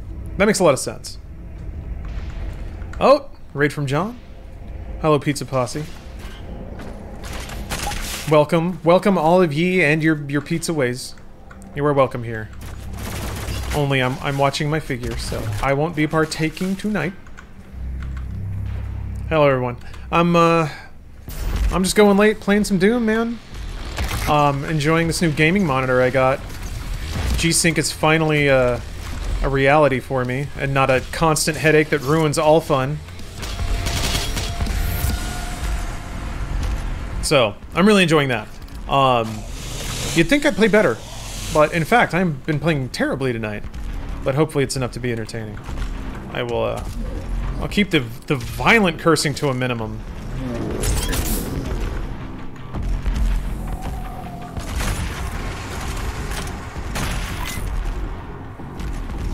Oh yeah, this guy.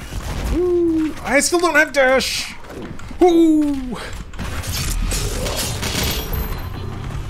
Ah.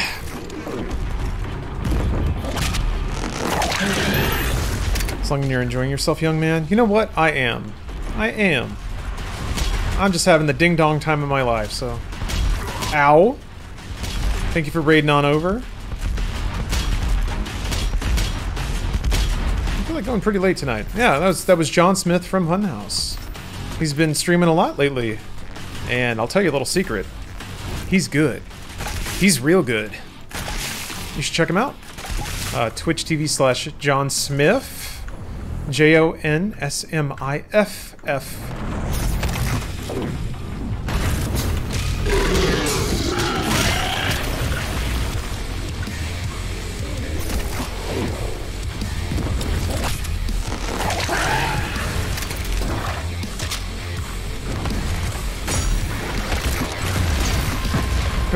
Still don't have dash. It's like a phantom limb, I swear to God.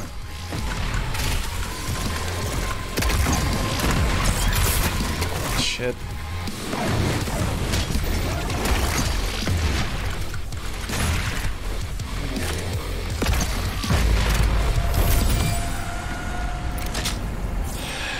Yes, John has tiny arms emote, which is worth its weight in Prime subs, I'd say.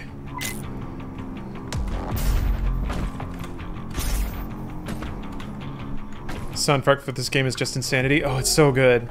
It's so good. The next level has even better tracks. Like, this is good, but it's kind of warming you up. It's kind of like, it's still like, okay, you're not all there yet. It is pretty astounding how deep the Doom Eternal rabbit hole goes. Yeah, real good workout music. Yeah, I haven't listened to the Eternal soundtrack yet. I haven't had the strength to bring myself to it. Do you believe that? Or let's see here.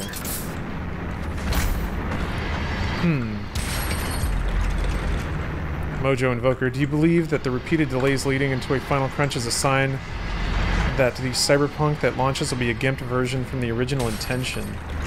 Well, Mojo Invoker, thank you for giving me the opportunity to brag about the fact that Stephanie works for CD Projekt. So bear in mind, anything I say out loud right now is going to be with a person who's currently working on the game. That doesn't mean that I'm privy to any information that anyone else isn't, if that makes any sense, so... I think I had to address that. I think the biggest thing is you don't really know the original intention. So that comparison is already a strange thing to ponder. If you're going directly by the words, like what was said about what the game will be and how it will play, that remains to be seen. I don't think delays are indicative of anything other than the game needs more time to be worked on, or that to reach a standard of completeness of content or completeness of feature set, they need more time to create those things. I mean, if anything, a delay should only mean that it's closer to its original vision, not further away. Unless you think that it's indicative of some, like, flaw with the design flow. Did she leave Blizzard? Yeah. Stephanie has not worked for Blizzard for, what, a year now? She's been at CDPR? I mean, this year feels like it's the biggest yeah. year, but since February. Time has dilated. Okay. Well, there you go. Evel Robot. I don't know if you heard, but she left Blizzard to join CDPR in February. I'll address it with no connections. Every software development project ends in crunch. I hate it, but it's true. I agree. I have been a software developer. We crunched for banking software, the most boring thing on the planet.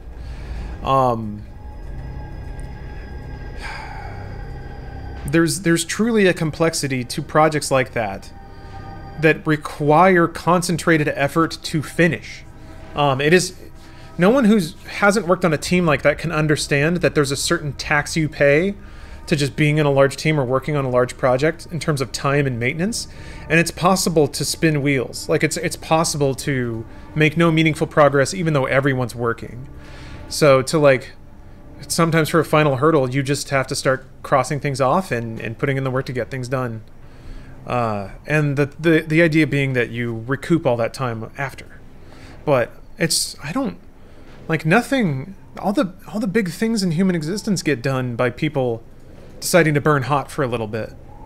It's possible there's another way, and people are trying to figure that out. They really are. So, I just, like... There's some... Again, live with somebody who works there, so bear that in mind, but... I don't know. Some of the discourse is abnormally absolute. And that makes me like squint. I do the squint. Like, what's going on here? What's really going on here? The eye narrow.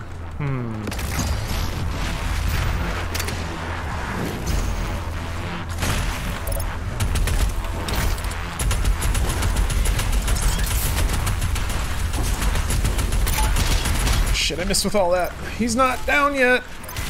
Fuck! There he goes. Oh. You're wearing a different skin, yes. I am wearing a spooky skeleton skin. Woo! I'll let the next cutscene play so you can see it. Just let cutscenes roll every now and again. I think the next one is going to be the Betrayer in Hell, probably. Good sound. To provide additional power to your ship. They ever specifically say why they are adding the extra day instead of delaying the game? Not that I'm aware of. Nor do I think they owe that justification to people, but... I mean...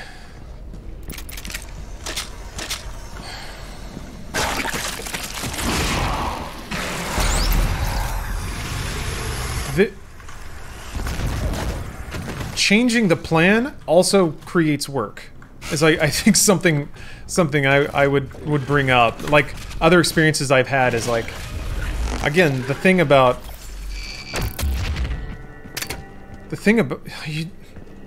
it's so complicated. There's so much going on. So many groups all working on a thing that you can't just like turn a knob and change something like that. The date is everything. And if you change the date, everything changes. So like I am a bit annoyed too at the dismissive ways a lot of people are just like, well, just move the date. That's all you have to do, right? I don't have any particular insight there, but again, working as software dev, there were dates you had to deliver because a lot of other stuff was dependent on it being delivered then. And if you just started going, oh, well, we decided not to, it's like, that creates other problems that also take time to fix. This game had the potential to be Game of the Year. Okay, well now, like, I can't make... Anything I say now would be seen as an endorsement, and one that I would benefit from. So, like, any answer to that question, I think, is well outside of, like, ethical boundaries. Being asked to make qualitative statements about a game that's not out yet.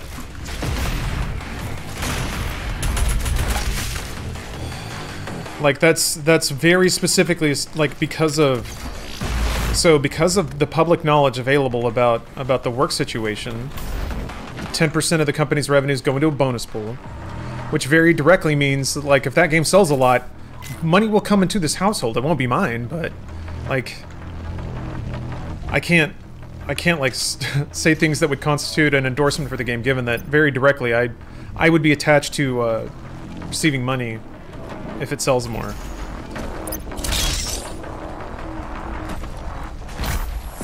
I mean, I could, but it wouldn't. Like, I guess at the very least would have to disclose it.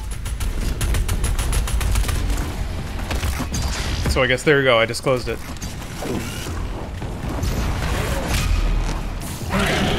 Yeah.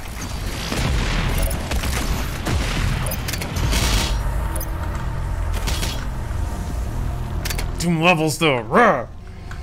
I'm at the game you're playing now. Oh, my bad. My bad. I was in a cyberpunk frame of mind. Potentially. No. Actually, the answer is no. I would vote for it, and I could make a strong case for it. I don't think the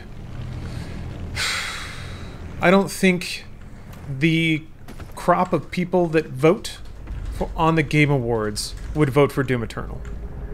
That doesn't make it not the Game of the Year. That doesn't make it a worthy contender. I just... not that I... Oh, shit. Not that I have a wealth of experience with the voting pool, but... Yeah, I just don't think it's... I don't think it's that kind of game.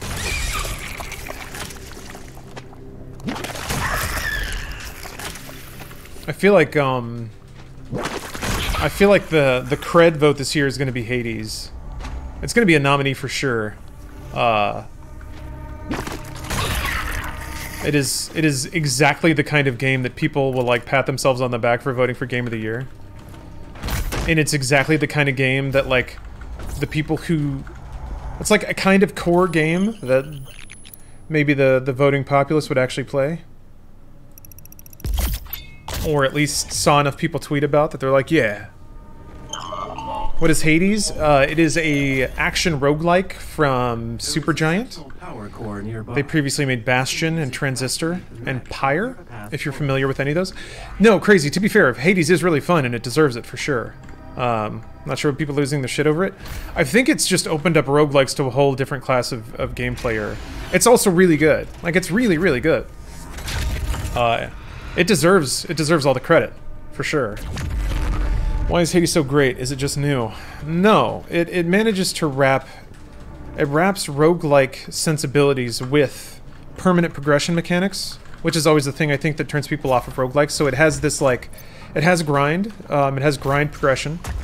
You can bump up your starting stature. You can, like, upgrade items to make you do more damage. It's just mechanically a really good and engaging roguelike that it really does encourage you to play multiple times. the cool thing is, those multiple attempts are rewarded in other things. So, kind of like Left 4 Dead, sort of. Every time you play through the game, you get to see new dialogue options with the characters you interact with.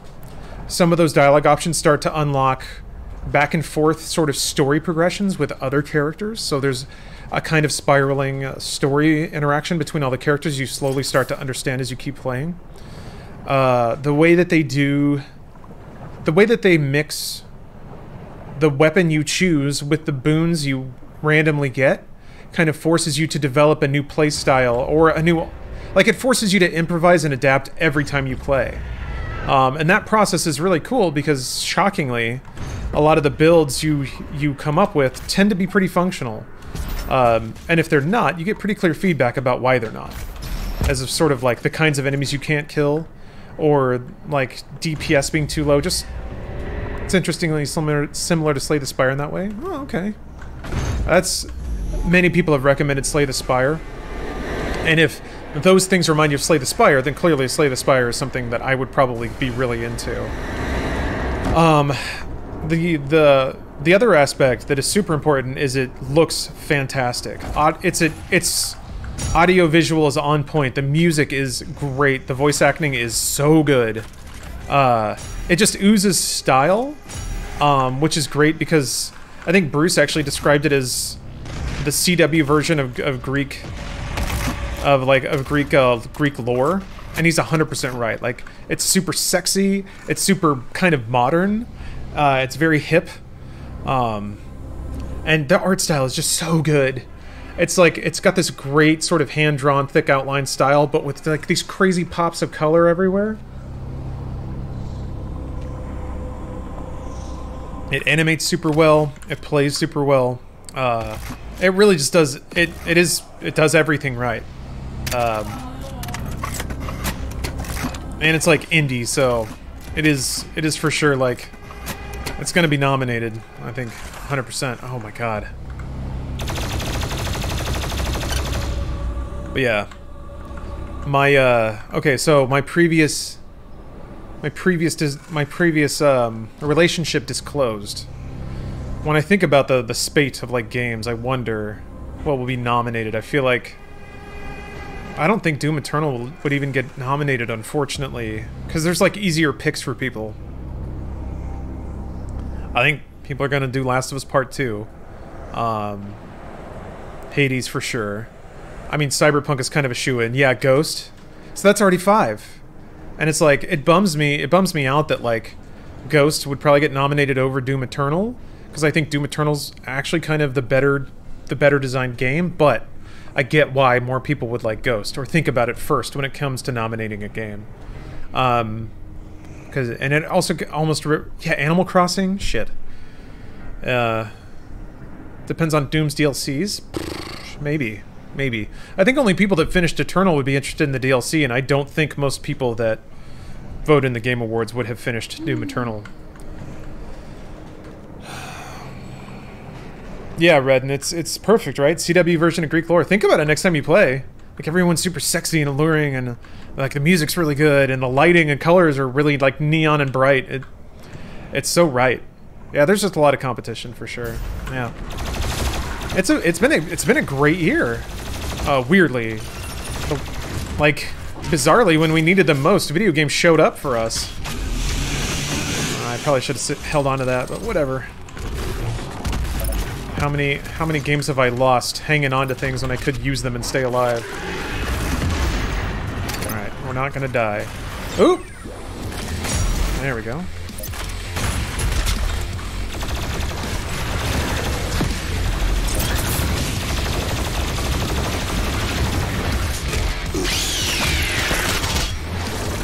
I knew he was around here somewhere. I'm like, where's that other Arachnotron? There we go.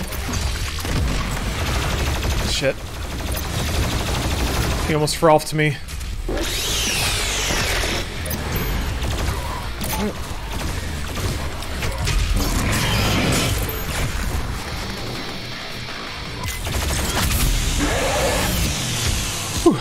Alright. I got Hades back when it was beta on Steam. It's been such a good ride watching as they updated it. Oh man, I did the opposite. I played it when it first hit early access, and I was like, okay, this is pretty cool. Yeah, all right. And then I didn't even touch it until 1.0, and I was like, oh shit. I can understand seeing that like come together bit by bit. Must have been a wild ride.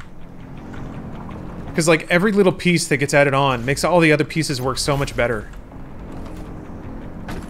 It's just such a man. That's the other thing about it. Kind of like Doom Eternal, its mechanics all intertwine so perfectly.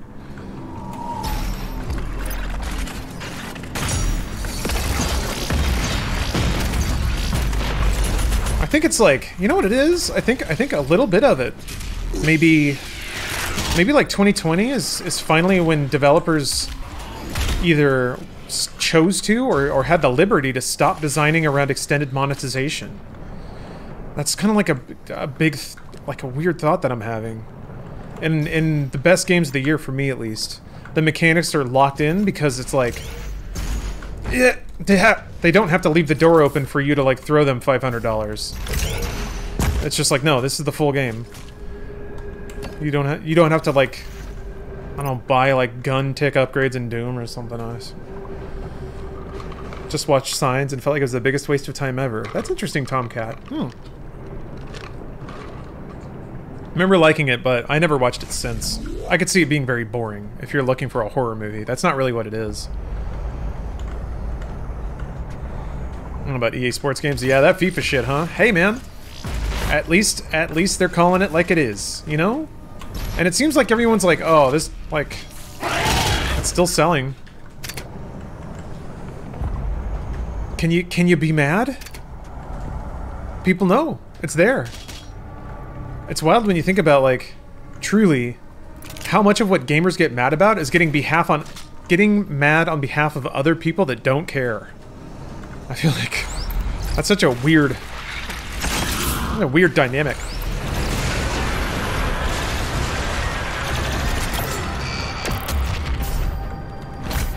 I know you own a copy of every 2K on disc. Oh yeah, it goes right in the collection. I buy 2 copies of every 2K. I'm 2 copies is what they call me over at the GameStop when I buy my physical editions of 2K. It sold 2 cops is what they say. That's me. 2 copies. 2 copy 2K, please. And they got it up. They got it rung up already. They slide it across the counter. I grab it. Hey, and then wait till next year. I get 1 so I can unwrap it and play it and love it. Love those games. All those 2K games. Then I keep the other one on the shelf. Keep it in the wrap, you know? When people come over, I show them the collection. I don't want to embarrass myself. Like grubby fingerprints all over my 2K collection. I don't buy 2 copies for nothing. That's a lot of money right there. That's a lot of shifts at the Olive Garden I put down on that. It's worth it though. Oh. Okay.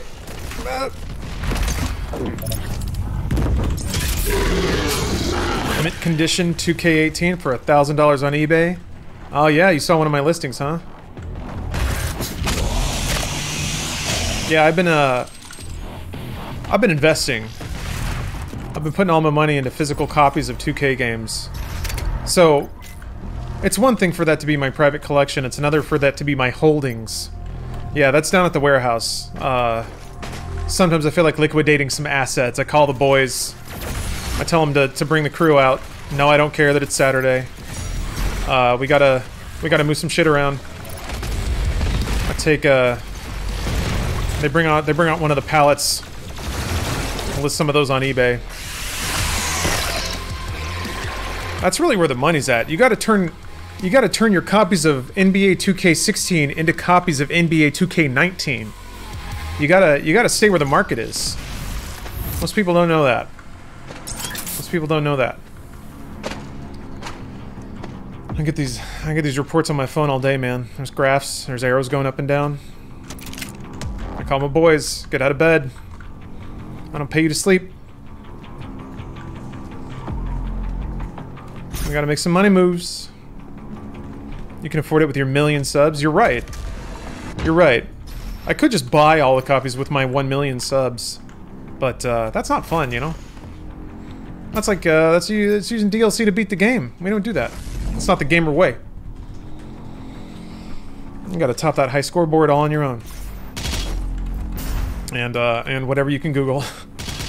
What's your weapon of choice in Hades? I think I still like the spear. I've had some fun with the shields. The one where you throw it and it's just like a disc. It just kind of spins, the spinny shield. I haven't really tried all the aspects though. So I'm still poking around. Spear and gun is my favorite. Yeah, the gun one where if you blow yourself up, you get 30% damage. That's a pretty fun spec. Right now I just like specs that let you stack damage. Gosh. I'm just like, the sooner these fights are over, the better for everyone involved. Fists are so good. Yeah, fists are fun. The one where you suck in when you special. Or wait, that might be a hammer upgrade. Guan Yu. So yeah, I'm saving up for Guan Yu. Guan Yu aspect. I think I need one more spiky blood to get it.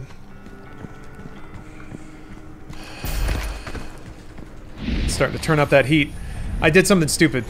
I had like a rush of diamonds at some point, so I bought Hades gates, not knowing what they were. Turns out you have to have astronomically high heat to even go into them. So I bought this upgrade that I can't even really feasibly touch. I could probably try to do a run at like 5 heat. I need to do that just to see what the Hades gate is like. It seems like it's just a bonus room, like it's one room, you can get one more upgrade.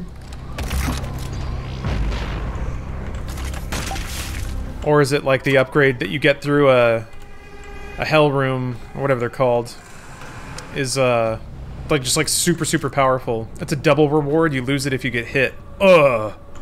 Bleh. Christ, okay. Interesting. Okay, so it's like the double rune room, just way harder. Good lord. Oh yeah. Going for HP versus boons is always tough. I don't know, I always go boons. Always. But I'm learning that, yeah, sometimes that's not... I'm learning sometimes with particular builds, like, I'm getting to the point where I kind of know the boons you can get from various gods, and it's like, oh, I can't use that at all. Like, there's nothing about that that'll be useful now. And sometimes I'll go for health.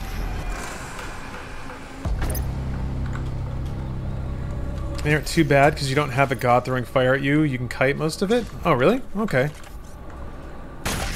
Oh, so it's like a specific encounter. You get an onion as a reward if you get hit. It heals 1 HP. Oh, that's funny.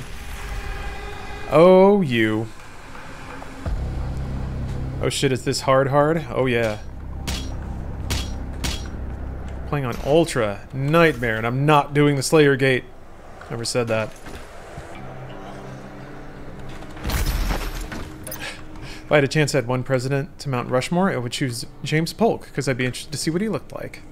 Is there no photo or illustration of him? I mean, it's a good joke, but at the same time, I feel like that would be some haunted lore. If we had an American president, no one knew what they looked like. Alright. It's time for spooky. Don't get spooked, you guys. This is very spooky. Don't be scared of the skelly. Oh! Oh, I got a little scared. I told you all to leave me here. I am where I belong.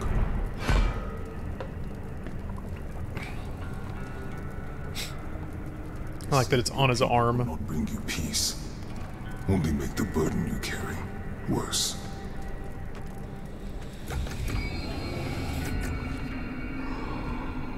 I don't understand what he means by that, to be real. Doom guy seems pretty chill with killing demons. Herself. It is your people's time now to give penance, just as it was mine. I guess he's just referring to Doomslayer's task of murdering all demons. If his heart is laid to rest, then his soul will be at peace. And so will mine.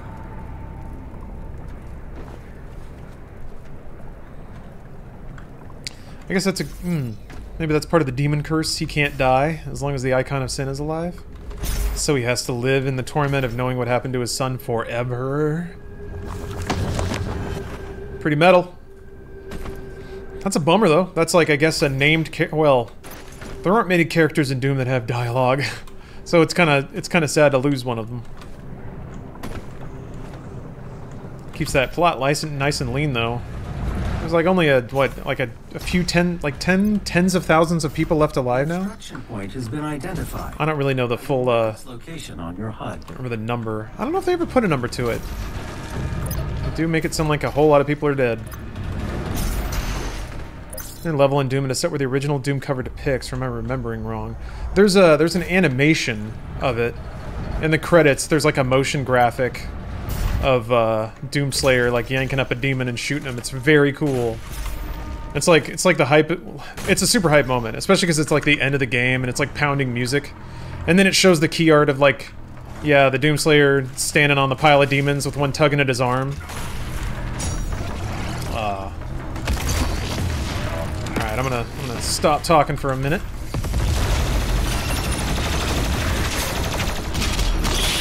That was unnecessarily risky. Now I'm in the middle of a bunch of angry demons. I didn't pick up the health. All right.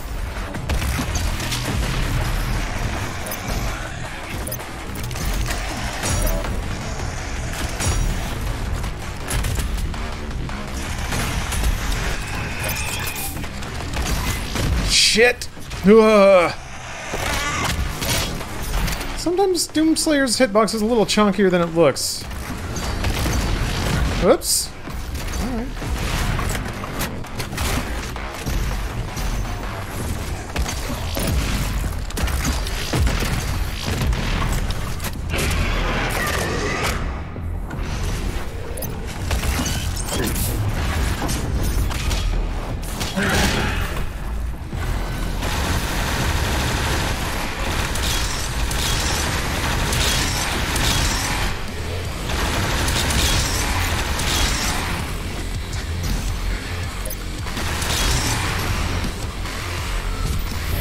Alright.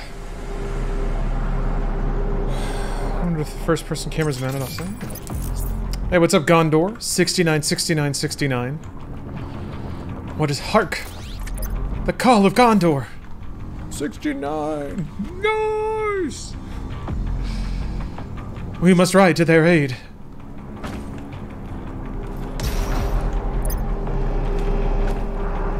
Alright, I think that's it. Yeah, I'm good. Fulumas. Or sorry, Falumas. Falumas. Thank you for the encouragement. That does feel better. I didn't die. I didn't die in the second stage.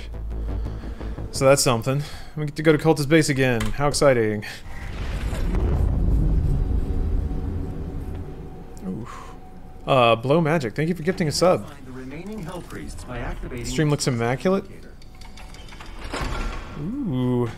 CDZ. That makes me very happy. I had suspicions. It couldn't be, right? It couldn't. Oh, it is. My display was actually dicking everything up. Several areas locked off due to power constraints. Once power has been restored, you will be able to access the... It turns out G-Sync is actually great for streaming because it makes your frame rate surgical. Thank you, Pop-Tart. Stinkfist, thank you for the sub. Going late, probably gonna last you tonight? Yeah, maybe, Patman. Ooh, 20 pizzas, thank you for the sub. That's an exceptional amount of pizzas. I don't think anyone, ever, in their life, would not immediately get happy seeing 20 pizzas. Like, you can't eat them all, you can't. They're not all for you, doesn't matter. You're currently in the presence of 20 pizzas. Oh, God. Nothing bad could happen in a room with 20 pizzas.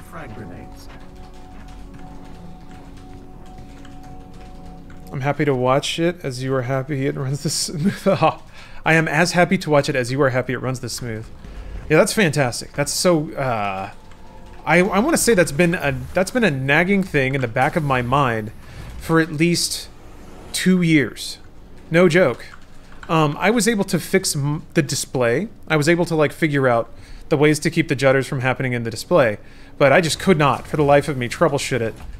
Excuse me. Yeah. Troubleshoot it. With the problems I was getting with capture. So, bleh. Had to be some ricochet problem of like the monitor reporting weird refresh timings and then that affecting the cloned output. It was so like I could never troubleshoot it properly either. I would change something, it would seem to be better, and then it would just go back to being bad. So, like the most maddening kind of problem, really. So, feels very good. One less thing to worry about. One less demon descending, alighting on my shoulder at night, whispering in my ear, reminding me of every black sin I've ever committed.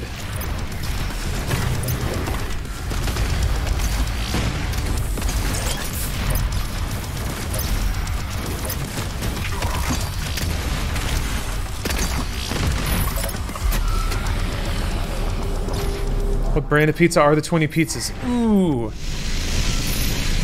Hey Tessu, you bring up a great point. I think it scales. I think even if it's like, no offense if you're into this, but even if it's like even if it's 20 hot and readies, I think it's still going to be hard to feel bad around that. The fact you dealt with screen tearing first means you probably knew enough about what you were doing. Oh, well, thank you. Yeah, that was like, that one's the easy one. You just make it so, well, actually it wasn't. Public fig. I think I apologize if I've laid this out before when you were in stream, but I noticed the damnedest thing. If a game's running an exclusive full screen, even if VSync is on, at the driver level or in the software, it will still send torn frames to the cloned source. In a full screen application, VSync does not apply to both outputs for some reason. And as far as I can tell, there's no way to make it. Even like most games, I'd have VSync on either at the driver level or in the game. The problem is that means there's a whole old class of 3D game that you either have to run in a window container, which is really not that hard these days, or you just have to let it tear. Or maybe there's some like registry fuckery that you could do to force it. Oh, thank you, Enzo the Otaku. Mom hates Little Caesars, so we never had it growing. Now I really like it, for the price at least. Yeah, that's what it is. It's a button you slap, it's comfort food. Oh, Public, that's been your experience too? Okay. I've never... I feel like I'm the only person that's ever run into that problem, which is weird. Probably other people run into it and don't notice because they don't care. Oh, 900p is what I suggested a while ago. It screams for streaming. It really does. Tripp's axiom. It's such a good compromise between encoding quality and like really the maximum resolution that like 99.9% of viewers are ever going to use. It's not like it looks bad scaled up either. And if you're worried about frame rate over resolution, like I am, have the same issue with exclusive full screen. Luckily, I messed with it a little bit for Silent Hill, but then I realized Silent Hill actually had that fix baked into it already. Which, props to the GOG team, by the way. The release they did of Silent Hill, you know, there's things that can't be entirely brushed up because that's just how the game is. But they did everything they could to get that game like modern and runnable from a default state. It was actually really impressive. Everything I tried to fix, I went in and I was like, oh, they already did this. I just assumed that it would just be like a dump of a 2004 PC game, but it totally wasn't. So big shoutouts there. The Hell Priest is somewhere in this facility. I cannot. Good Old Games is so good, you guys. At this time. I live with somebody that works at CDPR, but Good Old Games is great.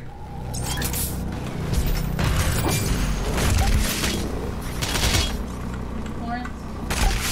Yeah. Because this is movies. I'll just keep doing, hey.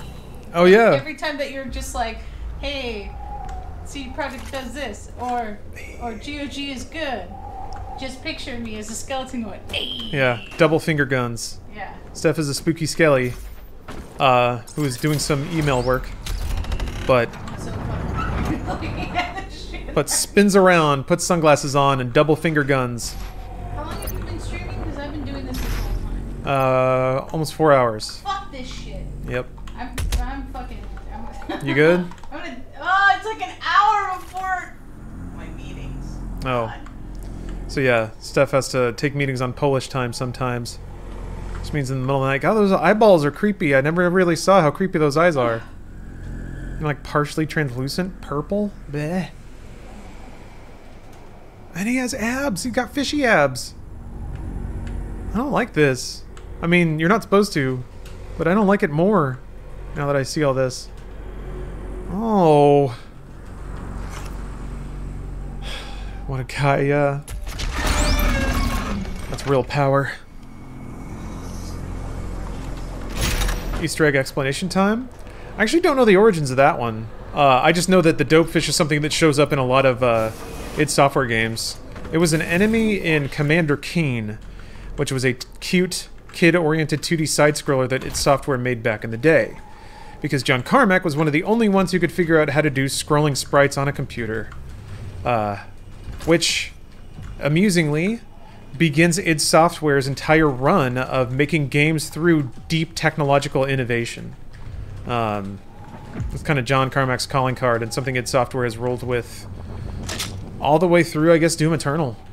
The feature set is not quite as flashy and splashy as it was.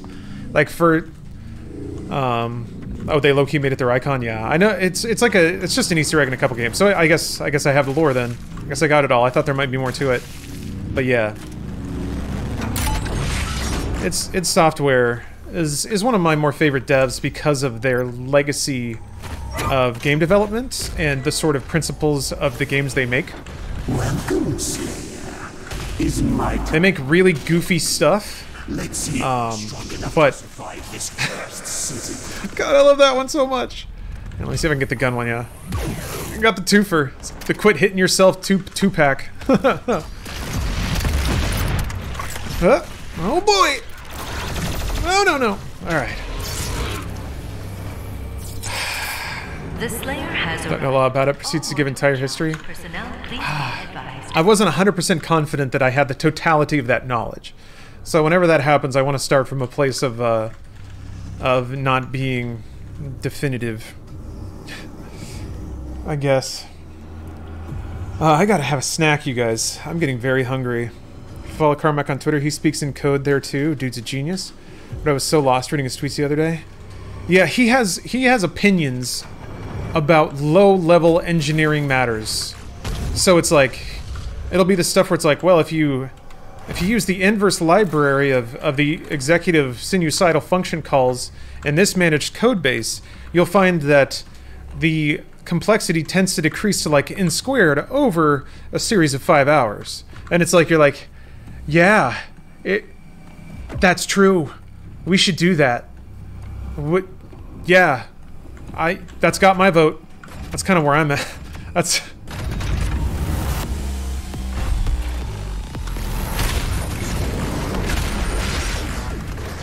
He, one of the things I used to love, and I forgot. One of the things I used to love. Oh, I got pegged in the back. Ow. I guess that's usually where one gets pegged. Fuck. Right, this is how I died before. I gotta take action. Gotta be bold. Alright.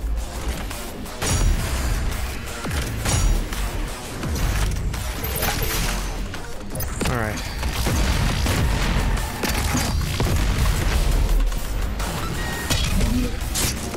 I have died trying to close the gap on blurry kills like that, so I'm glad that didn't get me. I should have been more on the ball. I'm getting hungry. Alright. QuakeCon. There would be a keynote, and like the QuakeCon boys would come out. Hollenshed, Tim Willits, all that stuff. They do their weird hype thing, like, this is your E3. Alright, get it. People are cheering, this is great. It was good vibes. They got to it was kind of like BlizzCon keynote, basically. And then John Carmack would walk out and he'd start talking about stuff, and then he'd keep talking, and then he'd motion to somebody and they'd bring him a stool, and then he'd sit down and he'd keep talking, and he'd just kind of go for when I went, it was like 3 hours, just kind of talking about whatever. Talking about whatever he's working on, talking about rockets and aeronautics, engineering, like opinions about mobile phones. Like, he would drop straight facts. He was dead on about a lot of stuff. And just nobody really listened to the whole thing, and it wasn't like on the internet. But he would drop his like insights about the state of game development and like the economics of game production, and he was just all over the place. And he was like just dropping real facts, dropping very, very acute, informative analysis. Kind of like what you see on Twitter, except when he's talking and not tweeting, there's more of a flow. You don't drop right in at the ground floor on some deep shit. He has the time to sort of intellectually meander over there, so it's a little easier to follow.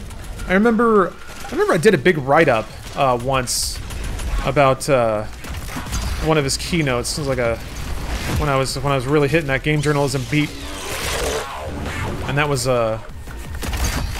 cool stuff. That was basically when mobile gaming was breaking out. He had a lot of opinions and insights about mobile game dev. I remember him specifically saying, like, I really like mobile because it's like we have to develop under constraint again. We talk about how like consoles and PCs at the time were getting to the point where one person couldn't feasibly hold the entire game in their brain anymore. And he's like, on a phone, I know exactly where everything is in memory. I was like, that makes sense. It's like playing with Legos is fun. Then you can build buildings, but sometimes you just want to go play with Legos. All right, snack time. Dr. Sinmore, you just got back. Yeah, nope. Daddy Frosty right. It's snack time. This is going well. Yeah, I need to take a break. It's that game again of pushing it back and back. Made it to 11:30. That's pretty good. All right, break time. See you in a minute. Snack complete. Guys, I've discovered / been reminded of very foundational knowledge, and that is honey is delicious. Oh yeah, I got this yogurt. It's pretty intense, man. It's like sour, it's gummy, it's bitter. It's good for you. And it was a little too much. It was hard to get through. It was like taking medicine. So I drizzled a little honey on it this time. No problem. No problem. 20 calories for making eating yogurt an enjoyable experience, I think, is a good trade. I tried some blueberries last time, but I think they were a little ripe. Or they weren't ripe, rather. It just wasn't that, they weren't that sweet, and it was definitely not enough to overcome the skunkity yogurt.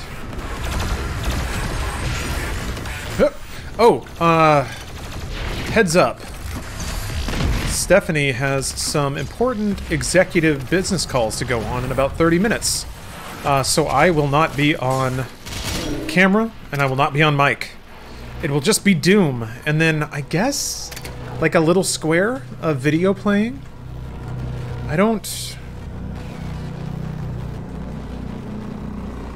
Yeah, maybe I can just lower Doom. Would you guys rather listen to random audio or Doom?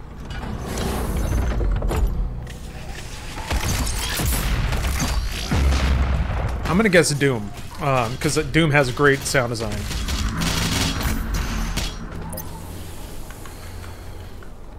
Doom audio? Yeah. Doom that soundtrack? Yeah. Yeah, maybe I just have the clips playing really low under it, so it's like kind of a TV on in the background kind of deal. Make it just loop freecreditscore.com jingles. I could do that. I could make it just loop that forever. I'd rather hear you. Yeah, unfortunately that's not an option. Don't want any background noise to slip any secrets. Become VTuber? Again, no mic. No mic is what's driving it. Oh, honestly, I'm gonna leave? Oh, okay. That's fine. No, that's cool. No hard feelings. If that takes away the reason you came to watch, then you can feel free to mosey.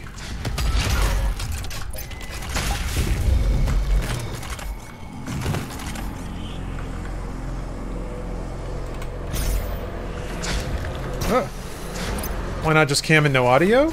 Because I guess people are going to ask no matter what. But my concern is that people will expect talking, and yeah, I guess they're going to ask no matter what. Shit. Oh, wow, I'm very lucky that that dude did not hit me. Oh, fuck it.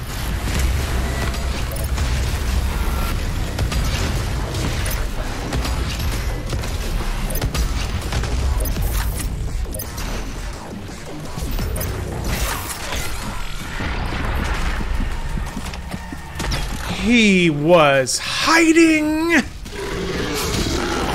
That son of a bitch! It was kind of cute, but I also hate him. Oh, there goes that rune. Yup. It's gone now.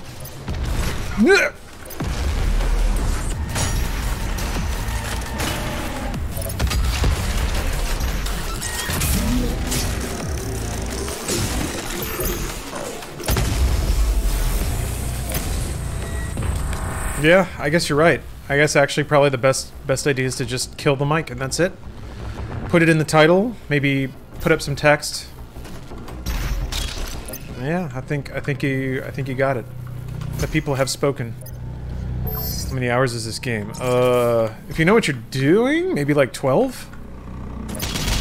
12 to 10? If you're a speedrunner, like 2.5? Yeah, game audio only. Record a monologue and loop it. Oh wow. A demon. Oh wow. Doom Eternal is fun. Oh wow. Spooky time. No one will be able to know. Mind if you just did full gameplay sans cam?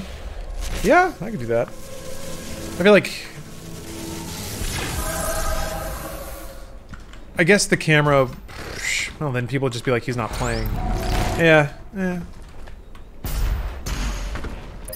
Cut the mic, but zoom in cam. Give it... Oh, give it one of these.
Looks like I'm in the Praetor suit. Wait, what? Oh.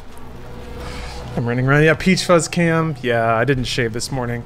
It's funny, I was like, you know what? That probably won't show up on camera. And then I give it the, like, 800 zoom. Yeah, I should have thought that one through. That's why it pays to be prepared. That's why it pays to groom yourself. I paid the price. I looked a fool. Oh, on the stash? No, it's... Shit, I guess it's there.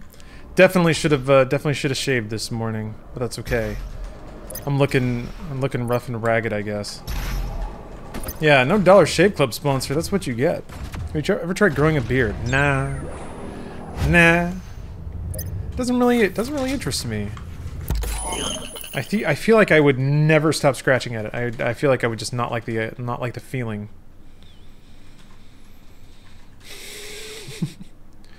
Yeah, I can. I mean, I can zoom it in like that. Why not? I'm still not. How gross is it? Hold on. I wasn't really looking at myself. I guess when it pulls focus.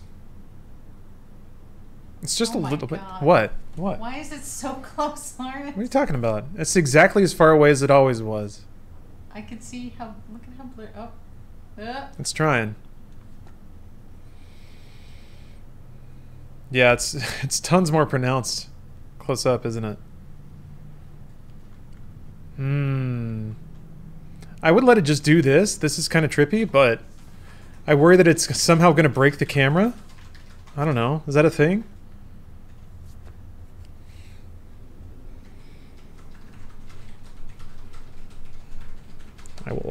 I'll let it relax.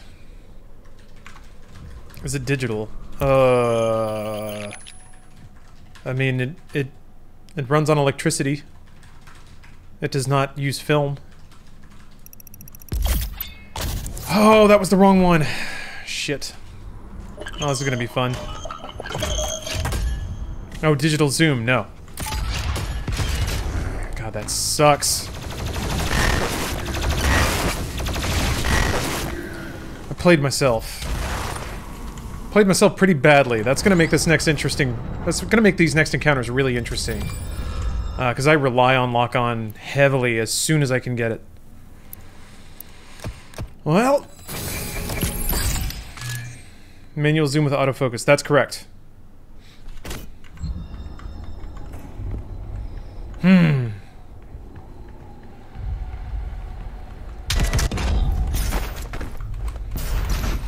Build yourself a super 16mm webcam. IMAX webcam. When my ex broke up with me 7 years ago, I played Doom 3 so much that I dreamt about it. Fucking terrifying. Oh, I could see that being a great, like, great mind bleach, though. Like a really good thing to sort of escape into. Alright, this fight's gonna be wild. Without a really, like, solid rocket launcher.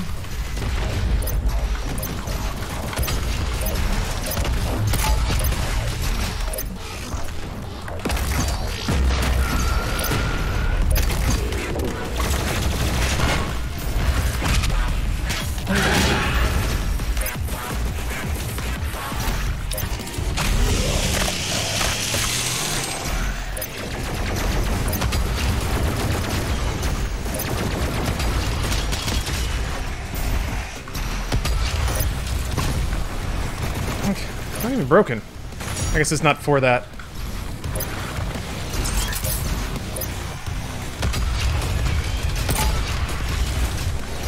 Fuck. I guess it's really only good at killing minions. Which is like, yeah, I don't need help with that, so.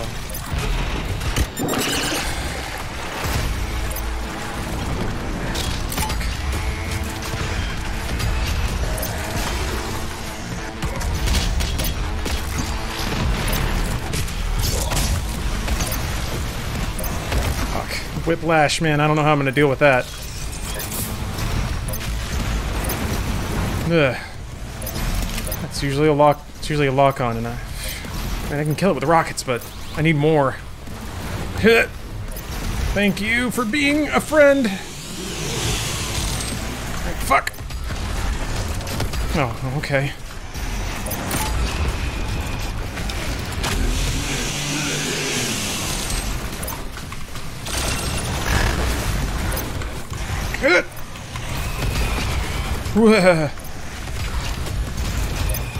Shit.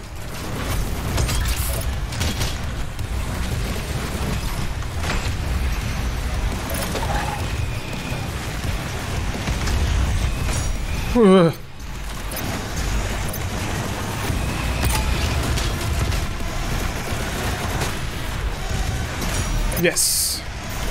Fuck.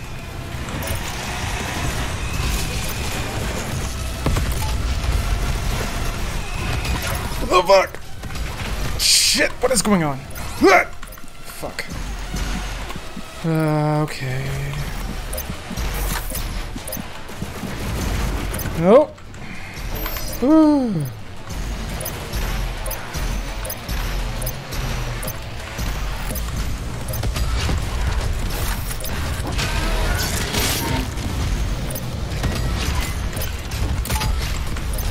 Okay. Something's still getting me. Oh! Ugh. Switch guns. I'm playing a little slow. I'm playing a little slow. I could be doing a lot better. I'll admit that. It's really just like not having the rocket launcher right now is, or not having the lock on is throwing me off. That is the tool I use to manage this fight. So dealing with it without it, I'm just being extra careful, I guess. Alright. Luckily, it's gonna be rough getting through the room, the boom boom room without it too. Because I don't think there's another mod until, yeah, until Doom Hunter Base. The next one's in that first room after the train. The dash cooldown on the HUD, I just go by ear. You hear the, that's one. Oh, sorry. That's two.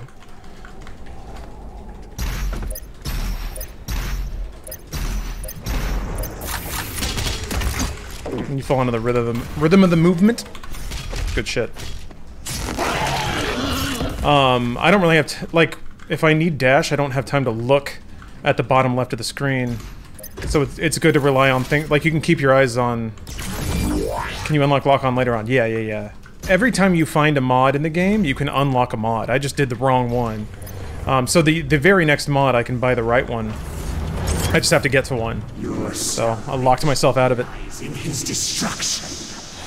Bought Rock Band 4 on my PS4 tonight, and I'm pumped to play it. Still got my OG Rock Band, or PS2 Rock Band controller. Good lord, does that work with PS4? Yeah, Rock Band rules. I have one of the primary benefits for me of buying a new gaming monitor, which yes, I'm still talking about, is that I can do an HDMI pass-through for a console to a monitor directly, which theoretically will add 0 lag, and will like play directly as opposed to going through capture hardware that keeps skipping frames. From your past. What monitor are you using? Oh, In this remote location. I don't remember the name.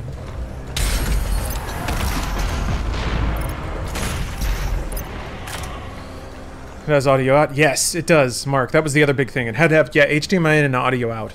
Because otherwise then you gotta split it off and like, that's not gonna work for next-gen stuff, so. Brand? Asus. Asus ROG Swift. Numbers and letters. Okay. This room is dangerous. I have my... No, I've used my death rune. That's correct. Alright, so this might be it. Also, I don't have the rocket launcher. So that's gonna be cool. It's gonna be very cool. What's my tool for dealing with, like, whiplash now? Just shoot it until it dies. Yeah. Alright. Good luck. Yep. Cue balls. They're unreliable. The game is like too chaotic. Shit gets in the way. The enemy moves. They move very fast. Your bounce isn't in the direction you thought. It explodes in front of the enemy but does no damage for some reason. Like, the cue balls to me are so unreliable. Okay, you should have the rocket launcher. I do, I just don't have lock on. And also it's a very small room, so the rocket launcher is dangerous. Attention, all mortally challenged. Self-damage is totally a thing, and it sucks. Proceed with aggression. Alright, the fucking armor.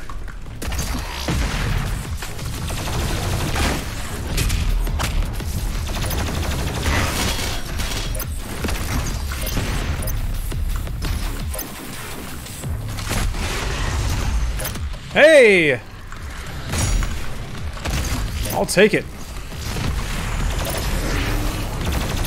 The other thing, I got very lucky there that it the whiplash didn't drop on my head. That's usually what they do, but... Alright, so now, I think it's big boys. Where are my big boys? That was not a big boy! Shit.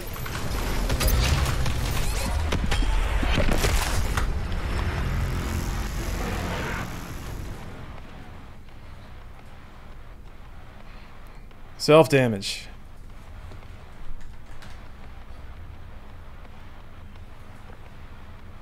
Didn't use freeze grenade. Didn't use freeze grenade. Yeah, you hate to see it. The big thing, and I didn't even really use frag grenade. If I'd popped a frag, may have staggered, then I wouldn't be so pinched on. Like, I forget about items, but I don't know, want to update the text doc. I didn't have high hopes, honestly. Once I just clicked the wrong thing. The real moment I died is when I didn't get lock on. Your lack of anger is astounding. I had already resigned myself to it. Like I said, I lost when I didn't get lock on. That's why I was mad then, and I'm not mad now. Against all Hey, Baron Carver. that hell can conjure. Zoom in on the ears. Ear cam. All the wickedness that That's what E-boy stands for. It stands for ear boy. We will I bet you didn't know that, but I am officially an E-boy because I have ears and I'm gonna stream them.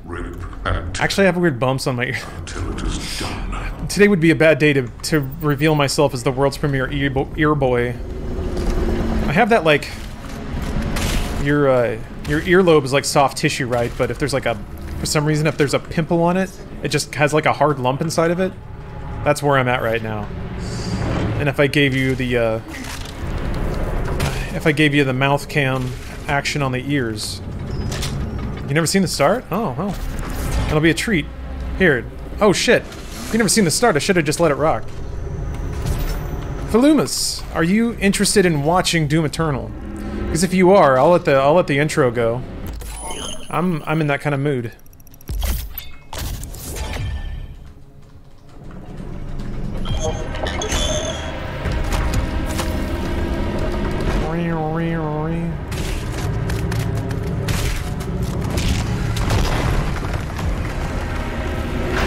Let's do it? Alright, let's do it. I was just waiting for anyone to say it, and I'm like, yeah. I used to shock people with my ear bumps. Do you have permanent ear bumps? Oh, dude, you play? I'm working at the moment? Oh, well, too late. Sugar Skull. What? Oh, I got an icon, I think. What? Ooh, did I get Saint Dooms? I did. Oh, it's so spooky. Wow. Look at how relentlessly spooky that is. I'm already a spooky ghost. Could be a Sugar Skull. Oh, I'm gonna be a spooky ghost.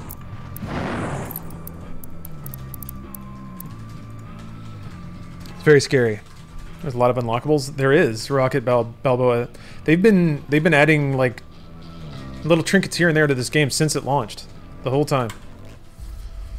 Against all the evil. Was I the first to get a card, or was someone before me? All the wickedness that's a good question. mankind can produce. I don't know. I didn't really keep track. Will send unto them only you. I'm sent out another batch of cards. Until it is done. I apologize. I'm getting I have international postage on the way. As soon as I have that, I will send out the rest of them. Still no multiplayer in this game? Yeah, there is. It's called battle mode. It's just kind of different. It's 2 demons and AI versus the Doomslayer. And the Doomslayer has all the mechanics that the Doomslayer has in single player. Same guns, same abilities, same recovered abilities. The demons have like a loadout. And you can kind of... It's kind of a game to corner and kill the Doomslayer.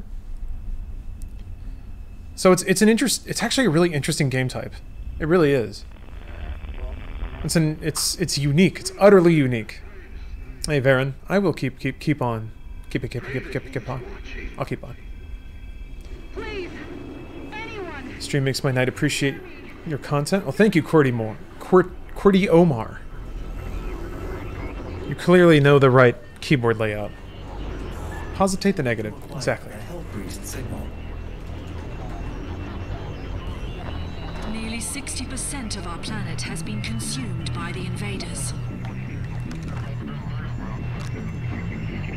Where did the Doom space station come from? That's a really good question. That is an excellent question. It's actually not addressed. They say what it is. And they say what it was. But they don't say how the Doomslayer got it and why it's here now. There is speculation that it is a like orbital command platform for planetary invasion, and it doesn't move, it teleports. Before, it was a kind of a military outpost. So there's a period in an... Oh boy, here we go.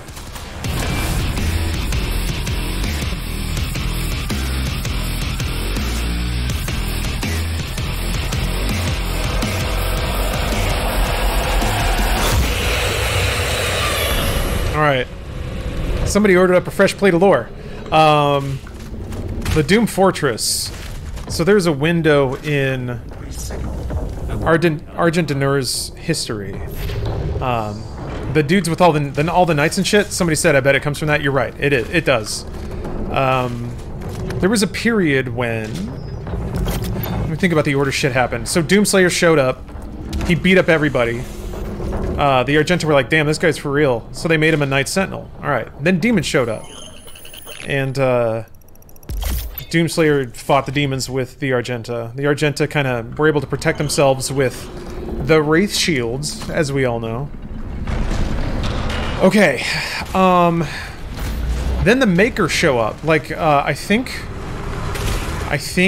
the Argenta make contact with the Maker. I don't really remember what the origin of that is. It's implied, or at least it was my assumption, that the demons being there is what drew the Con Maker. Because of the way the demons, like, harness and use energy. It kind of, like, drew their attention or something. I don't really know the specifics there. That's a gap. Anyway, so the Maker are these, like, crazy space aliens. They're sort of abstracted as heaven or angels in this game. But it's, you know, it's metal and everyone's bad. So, they're bad too. They helped out the Argenta. Arguably, at one point, they were benevolent. Because they did partner with the Argenta, and the Argenta got Maker Tech. And when they combined Maker technology with demon power, they got a new kind of, like, spirit shit called Essence. Alright. You following so far? Okay. So now, Argenta civilization is, like, surging forward because of this crazy new hybrid nuclear power magic shit. They make these crazy battle mechs, and they start going out into space. The wording here is suspect. They say that they're, like, liberating systems. They don't say from what. So it sounds kind of like they're going around conquering nations, which is pretty sick, I guess. That, I don't know. That's a little fuzzy in the lore, and it's conspicuous since it was written by Argenta, but they might mention there's space travel a little more. Yeah, corporate imperialism is kind of like, yeah, you are now part of our society kind of shit. And because they had crazy space tech, they got away with it. That is what that comes from. The Doom Fortress is a space vessel, a command vessel, that they used when they were staging invasions/liberations of newly discovered planets. So now he's got one. But it's offline. And it's over Earth. And he used to be a Knight Sentinel.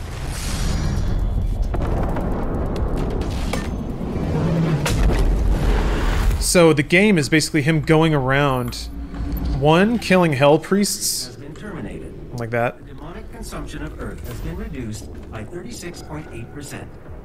There are 2 Hell Priests remaining. Basically, like, the saturation of demon energy means that his spaceship doesn't work super well. So you grab a bunch of batteries for your spaceship and you start plugging it in, and more of the ship turns on, and then you can more effectively kill the next Hell Priest. But then the Maker shows up and they're like, what are you doing? It gets complicated, basically. Any thoughts on what to expect from this first expansion pack, or have you inferred from its name? What is the name again? I actually don't remember. I haven't given a whole lot of, like, lore thought to the promotional material for the DLC, because I'll just wait until the DLC comes out and then get all my lore spinning. I don't need it drip-feeded to me, even though that's kind of the point, you know. The Ancient Gods. Yeah, okay. I mean, that could imply the existence of some dominant life force before the Maker. There's some weird BS with, like... Okay, hold on, I just kind of connected it. Alright, so the Maker, when you look at them, kind of look Cthulhu-esque. They're kind of like floating octopus people.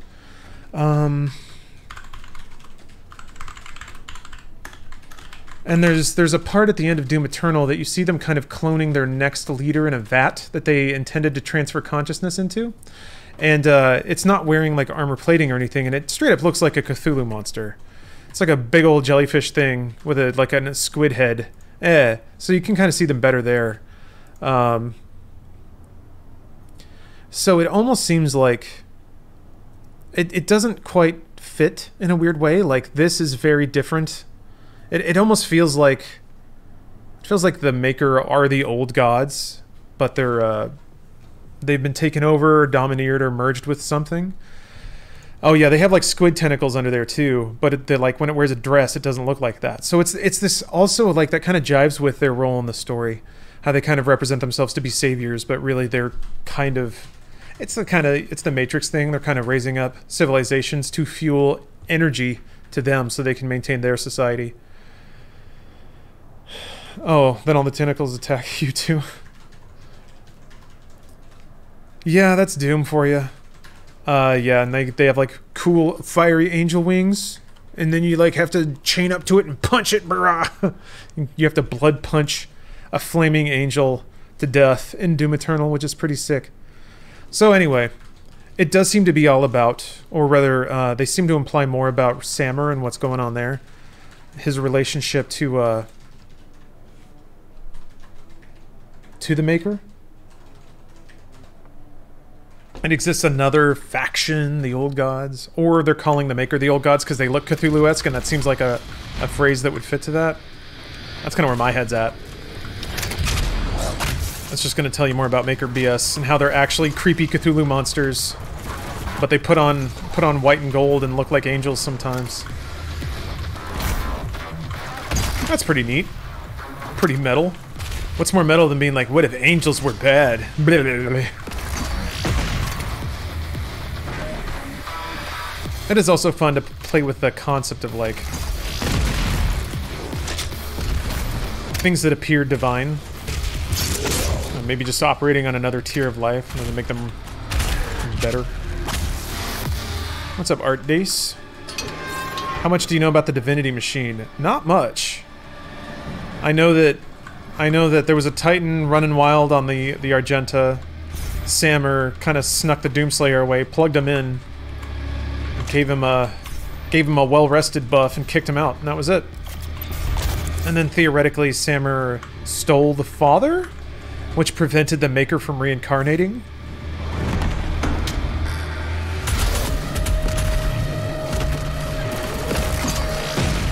Which I guess the Father may be like the original god, like kept unaware and docile, or maybe a version of an old god. Who's to say? DMC5 was flawless. Now that I can get behind. I just love that they included the like previs recordings. It was so cool.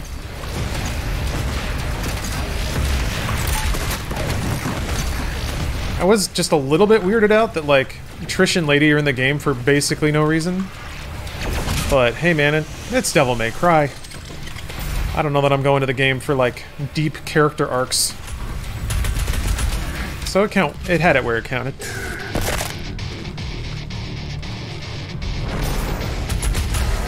So for Special Edition? Me too. Me too. I think that'll be a lot of fun. I've been looking for a reason to play that game again. That is a PS5 exclusive, right?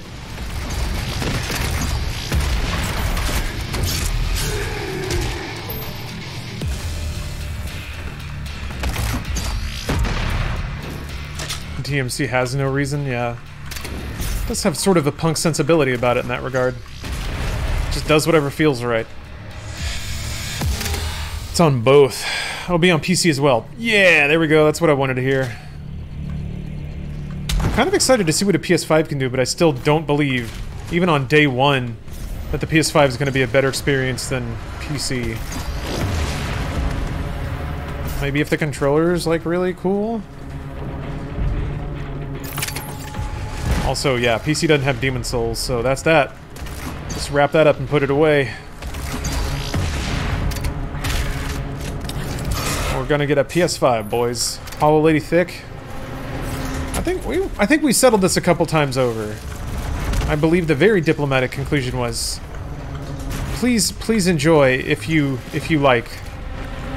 But we're gonna have to come down on the unthick side of thick.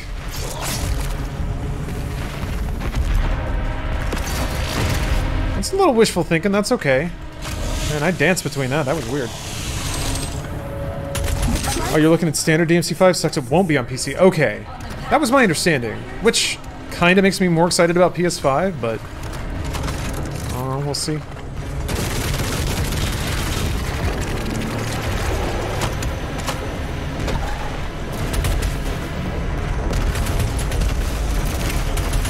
Dude.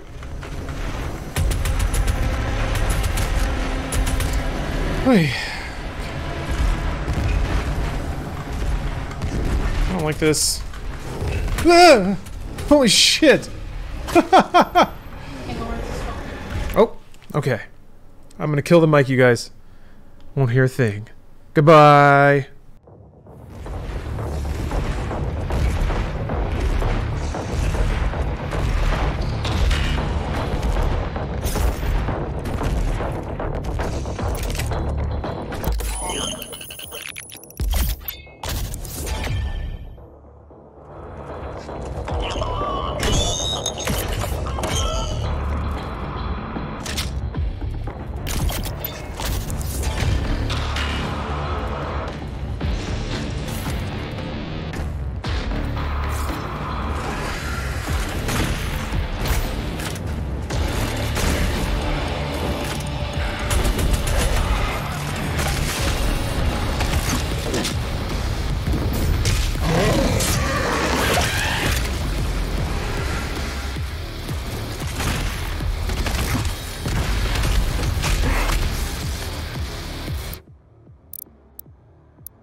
To thank you for your support during this transition. Your suffering continues to inspire us.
AC, because it takes a lot.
Nearby.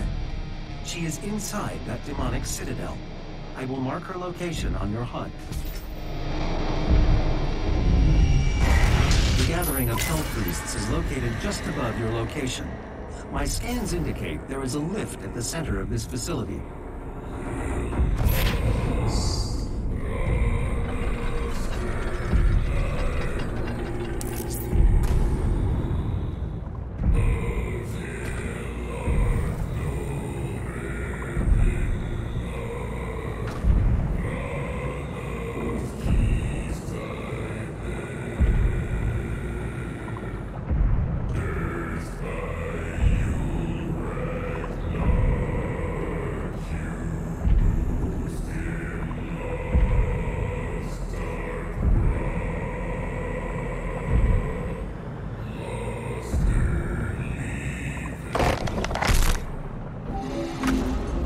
Maker is present at this gathering, but when outside of her domain, she is by all accounts indestructible.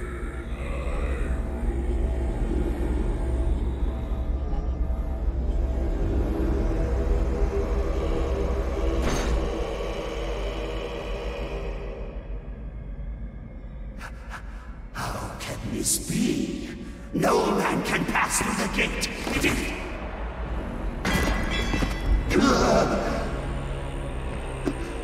This stops nothing!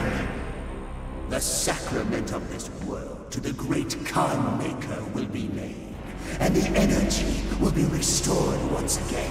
As it is written, from the souls of the non-believers! You will not save them from their judgment.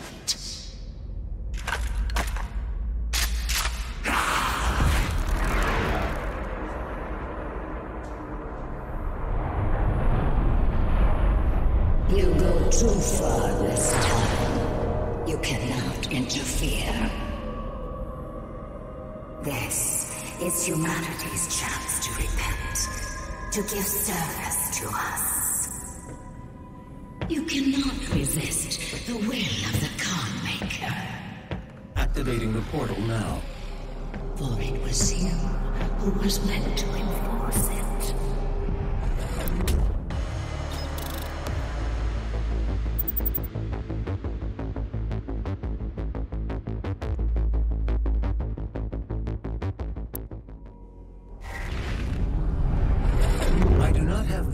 To locate the second Hell Priest, your celestial locator is missing a component. We will need a replacement.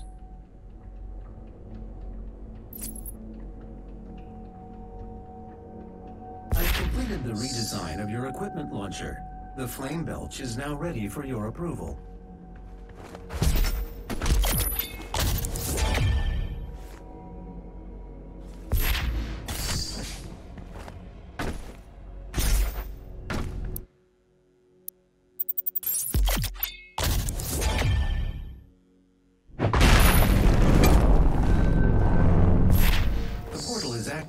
and ready when you are.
priests.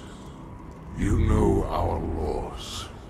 Despite their transgressions against the Covenant, they are still of Sentinel blood. What you interfere with now is bigger than you can imagine. It is written. It is their time to give penance. If you continue, you will bring down the heavens' wrath. You are but one man. They are no longer your people to save.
Battery can be used to provide additional power to your ship.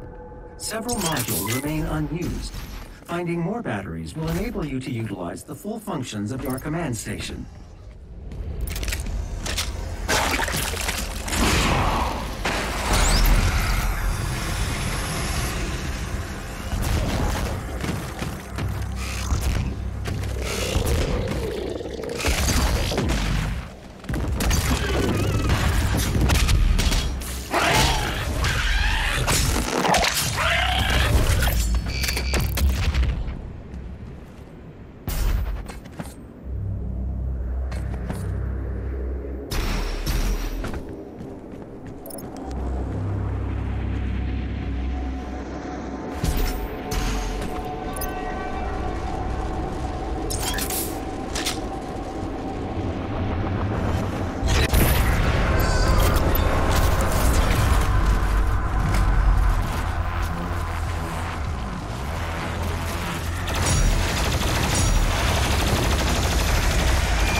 There is a Sentinel power core nearby.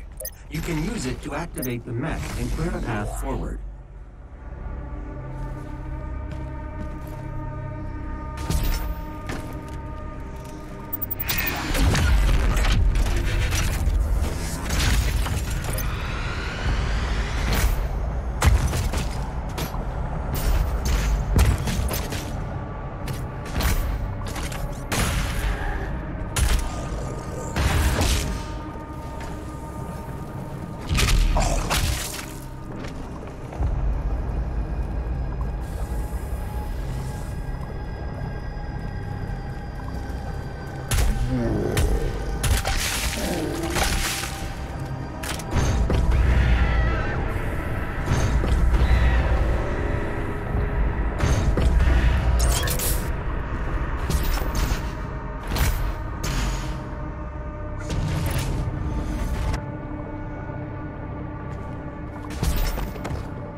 betrayer's life signal is nearby.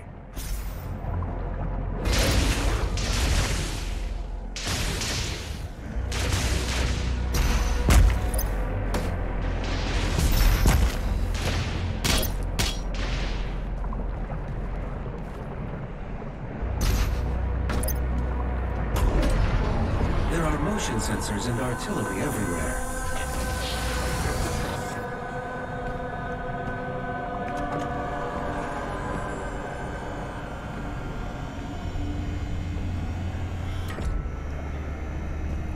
I told you all to leave me here. I am where I belong.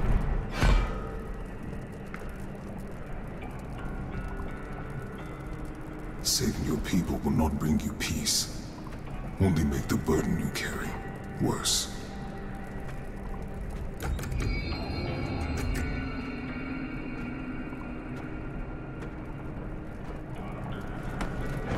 And now you seek to defy the Khan Maker herself. It is your people's time now to give penance, just as it was mine. Hear me, Slayer. When his heart is laid to rest, then his soul will be at peace. And so will mine.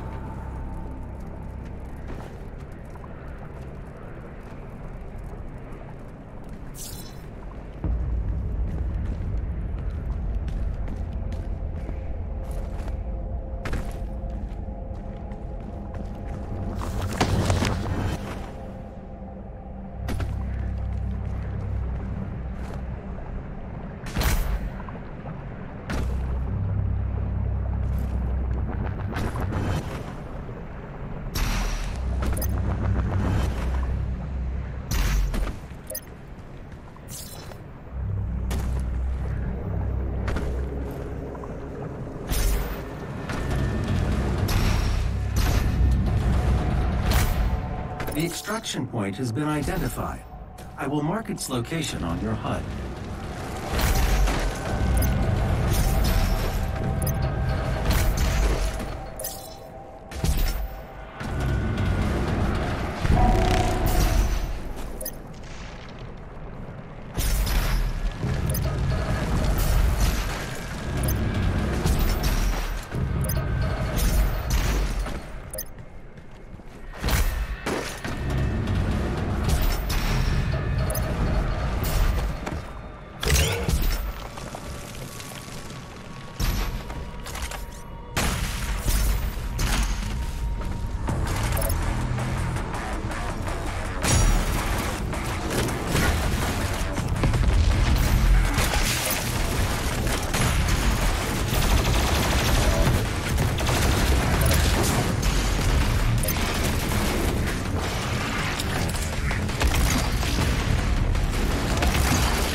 You can now find the remaining Hell Priests by activating your celestial locator.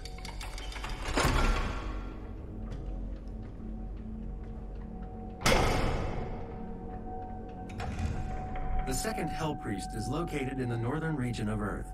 I will calibrate the portal now. The hub has several areas locked off due to power constraints. Once power has been restored, you will be able to access the entire ship.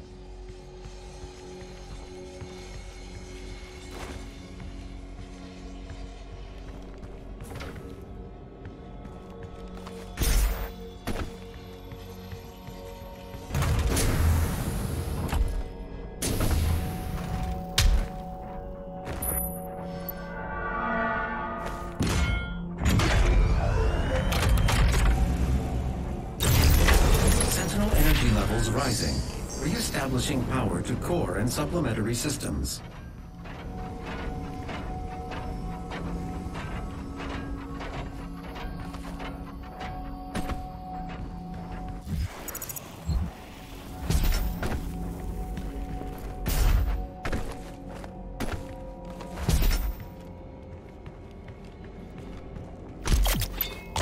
The ice bomb modification to your equipment launcher has been completed.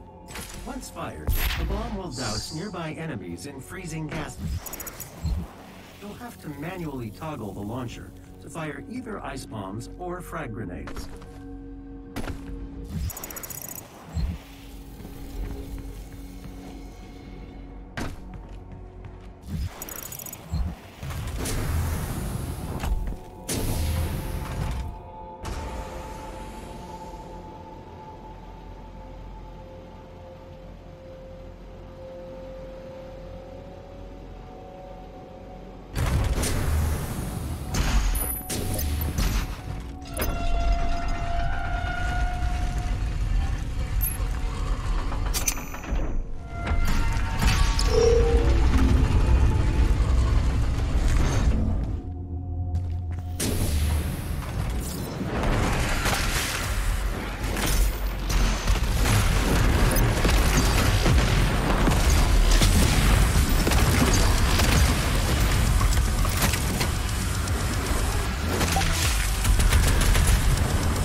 is somewhere in this facility.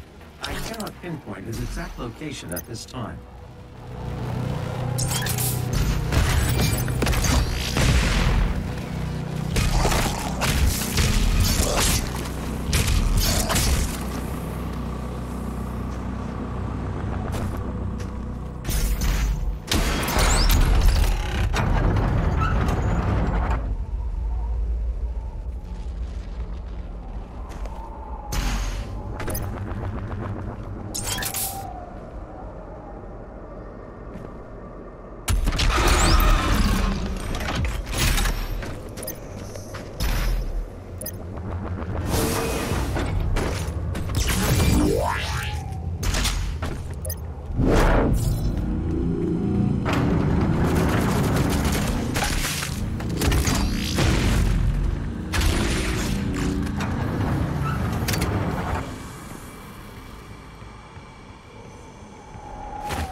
Is my time at an end? Let's see if you're strong enough to survive this cursed citizen.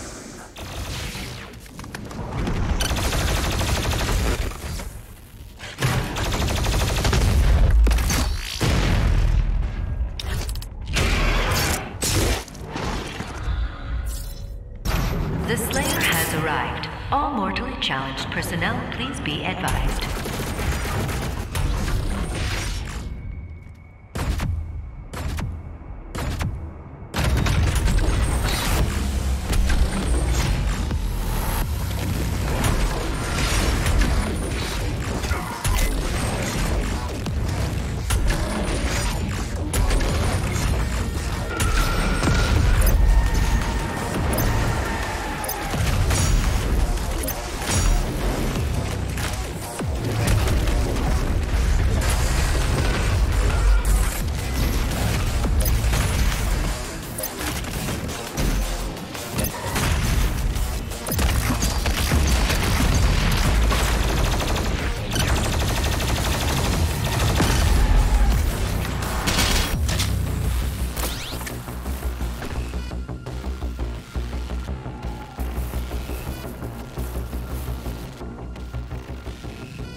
my brothers and sisters, but he is weak. Your hate must match his will. Only then will you be truly saved.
Salvation lies in his destruction. The myth of the Slayer's strength is exposed now to us. Can you see it, brothers? He has lost the resolve to continue. Eat his soul. I must survive this. Protect me in my time of need, and you will secure your place in the new world.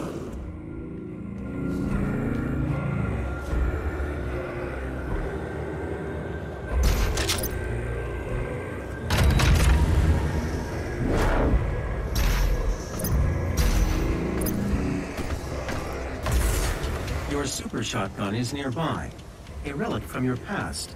The priests have kept it hidden from you in this remote location.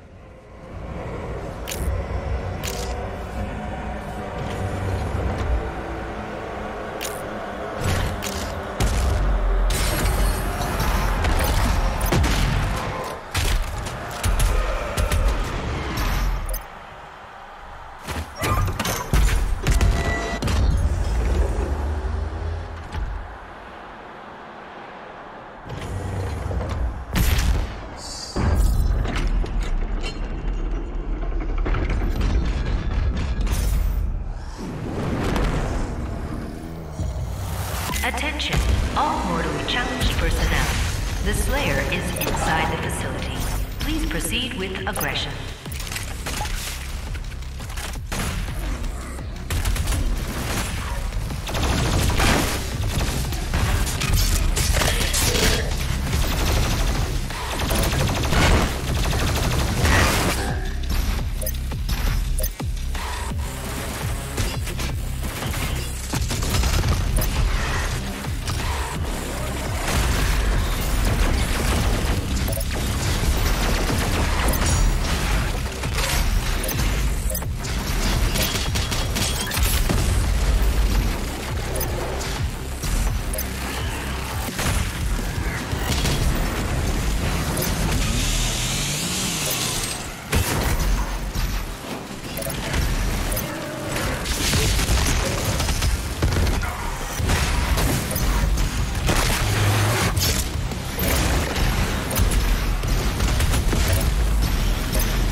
extraction successful. You are now in control of the Revenant drone. You may use it to reclaim your property.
Attention, all cultist base personnel. Please destroy the Slayer. The priest must survive. I repeat, the priest must survive.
Are you growing tired, Slayer? We will break your will yet.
I do not fear you. This match is not won yet. Come find me, Slayer. I will be waiting.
I will lock in signal now.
Priest's position is stable now, and his guardian is somewhere in the facility ahead.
Against all the evil that hell can conjure, all the wickedness that mankind can produce, we will send unto them only you.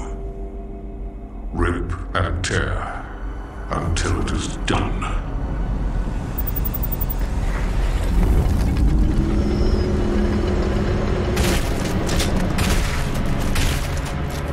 I have located the priest's signal and will mark it on your HUD.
Consumption of Earth has been reduced by 36.8%. There are 2 Hell Priests remaining.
The UAC would like to thank you for your support during this transition.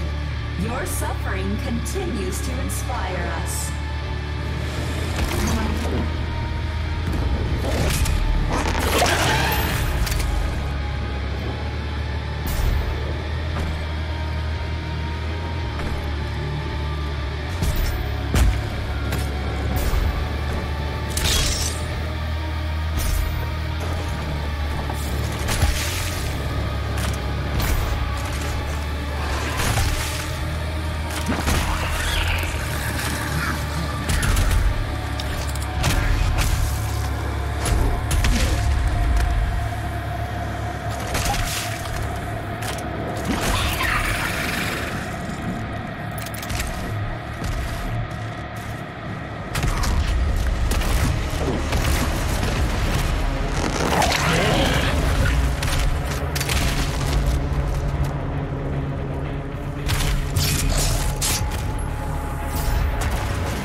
nearby. She is inside that demonic citadel. I will mark her location on your HUD. The gathering of Hell Priests is located just above your location. My scans indicate there is a lift at the center of this facility.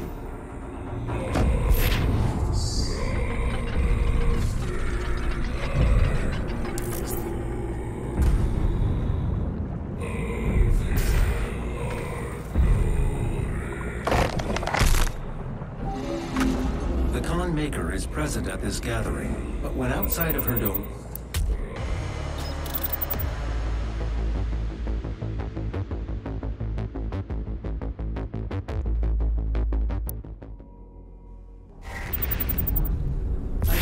the redesign of your equipment launcher. The flame belch is now ready for your approval.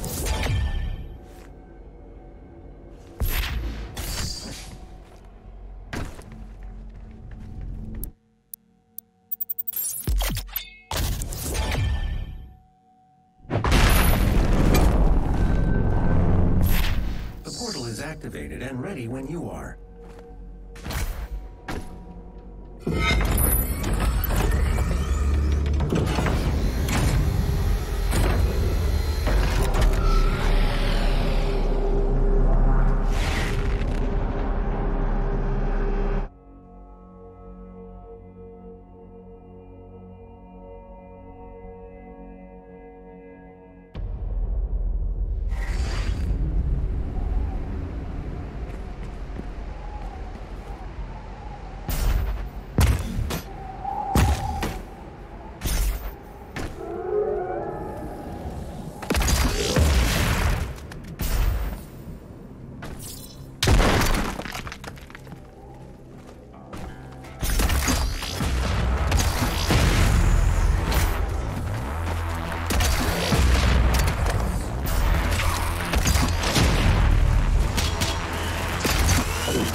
Sentinel battery can be used to provide additional power to your ship. Several modules remain unused. Finding more batteries will enable you to utilize the full functions of your command station.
There is a Sentinel power core nearby. You can use it to activate the mech and clear a path forward.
betrayer's life signal is nearby. There are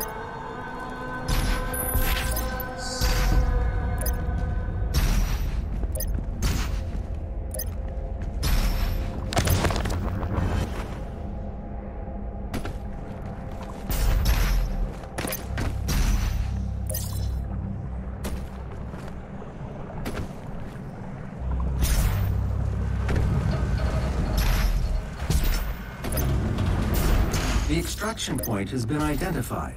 I will mark its location on your HUD.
That's right.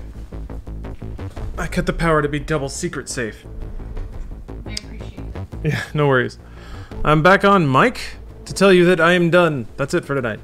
I'm going to actually end on not a death, even though I guess technically I did die before. But thank you very much for watching. I appreciate it greatly. Hope you guys have a great tomorrow. Let's see here, podcast tomorrow. Yeah, in about 11 hours from now, 12 hours from now. Yeah, thank you guys for watching. Have a great night. I'll raid something. See you later.